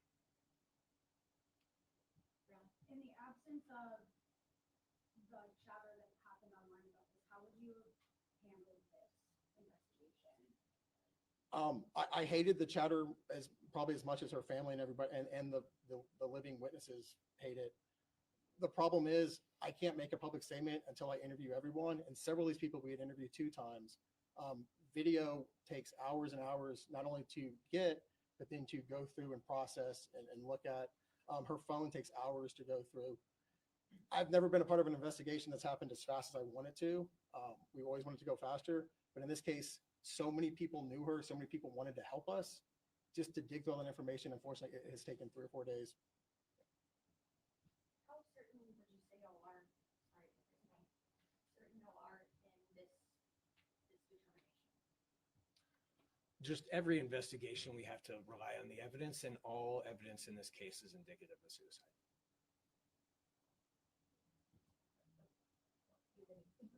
Can you share a little bit more about who was inside the apartment at the time that she fell? And were you able to speak with all of those people? I won't share their names, obviously. Yes, I've been able to speak with every single person in there. All of them multiple times, actually, throughout this. They were just all friends. Again, this is all a large friend group from Laredo. Is there anything that you can share about what she was last seen wearing? I've heard from a couple of people that they were questioning some of the wardrobe that was seen after the fact. I'll speak to that. She was found wearing the same stuff she was wearing at the tailgate. Part of the reason it took 4 hours for the video surveillance, she was wearing something slightly different when she arrived back at the apartment. So that kind of threw things off to actually locate her. But she was wearing the exact same stuff from earlier in the evening. It took a bit, I would say, to notify the mom. Was that because y'all had to go through me and do the identification, or what kind of was that? Sure. Yeah, it took a while to positively identify her, but on top of that, as Detective Marshall had mentioned, about around 2 p.m. on that Saturday is when they'd actually set the gears in motion to try to notify her. So she had called about 12:50, and she was notified that same afternoon. We'll take 2 more questions. You mentioned an argument with her boyfriend before her death. How soon did that happen before her death? Were you able to make contact with him as well? So I have spoken with him multiple times. That phone call happened approximately 2 minutes before the 911 call of her reporting her on the sidewalk. Part of her mom's questioning is that you talked to friends or people that were in the apartment till Sunday. Can you, maybe you said it as a timeline, can you tell us again when you started talking to people? we first identified the apartment very late morning, early afternoon on Saturday. We talked to them immediately that very same time. And like I said, since then, we've spoken multiple times to everyone that was in the apartment.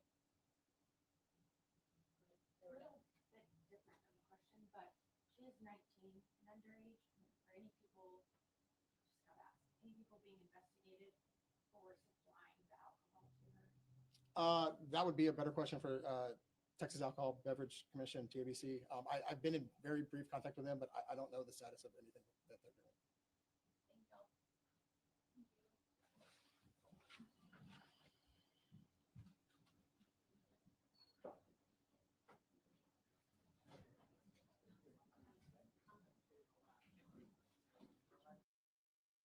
I didn't even think about the underage thing. That brings a whole different thought process because some of it could have, some of the reasons why some of the actions could have been, fear of because they're underage. I wasn't even thinking that at all.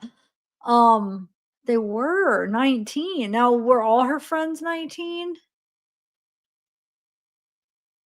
I mean, it could explain why they didn't call 911 right away. Now, that's only if they really were sleeping or just didn't, which the whole phone thing makes me think, how did she return the phone? But or if what was I just saying? Oh my lord, I lost my thought. If they were really if they really didn't see what happened and they just, and maybe they really were like, okay, not saying I think that, I'm just throwing out some theories. Let's say that they really didn't see her do that. Let's say she did jump and they didn't see it, but they weren't sleeping, but it could be a reason why they didn't call that night and they waited till they woke up because maybe they were underage and they thought, man, if we call and report her missing, because I mean, she's not here, she's supposed to be here. She could just be out hanging out with friends and we call, and she might just, have ended up somewhere else and we report her missing, then we could get in trouble for underage drinking. Just the thought of like, why did they wait to the next afternoon? And the fact that if their thought process was, okay, she's missing, why? I mean, I guess if you're drunk, then when you wake up, oh, she never came home. I mean, I guess I kind of get it. But that whole phone call thing, that's weird. And he said, I wish they would have elaborated on that when he asked about them talking to the boyfriend. Like, I know they probably wouldn't have answered, but like, I wish they just said, like, did he, I don't know what you could ask. Because I mean, anything I want to know, they probably wouldn't answer it. Well, wait, why not? If it's closed and it's ruled unalive, no foul play, they should be able to answer anything because it's not an open investigation. It's not going to ruin their investigation, right? So, like, yeah, they should have asked then because, well, for privacy things, I could see him saying for that reason. But that's interesting that the mother worded that post like that. So that tells you that he must be saying the same thing on a live, I'm thinking, by that post, uh, which, man, is interesting because, like, if he didn't really, he was out of town. If he was not there, he wouldn't be able to collude. I mean, I guess he could have, but if he didn't really like those friends, like the mother said, like, would he really, collude with this story about her being like on a live, and all that stuff from way over there? You know what I'm saying? That seems a little bit more unlikely, but I want to know what he said. Because, even if somebody just says like you're in a fight with your boyfriend or whatever, and you threaten that, a lot of people will do that and they don't mean it. It's more of an attention thing, or it's to get them to feel bad or to get them to give into whatever they're wanting. It is like a tactic. It's almost like a manipulation type tactic in a way. But if she's doing that on that kind of a thing, then I mean, is she really serious? Would she really do that? I don't don't know. I mean, everybody's different. That's the thing. Everybody's different and things happen with that. It's just so unpredictable. But I want to know what the heck she said to him. And I wonder if they'll ever release that because I mean, do you think, I mean, would that be something they're like, we can't release because of privacy, or wouldn't they just want to put that out there? So, like, all of the people that are doubting it, like, well, the parents, I'm sure the parent, her mom and their lawyer, I'm sure they've talked to him. I just wonder if he's kind of just like, no, I don't know what he's saying. I can't even guess because I don't know. Have you guys heard anything? Actually, now we're speaking on it. Let me read this article that's a kind of about them. I kind of skimmed through it. I didn't, let's see here. Get to really read it all word for word yet, but I figured I'd read it with you guys. Okay. So this is her and him. Let's see what this says. I'm sure eventually, I mean, we'll hear what something, hopefully, unless if they just like close it and completely. No, because her family's lawyers are looking into it, so they're not going to let it go. We'll hear things because they're going to look into it. Wait, what was that? That bot video. I want to see the video, which I'm sure that'll come out sometime too. Okay. So it says Texas A&M cheerleader Brianna Aguilera gleefully poses with boyfriend weeks before witnesses heard pair argue ahead of her fatal plunge. Wait. Back up. Some of the first reports were that they were arguing right before she jumped, which once again goes against them being passed out sleeping. Oh, they were out sleeping. They didn't even know she was gone. They don't know where she was because they were passed out. Well, then what were the reports where they heard her arguing with her boyfriend right before she jumped? Right? So there's so many contradicting things. Ooh, did you see those tie-dye pants? So yeah, that's the thing, these little contradictory things. Okay. So Texas A&M cheerleader Brianna appeared to be glowing with happiness while posing next to her boyfriend weeks before she was heard arguing with him over the phone and plunged 17 stories from an apartment building. Yeah, that lawyer is good.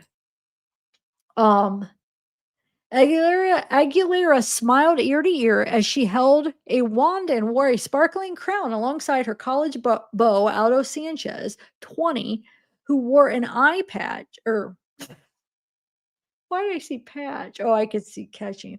Who wore an eye-catching green and gold jacket as the pair were outfitted as Glinda and Prince Fiero. Did I say that right? Fiero? Respectively from the Wicked films.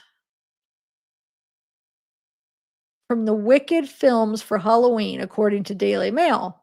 In similar photos taken throughout the year, the couple appeared deeply infatuated and head over heels for each other. He's cute. It's a nice looking couple. Aguilera grinned ear to ear as she held a wand and wore a sparkling. I already read that. So that's describing this. No. In photos posted on February 15th and March 2nd, the couple appeared radiant as they embraced. In an April 12th photo, the pair are clad in New York Yankee gear, posing at a Bronx Bombers game with their drinks. Wait, where are those pictures? Okay. When they were describing them, you think it would, huh? On August 1st, Aguilera posted a photo holding a lavish bouquet of red and pink roses with a heart-adorned card on a dessert plate that read, "Will you be my girlfriend?" Oh. Their final photo together on Halloween was snapped almost a month before Aguilera arrived at her Austin apartment complex just after 11 p.m. on November 28th. So wait, their final photo on Halloween was snapped. Huh. Okay, on November 28th. Are they saying that's their final photo that they ever had together? Because that would be kind of odd. At her Austin. Oh yeah, wait, he was from out of town. See, I haven't really dug too much into him yet. I'm just kind of starting my dive into this case. Where is he from? because maybe they hadn't seen each other in a while. Does anybody know offhand? Because in the press conference they said out of town boyfriend. Is he like far away from her right now? Do you guys know? Penny, what's up? Well, that covers my face. Why does it do that? I even have the setting. Oh, for custom settings, it doesn't do it. Anyway, let's see. Well, sorry, you follow me all saying because I'm wondering if because they didn't see each other for a whole month because he was out of town, she was, out of town going to school, he was, in a different college or something, or I don't know, and they were the last time they actually were together was October, the end of October for Halloween. I don't know. I'm not saying that's true. I'm wondering because they said the last photo snapped of them. So maybe if they are out of town and he is far and they didn't, maybe. I don't know. We'll find out. I'll get you that answer eventually. All right. So where are we at? Okay. At our Austin apartment complex 11. Okay. Following a Texas A&M's versus UT tailgate. So it says their final photo together on Halloween was snapped almost a month before Aguilera, basically before this get together. Austin Police Detective Robert Marshall said at a news conference Thursday that Aguilera had become intoxicated to a point where she was asked to leave the tailgate. The cheerleader told friends she had lost her phone and borrowed someone else's cell to call her boyfriend at 12:43 to 12:44 a.m. when she arrived back at the complex, Marshall said.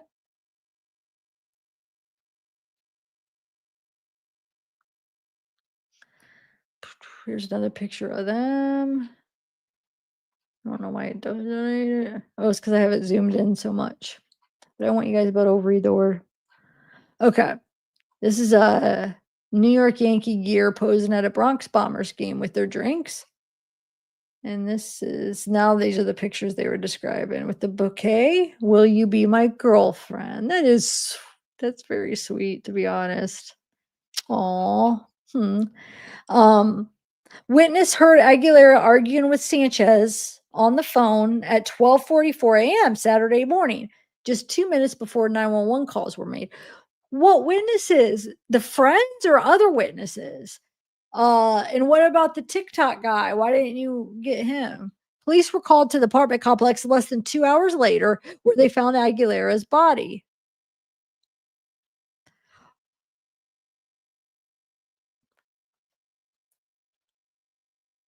So wait, they were only arguing for a minute because they were supposedly that was a minute phone call. So they were just arguing a minute. She gets off and jumps after 1 minute of arguing. Or 2 minutes, sorry. Sorry, it was 12:44 to 12:46. That's pretty quick. Like, were they talking before that? I mean, how could that have heated up that much for like 2 minutes? Anyway, police were called to the apartment complex. Oh, I already read that. Police had said a deleted S note was on her phone, as well as S text sent on Friday night to friends. The 19-year-old, but wait. Why is it deleted then? If she was planning this and that's what that was, and then she did that, wouldn't she not want that deleted? That would be the whole purpose that she wrote it for, that purpose, and then she deleted it. It's just weird stuff. The 19-year-old had also previously made comments to friends indicating she might be. Oh, man. Aguilera's mom, Stephanie, has dismissed the cops' version of events and insisted that her daughter wasn't. She wasn't. We got to come up with what do people say in that place of that word? I've never heard a word to replace that besides unalive, but like unalive, how do you with that? It's hard to, that word doesn't fit in that sentence. Huh. Either way, like you said, it's very sad Because even if they find out she did, like, how horrible. And I want to know, how bad was her fear of heights? Is that like something for real? I don't see why her mom would lie about it. Like, I would want to hear, like, ask her brothers, like, did you guys know that? Like, this fear of heights, this was like a real thing, right? It wasn't one of those things where, like, I've seen people were like, oh, I'm afraid, but like, you know what I'm saying? Was this like a real fear where it did stop? I mean, they said it stopped her from wanting to go on a cruise.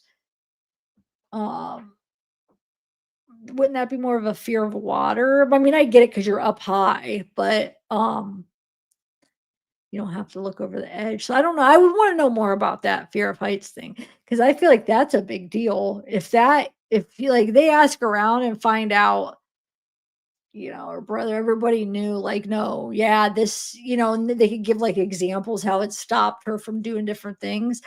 Like, I feel like that would be huge, because there's no way, I'm sorry, that she would, if she really had that fear, like it was like a serious fear, like there's no way she would do do it that way.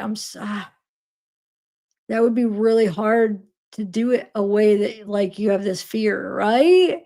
You guys agree on that one? Or so I think that's important to dig into, if that's true.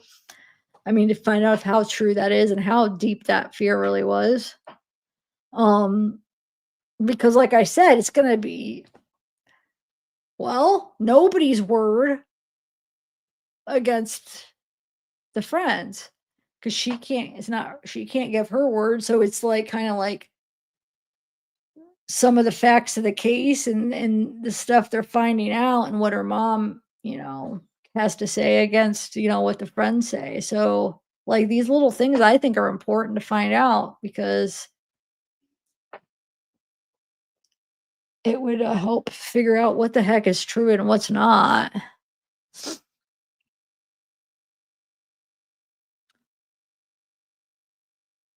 Yeah. Hey, Ozark Life.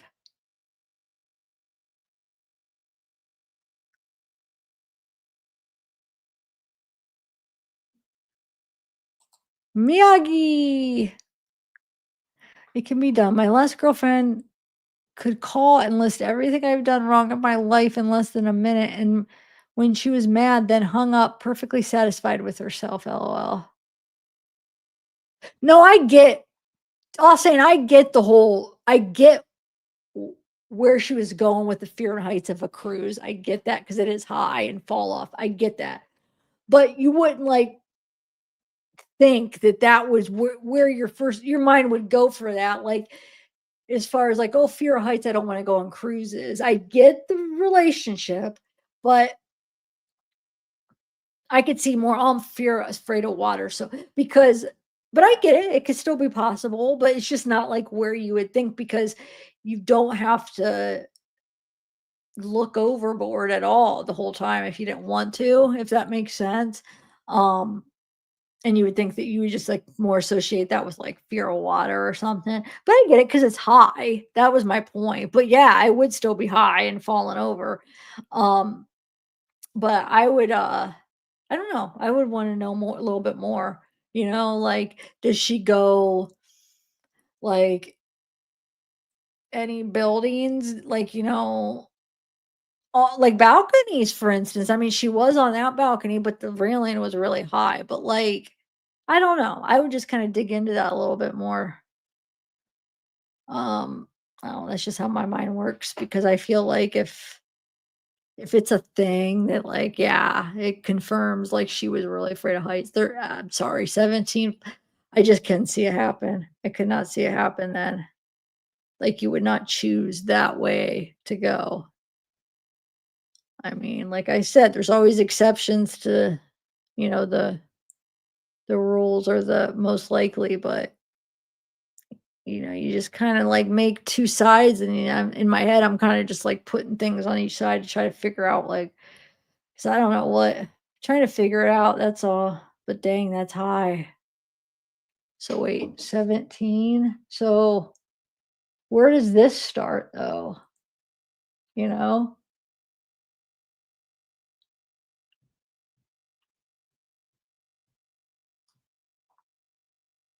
Oh, shoot. That stupid thing freaking. Okay, here we go. 4, 5, 6, 7, 8, 9, 10, 11, 12, 13. That's 13, but of course, this here, 14, 15, 16. So is this a parking garage? I know this is businesses.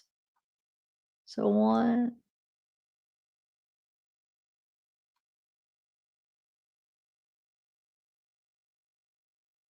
I can't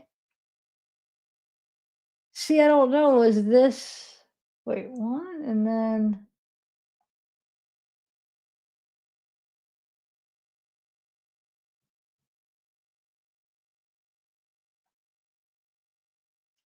It's still, yeah, it's still gonna be one of the highest ones up there. Oh, that's high. Oh my God.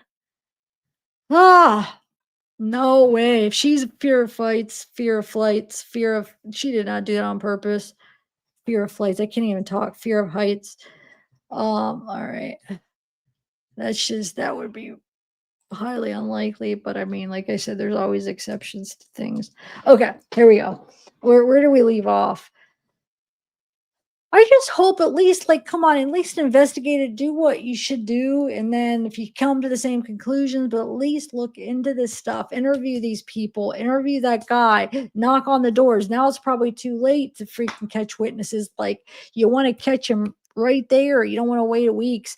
And then why did that person vacate the apartment? Like, I don't, like, what? I mean, I guess they could give the reason. I mean, I guess I could see somebody saying, well, because, a death happened here. Like, I can't live here and not think about it.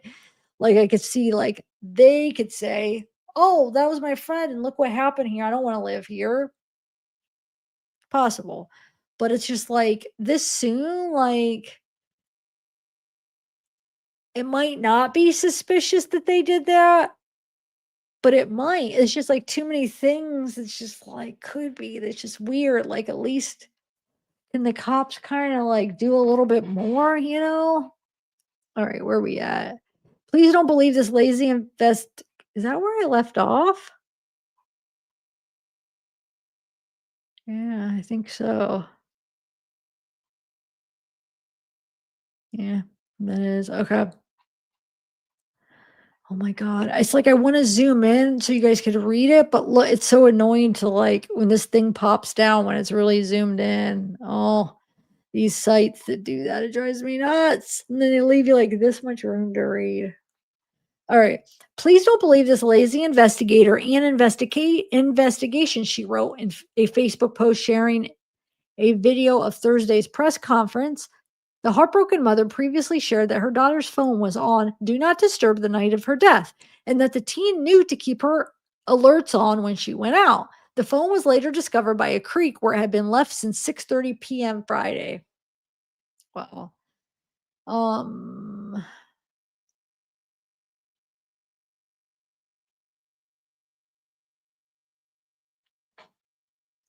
17 stories from an Austin apartment building, man. Police have said they won't investigate the death as a homicide. They won't. Wow. Rodriguez has hired hotshot Texas attorney Tony Busby, who represented over 150 alleged victims of Sean Diddy Combs, to investigate her daughter's death. Wait, who? Okay, let me read this again.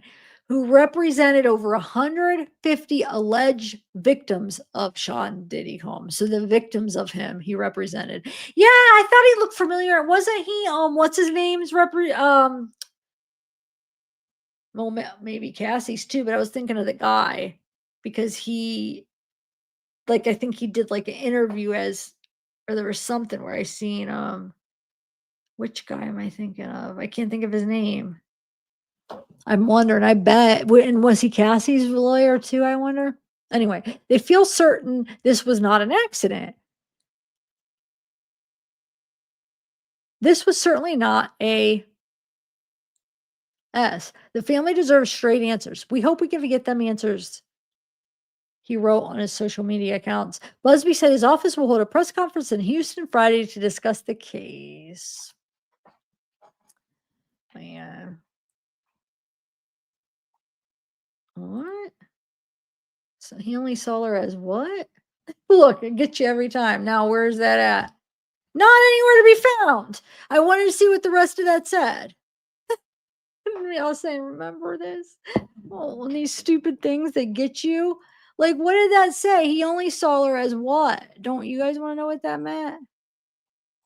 I'm weird. I like nosy. I like to look. It says Ashton Kutcher admitted he only saw Demi Moore as, and then I click on it, and I just wanted to know that. I don't want to read the article. I just want to know as what. And then you go like this. Where is it?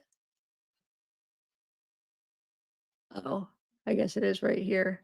It was there. I thought it was one of those tricks. A lot of, and you guys have got fooled by some of them, right? Like where they'll be like, they'll have a picture or something, and be like, oh my god, this is something so drastic. This wasn't drastic, obviously. Pull you anxious. You're like, what? And then you scroll, and it'll be next, next, next, next, next, and it never shows you. You keep hoping, okay, it's coming, it's coming, it's coming. Never comes. But anyway, so I guess let's talk about Jones. Never mind. I'm done. I can't. Ugh! Stupid. You embarrassed me. They embarrassed me in front of you. Anyway, all right. I had other articles. I think I'm just gonna kind of leave it there because I wanna.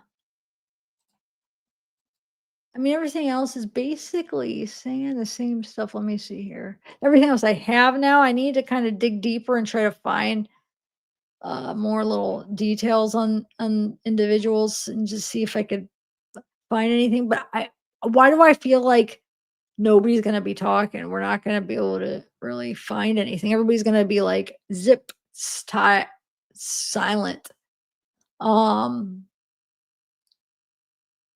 Wait, hold on. What's this? I had a few articles I pulled up I was gonna read, but hold on. New timeline released. Let's see. New timeline released. Surveillance findings and new digital evidence as investigators address speculation surrounding the death of Brianna. I want to see some of this surveillance. I don't think it's out. I have yet to see it. Here's the apartments, but I'm sure it'll come out of I guess it'll just be them walking in as a group. And then remember she said it looked like one of them maybe had their hand on her shoulder or something. And then all of them walking out, but not her. And then I don't know what else there will be. Let's see.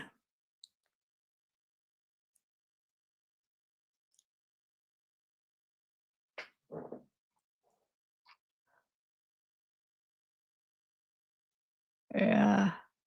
Oh, we could do, hold on. That's what I was gonna do. The Google Maps. And now I have the street that I couldn't understand. That's what it was. Okay, we got a Rio Grande. Hold on, you guys, just don't leave. We'll do a little quick Google Map session. Oh. Trying to copy and paste this so I don't forget.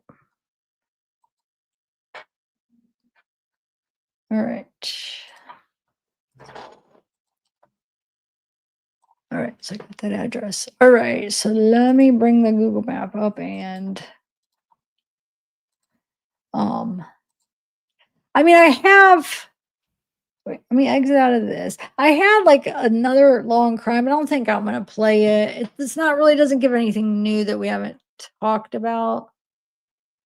I mean, it's still good, but it's already getting pretty long, so I'm just gonna skip that for right now. But you guys never answered. Would you want to do?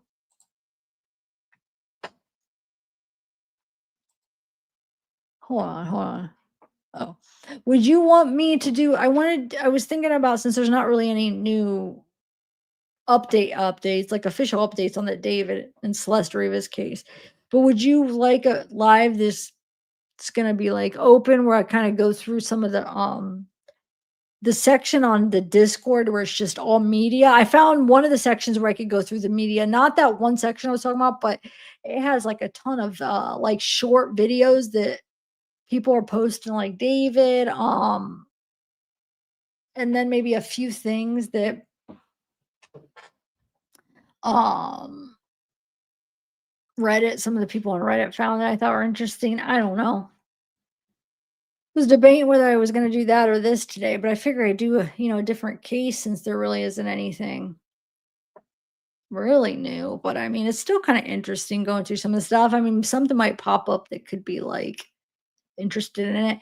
I mean, because when they make an arrest, I mean, I'm still following that case. I'm just waiting to see what they figure out. It's time. It's coming, guys. I don't know. I mean, I hope. What if it comes back and they're like, no probable cause for arrest? I'll be so mad. Cause that, I think it's just time's coming. And imagine David's probably freaking sweating, like going nuts because, like, very shortly, this could be the end of your life as far as you could be in prison forever. Because once they make that arrest, you're there, because a lot of times depends. There has been murder charges where they have offered a bond, and because he has a lot of money, he might be able to make bond, right? But a lot of times they don't offer it. So there's a good chance that once they make that initial arrest, that might be his last freedom ever. Happens a lot. You know what I'm saying? You get arrested, that initial charge, you got to wait for the trial, and then you get your life. Ah, I don't know. I'm kind of nervous what's going to happen with that. But anyway, so yeah, I was thinking about doing that. I keep checking the like, hoping there'll be like the results of whatever happened.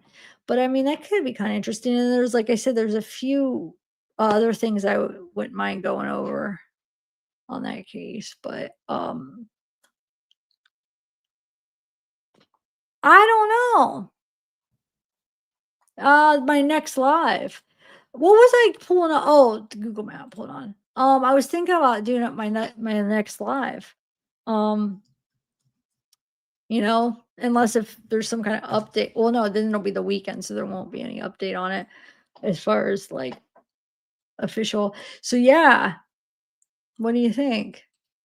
So sounds like some of you guys would be interesting, right? Interested. All right, so here is what is the zip code of that? There's two same addresses for the Rio Grande, but there's two different zip cards. I don't know which one's the right one for this. Does anybody know for this? It's either 76901 or 78705. Huh. Well, hold on. Is this so there's here, look. This is the street apartment complex. So look though, both. But one has different, which one is it? Do you know? I'm not familiar with Texas that much as far as where. Anybody know which one? Oh, really? Oh, because of the source. If you have like a leaker, I just meant more like if they would to give us the results of the grand jury. But if it leaks, yeah, I guess it could come on the weekend if it leaks. I know the building. I'm gonna zoom in, but I just thought if you guys knew ahead of time and then I could zoom in, but nobody knows. I'll just zoom into both. I just thought somebody would know offhand. I guess it's there it is. Never mind, they're both called Rio Grande. I was like, it's the same road, but that's the whole point. They're both Rio Grande. It looks like this might be it. Yeah. Okay. So, which side though? Do we know any information? I guess we don't even know. Do we? Dude, they're already blurring? I just don't I don't get the point of that. Like whenever there's anything they blur it on Google Maps, but what does that solve? Like it almost just brings attention that if somebody's looking through Google Maps and they see a blur, it's almost like you think, oh gosh, is there a murder there or there, a death there? I don't know why that annoys me. It makes no sense. Like it doesn't do anything. You're still here. You still know if you're already this far, that means you already know that it happened right here. Like blurring doesn't help. It's not like they're blurring anything. They're blurring like the building. It just gets on my nerves.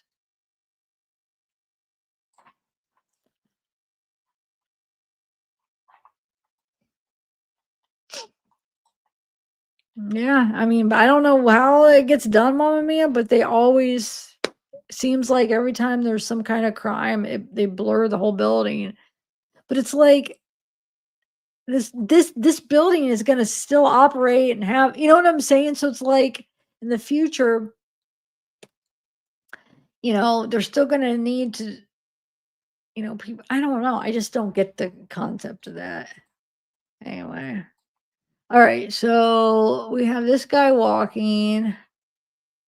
Rio Mar. I don't know. I guess there's nothing really to find out because does anybody know exactly where? I mean, I know they showed this. Hold on, let me see. Let me see if it gives any explanation on any of the articles. I don't know if it does. Do you guys know? I mean, I don't know if it's that big of a deal if we should try to figure out like where. But I'm just curious because if we could hear, I go back and listen to that guy because he gives all these details, like so many details. But I think I'm sure he explains which bar he was in, and we could kind of see, I don't know. He might explain which street he was walking. And if we could figure out, which I don't think we are, I don't think they're going to give that information of which side. 17. Hold on, let's think about this. Yeah, you still be able to hear. So if you're walking and somebody's out in the balcony and they're arguing, yes, of course you can hear. Okay. I just want to see what. Are you guys still here? Yeah. Okay, so. Oh, this actually lets you go down an alley. That means the Google went down this alley. Okay, that's interesting. Oh. Is there about? No. Okay. Yeah, I guess there is, but that's more like the hallway areas. If that makes sense. Okay, so let's go. So yeah, it'd have to be this side or I'm just trying to see here. You got trees, okay. Well, wow, that's high. Was there a car? Okay. Didn't they kind of describe like on the sidewalk? Oh my God. Can you imagine walking by and seeing that?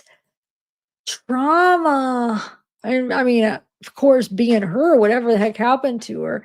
So if it was this side, there's this huge tree, which that could have possibly saved her. To be honest, like if she would have fell on the tree and it could have caught her fall, I'm not thinking it's that side. Well, I guess it could be. Oh, there we go. We could see. Dang it. It was like up. I don't know. So it could be all the way. Oh man. I want to see these ones. Yeah. So it's got to be we're just right here. So it's either has to be right on this road or the crossroad because those are the only two sides that have those balconies, right? This road or this road? This road has this big tree almost on most of it. I don't see how she wouldn't have somehow hit the tree coming down on this side. I think possibly could have saved her. Dang it. Yeah.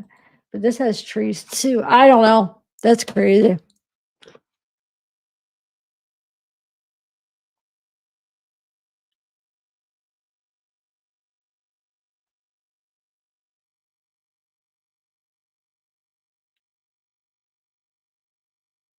Yeah, Mama Mia, exactly. It makes me mad. I don't know. Like it serves no purpose, but yet to bring attention to the fact that something bad happened. You know what I'm saying? That it had to be requested to be blurred. Otherwise, nobody would know. And if they do know, that means they already know, and that's why they're. You know what I'm saying? All right, let me see if it says. Hold on, Brianna. I just want to see something.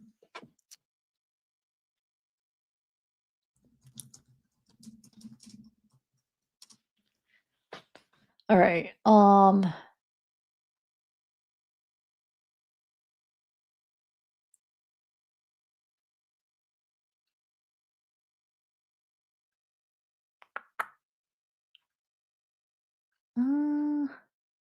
Let's see. What did this say? Let's see what this one. Well, new details on what happened before and after the death of 19-year-old.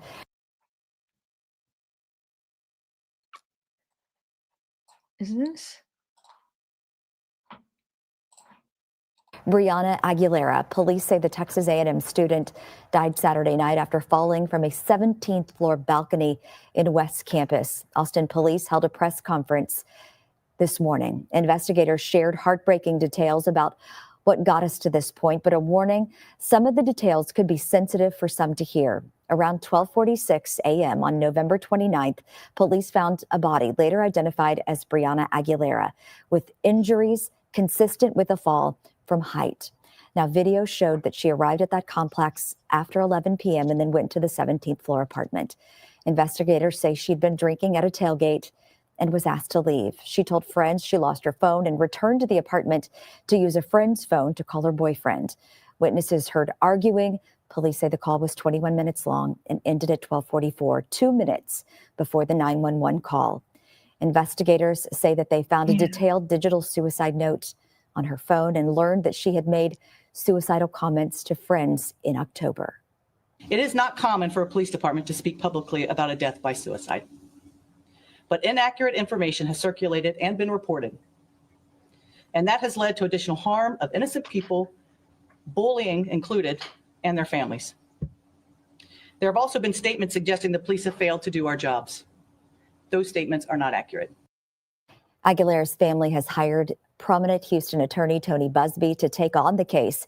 APD says their team has been working around the clock through the investigation. And we'd also like to take a moment to remind people that help is available if you or someone you know is having thoughts of suicide. You can call or text the number 988. Someone with the Suicide Prevention Hotline will respond.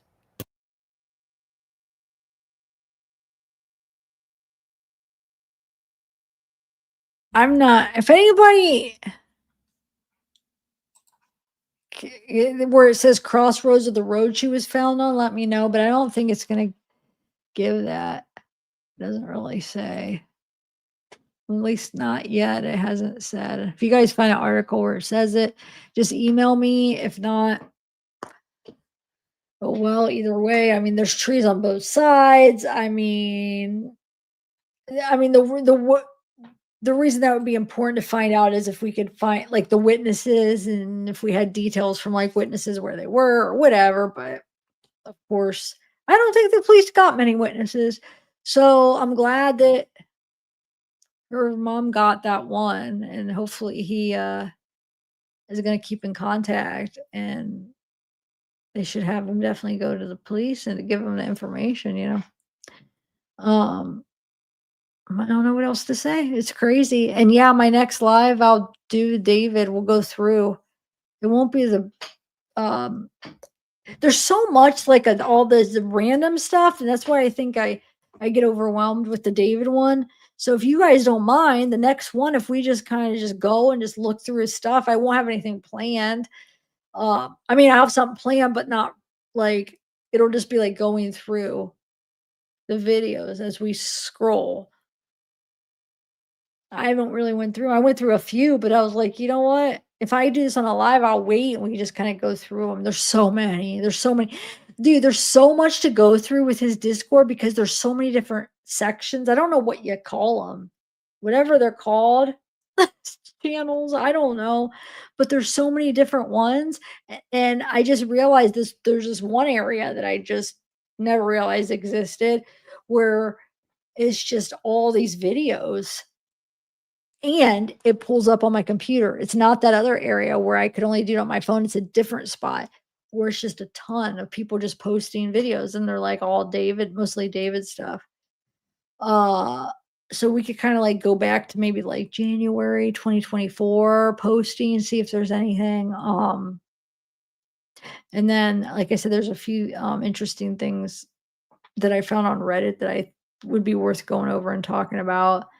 And then, yeah, we'll do that. As long as you guys know it's kind of gonna be like an open, whatever, random. Is there anything else that we should look at on this case on the Google Maps? Um, oh, hold on. Do I have an address? Hold on. Of where, um, like her phone and stuff were found? He said Walnut Creek in the field by, hold on, let me see. Give me 1 minute. Walnut,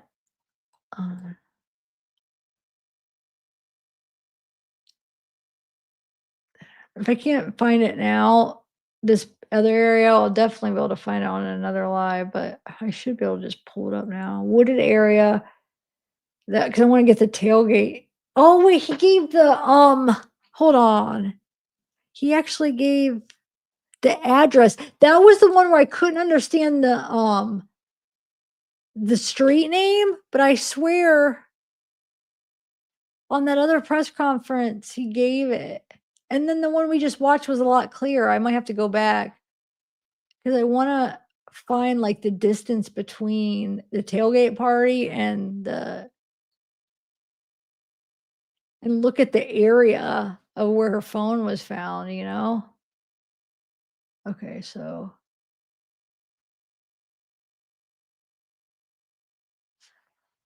wait, let me put in. Oh, actually, hold on 1 second. Let me do. No.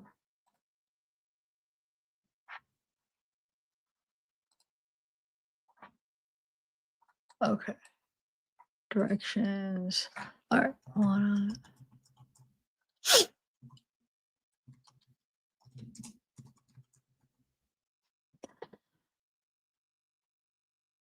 Okay, I'm gonna have to find more information because that's not gonna work.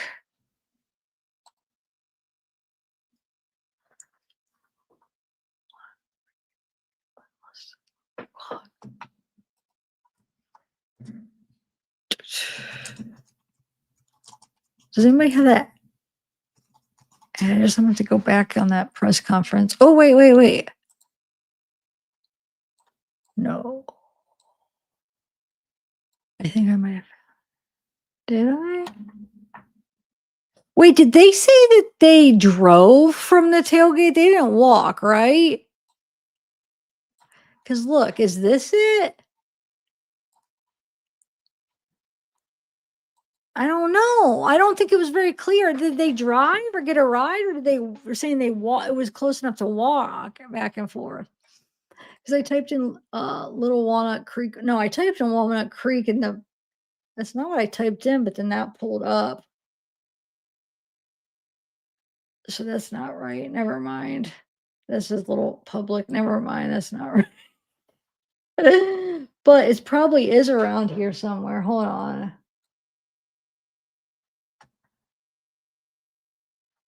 So that's that. Let's just look. Walnut Creek and the clock. It says, but I do have an address here. Look, it says, where's it at? It was 2101. Hold on, where's that?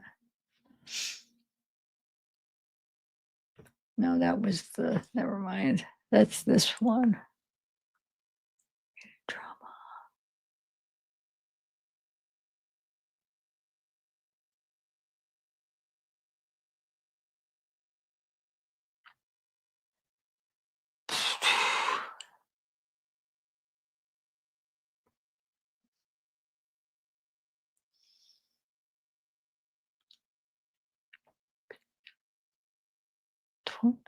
I don't know.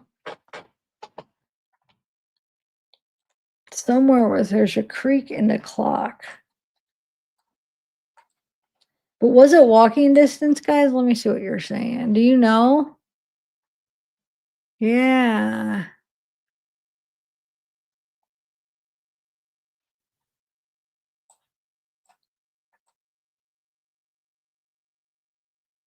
Tiff's Treats. Cookie delivery. Hey, that's me. That's my name. Tiffany.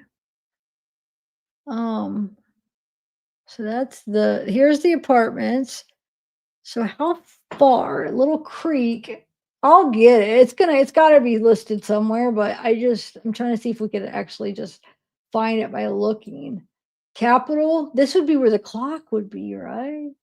Because it says in the notes, it says, wooded area near Walnut Creek in the field by Austin local clock. Would that be the field? And I don't know, but there's no creek. That's the only problem. Here's a Waterloo Park.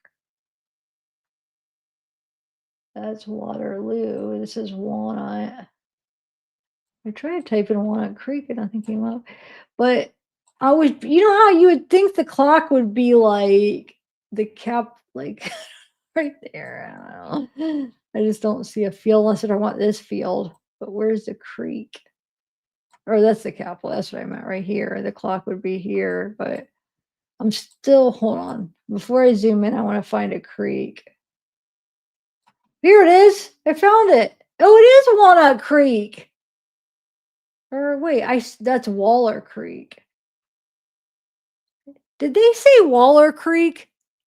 Maybe they said Waller Creek because that's when I was taking notes and it was so. This makes more sense. It's gotta be because that just makes sense that, right?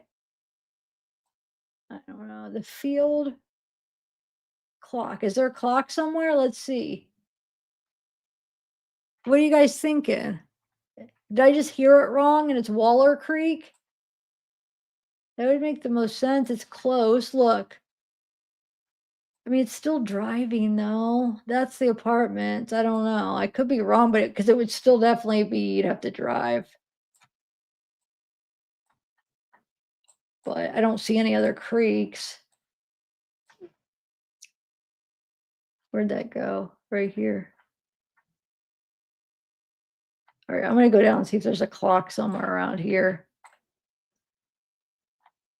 As if I heard that wrong and it doesn't say clock. It was hard to hear. That was that hard one. I should go back and listen to the easy one, but I don't remember where it's at in that. I'm getting tired. And this, I guess I should, because I'll be able to tell if they say Waller Creek. And if they do, then that's it. Thanks. I'm just too tired right now. And I suck at doing research. I have to have my research. I'm good at doing research. That came out wrong.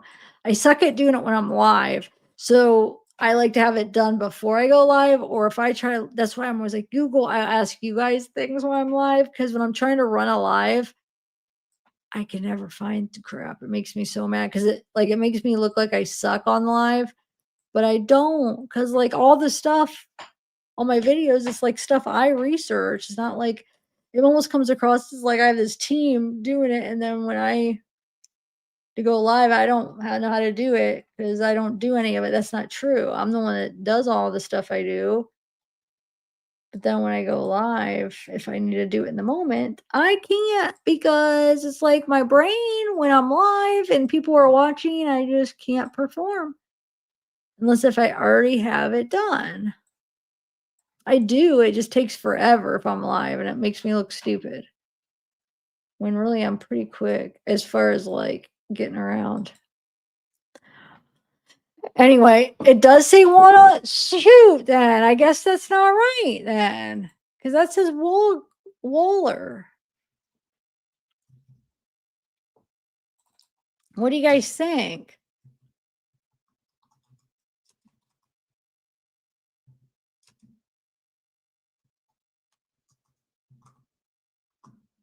Austin. See what? Oh, Austin. Ooh, maybe I found it. Hold on. And then those two. Okay. Matt, wait. Walnut Creek. I found it. Yay. Why didn't last time I don't know what I was doing before. It's right here. Little Walnut. Oh, wait. That's what came up last time. I was right the first time. It was the same thing, but like when it said Austin Public, I was thinking it was the library, something which that was right, guys, right? Well, I don't know though. I don't see no creek. Maybe there is no creek. No, it said it by a wooded area though. So is this the public library? Why did I think that said public library? It might. Oh, no. There's got to be some wooded area though. Walnut Creek, Austin Public. Okay. It's got to be somewhere around here though, because you know how they name things and it's usually somewhere around. Everything's named that around it usually. Is this it? I mean, this could be wooded. I don't know if that would be considered a field, a clock. Is there a clock anywhere? I don't know, guys. Maybe I'm looking for too big of a field and stuff. But let's find a freaking clock. And then it said local clock. Are you also seeing the local clock part? Are you talking about like this field? And we're thinking it's like more woodsy than it really is. No, because it said wooded area, a field, Walnut Creek, which I thought would be a little creek too, and then some kind of clock, local clock.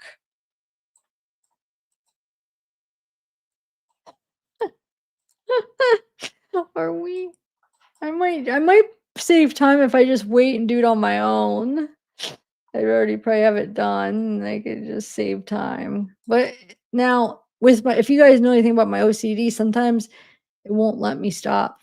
So it's like I have to do it till I find it, even though I shouldn't. Thanks, guys. It's all your fault. I am about to give up. I say that, but I know I can't do it. Red Lobster. Okay, wait, I'm in the wrong area. Let's go over here a little more. Let's just try to guess that it would be a walk. I still think it's over here. Because that's the only area there's like, well, no wooded area. Like, how wooded? I don't see no wooded areas around here. Is this it? Especially not in walking distance. So I think it's just not as like wooded as we think. Is what everybody's picturing. Because here's the apartments. I wish we need to know if they drove or walked. Because there's nothing in walking distance that's wooded. They had to have drove. But they never really made it clear how they got from one place to another. They just kind of said, oh, we went here to there. I don't remember hearing saying that, oh, we took an Uber or they drove or they walked. I know. I think I might. My OCD will really get to me, but I can't do it. The minute I get off, watch, I'll find it like this, and then I'll want it to go live again. This is what's gonna happen. I'm gonna find it and be like, guys, wait, I found it, but you're gone. Well, email me if anybody finds it. I'm gonna be looking. What if it's a typo and one person said walnut, so everybody typoed it and everybody just copied? Because you know how we've seen that where it comes from one source, and if that source is wrong, we'll have 50 wrong sources. And then it is Waller the whole time.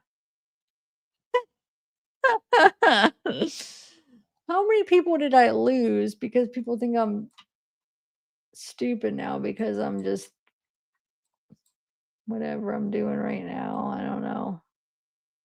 I do have my moments. But I feel like I'm good when I'm alone. I keep thinking it's just gonna pop out, and I'm like, there it is.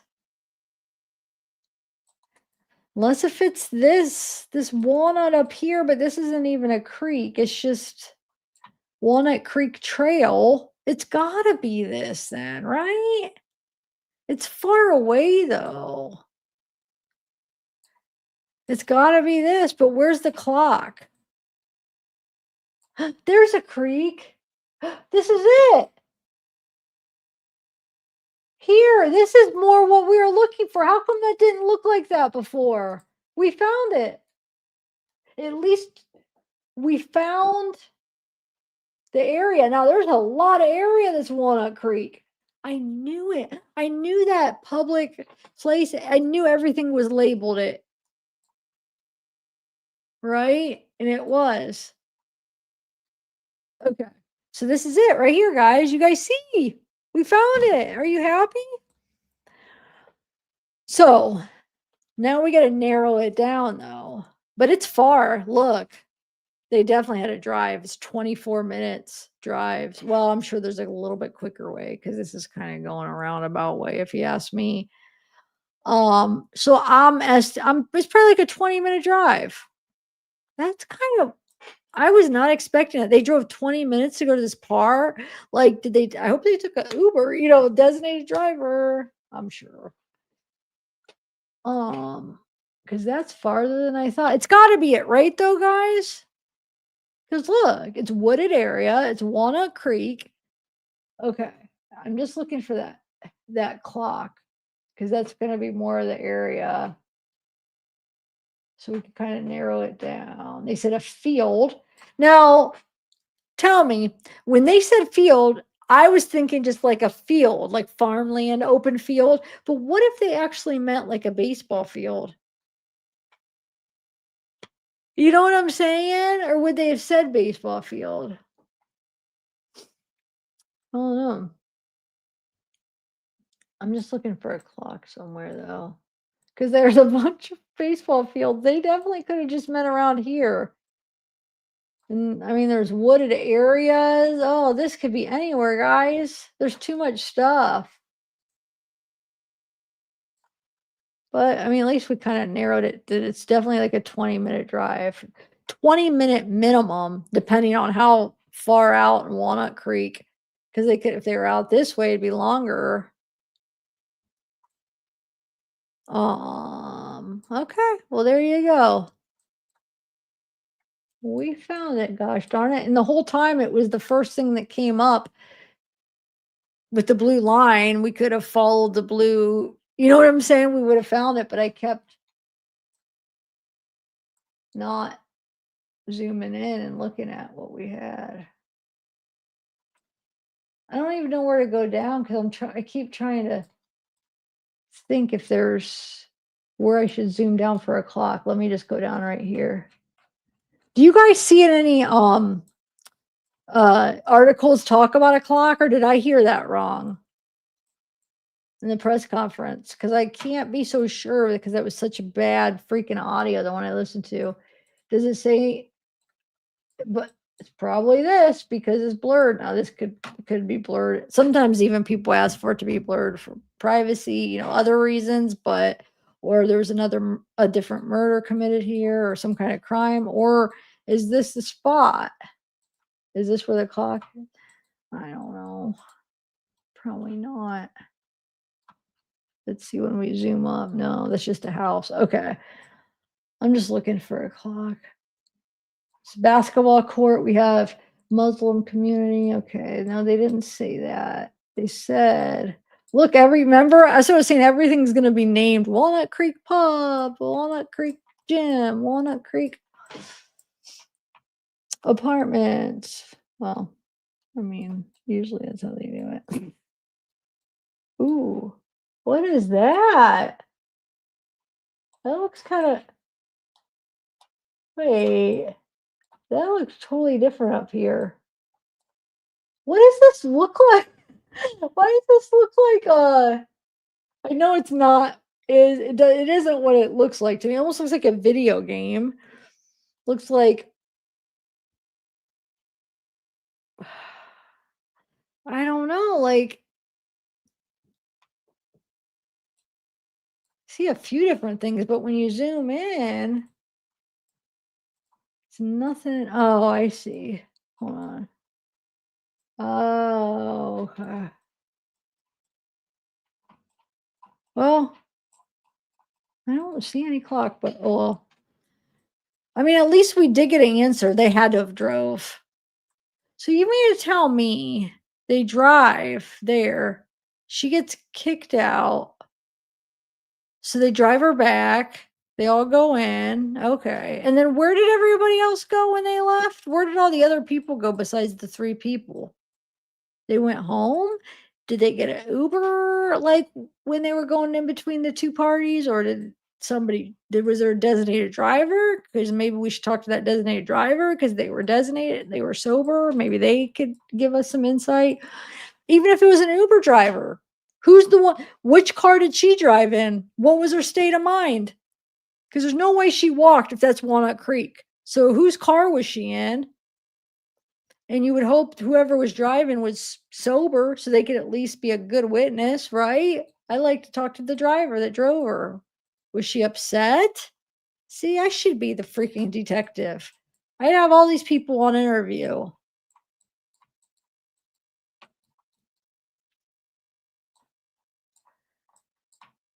I'd be interviewing them. I'd interview TikTok guy. I'd be knocking on the doors to his apartment, talking to what everybody on, especially the first floors. Did you hear anything? Well, no, even the high floors. Did you hear the fight?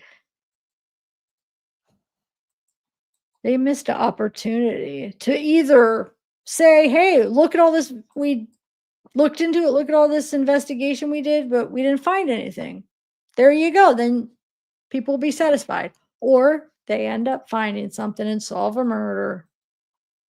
Or don't put it out there that she did it herself, because what if she didn't? And what if it was just an accident? Kids, they're arguing or something, it's just some accident. And then you put it out there that she did this. And, I feel like she at least deserves an investigation, because that's a big thing to say if that's not what happened. You know what I'm saying? Like, if that's not what happened and now that's attached to her, if that's what she did, what if it was just an accident, or what if it was something more, or whatever? I just think she at least deserves for it to be checked in more than what they did. You know? Is that a, wait, what's this? Huh. I don't even know where the clock would be, and it's probably gonna be in a spot where there's no Google. The Google truck doesn't go down that road or something. I mean, here's the baseball field. See if you go down here. No, figured you probably. But yeah, it's got it. I really do think it's somewhere in this area. Maybe I just heard the wrong thing about the clock. It might not have said clock. I'm not so sure that I heard that right. All right, guys. Well, let me see if I can go down in any of these spots. No. What is over here? Look at all these barrels. Whoa. That's creepy.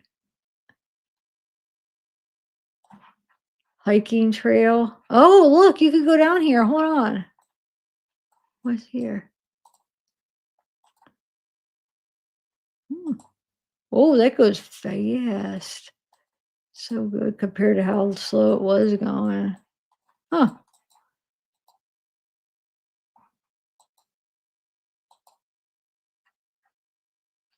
All right, guys. Well, I don't see any clocks, but I'm done.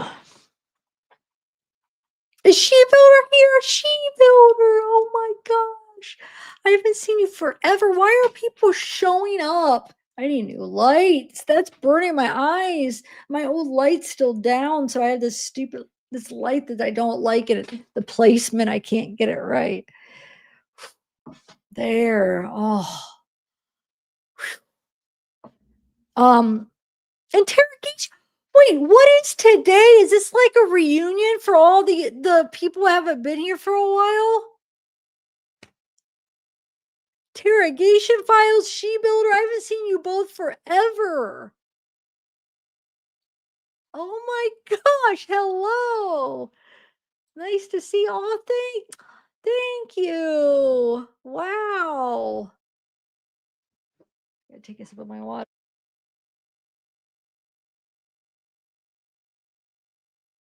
Where the heck have you been? How's your channel? How's everything going? And She Builder, how are you? I don't even know. It's like Christmas. Well, it is coming up. People. Oh, oh, you take that down. Hold on. I'm trying. And I still had, let me make sure, cause of death. No. Yeah, I don't need to put these up. I still had a bunch of articles, but we did enough. I want to see. Let me say hi to you guys. Let me exit out of this stuff so I can see you.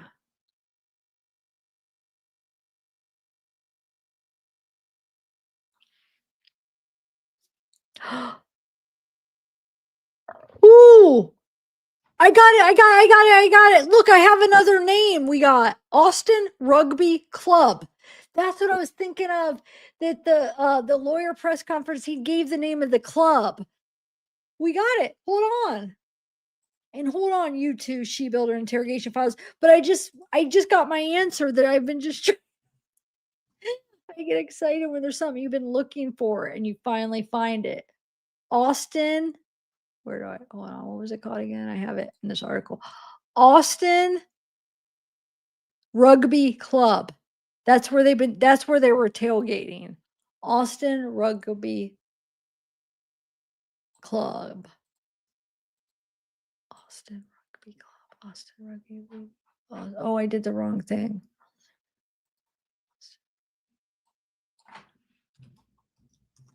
Austin Rugby Club. Austin Rugby Club. Austin Rugby Club. Okay. Yes. Okay, hold on. Don't leave. Rio Grande. There we go. We were in the right area though. Look. And then you guys don't leave it. Hold on, interrogation. Thank you for the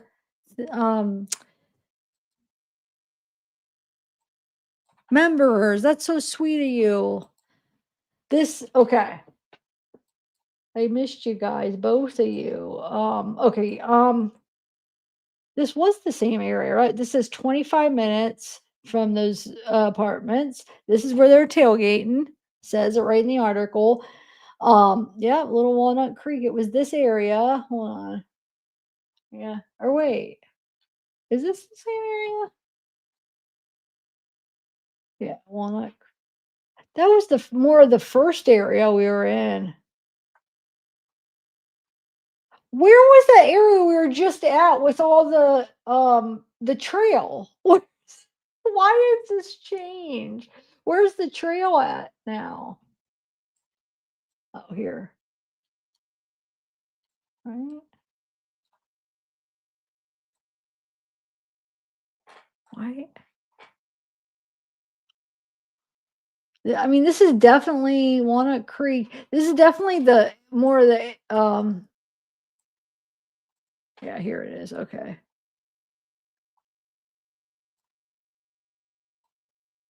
But here, I'm just trying to see how close here's Walnut Creek. Walnut Hike Bike Trail, Austin Cricket Association. But where's those fields real quick? I just want to compare where we were at. Now I can't where were we at before with the baseball fields? Is this crazy? I mean, what is wrong? Why can't I find the baseball fields?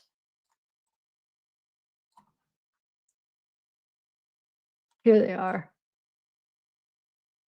Is this where I was at before? I just want to kind of see where I just was. Yeah, I was way over here. Okay. Walnut Creek. Okay. So it's actually way over here. So this Walnut Creek area is pretty far, like pretty big. So this is where they're tailgating. Now, at this house, this is the club. Whoa, it's out in the middle of nowhere. Wow, Little Walnut Creek. Here's the creek. Ah, this is making more sense. Okay. Because the area was so big. It's like where? So it's more on the southern side, I guess. Okay, so it's out in the middle of nowhere, basically. Wow. Here's the creek. Here's the wooded area. I don't know where the clock is. That was maybe there's a clock somewhere around here. Maybe I just heard it wrong. But whoa, that makes sense. You guys, we got her.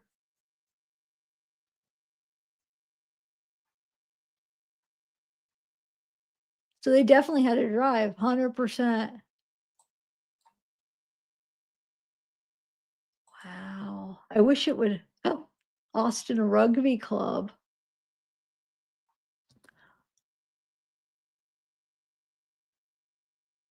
Where is that at?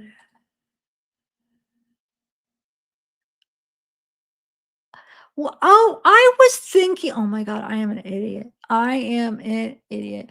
I was thinking it was like a club, like a dance club or like a club bar. And it didn't even click rugby. I just I think that was a name. It's actually a rugby club. Okay. Oh my God, don't make fun of me. I didn't click it.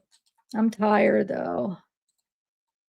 It's like on my last leg, wind down, but okay. So yeah, I wish we could zoom down in here, but here's the creek. And so she is at this party. She gets kicked out of the tailgate, or their story, too intoxicated, has to leave. So she kept coming off like in more of the wooded area, but this could all be really considered a wooded area. I mean, look, any of this area, she went off somewhere. The creek's more over here, but who knows? Goes off. She kept dropping her phone supposedly, and then her phone was in what a purse somewhere thrown by the wooded area. But I mean, in reality, it could be anywhere around here, right? Very secluded. So, wow, there we go. And then comparative to where the apartments, as you can see, it's right here. So almost about 8 miles, 7.5 miles, one of them 7.7 miles, depending on what route, 25 minutes. There you go. We did it. I don't usually give up till I find it, and I did it. No, we did it together. I think I did all the work on that one. I did. I figured out their address and I found it on the map. You guys didn't do crap. Anyway, but I don't know if you're still here, interrogation files. Thank you. I didn't mean to just run off real quick. I had to, when I found the name of the actual club, I had to find it. I had to go. What's that face all saying? What is that?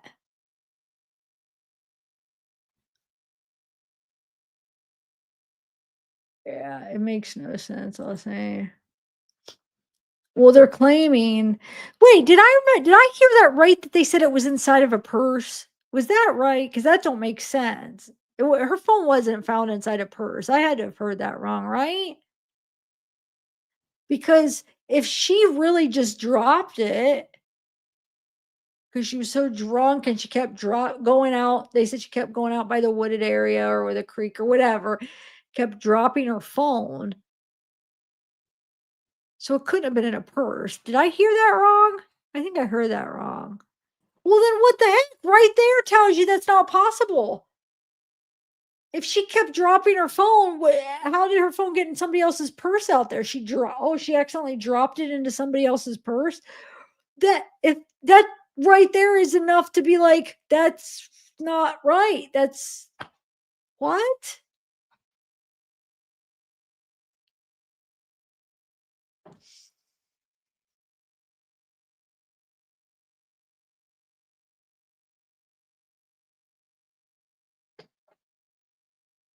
Why aren't they stressing that point more? That doesn't even make any sense. How could she be dropping her phone drunk and then how does it end up in her friend's purse? Are they saying she had her friend's purse too? Okay. Is a laugh a day still here?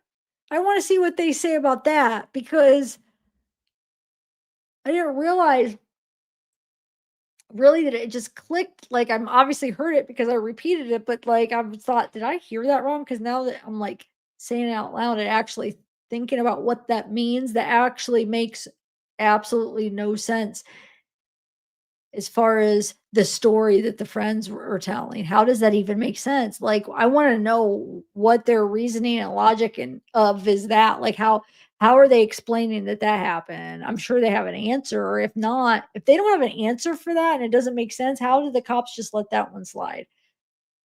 Because what could possibly be their explanation for that?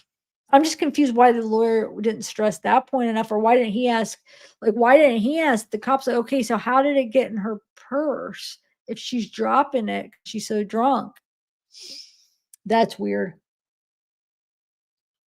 I'm out of water. Shoot, I was expecting a nice sip of cold water to hit my lips as I tilted this cup and nothing came because it's empty. There's a little bit left in here, but this is not cold. This is water from overnight, but it's still not bad.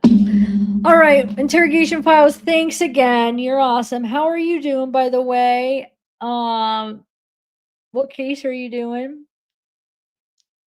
You caught me on an ending moment because I'm tired and I've already been on for, oh my God, almost 4.5 hours.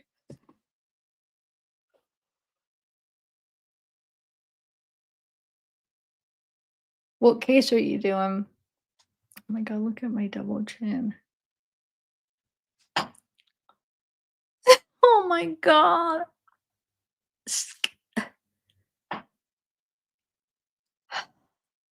I'm getting old. Loose skin. Look at that. It's more loose than it is like fat. I'd rather be. Anyway, all right. Mama Mia, thanks for coming. Look, I'm filled with blue. All my mods, interrogation, Mama Mia, Casey, Alsane. Did I miss any?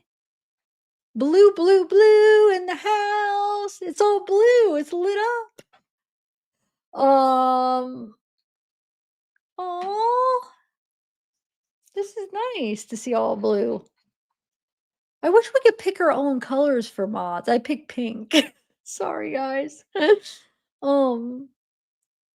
like pink. Purple used to always be my favorite color up until like probably like 7 years ago. I don't know. I changed it a while back. Now I like pink, but you know what? Now I almost like all colors. Like I feel like I like blues, greens, pinks, purple, yellow. I like them all. I like them all. Tie-dye is my favorite color.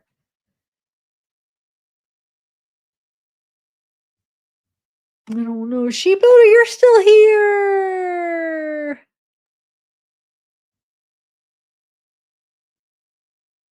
Are you talking about Soul for Music? Ascending Soul? Sheep Builder?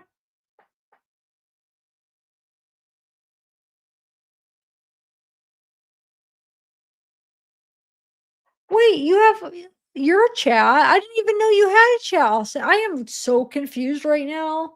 Feel like, what do you mean your chat? I don't even know what that means. Oh, I still have my. I'm live on Rumble too. I forgot.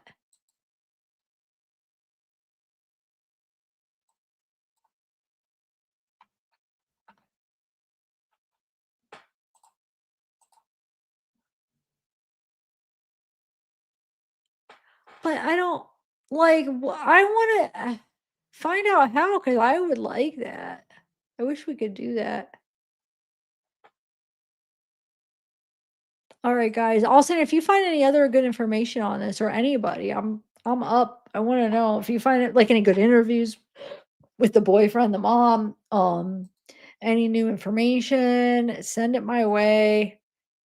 I think I just exited out of us. Oh no, here we are. All right, guys. Oh, who's it on interrogation? Who's who? That's what I was wondering. Did you answer? Hold on, let me go back because I asked you a question and then I over here blah, and I didn't see if you answered. Alexa Bartel. I don't know that case. Hold on, let me look her up. I might once I see it, I might be like, oh, I know her, but offhand, I don't know. Huh. Whoa. Wait. Whoa. Teens night of rock throwing. Rock throwing? What? Leads to murder conviction of one of them. First degree murder. Death of driver Alexa Bartel after two others turn on him. Oh, is that a guy? Is Alexa a guy? Two others turn on him, get a plea deal. The three Denver area teens cheered each other during a night of throwing rocks at cars. I remember a case like this, but I don't know if this is the same case about throwing at rocks. No, I think the person got paralyzed, the one I'm thinking, or got like not, I don't know. Let me see. Night of throwing rocks at cars until one of the stones crashed into a windshield and killed a woman. Oh, wait, no, this is this one. Wait a minute. This is the one I was thinking of, I think. Jurors found Joseph Koenig guilty of first degree murder in the death of Alexa Bartel. Wait, maybe not. The three young men riding with him reached deal. Is it a girl or a guy?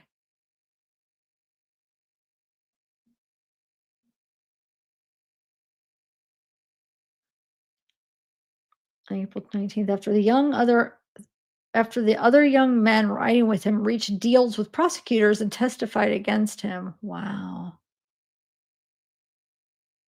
Koenig, now 20, was also convicted of attempted murder and others less serious. Wow, this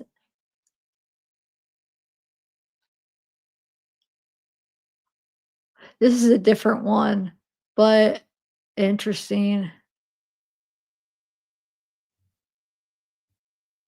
Wow. That's a tough one. That's really tough.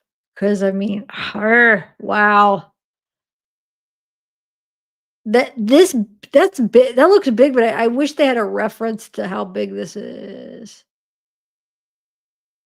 Like, is that really big or is it just small? I can't tell.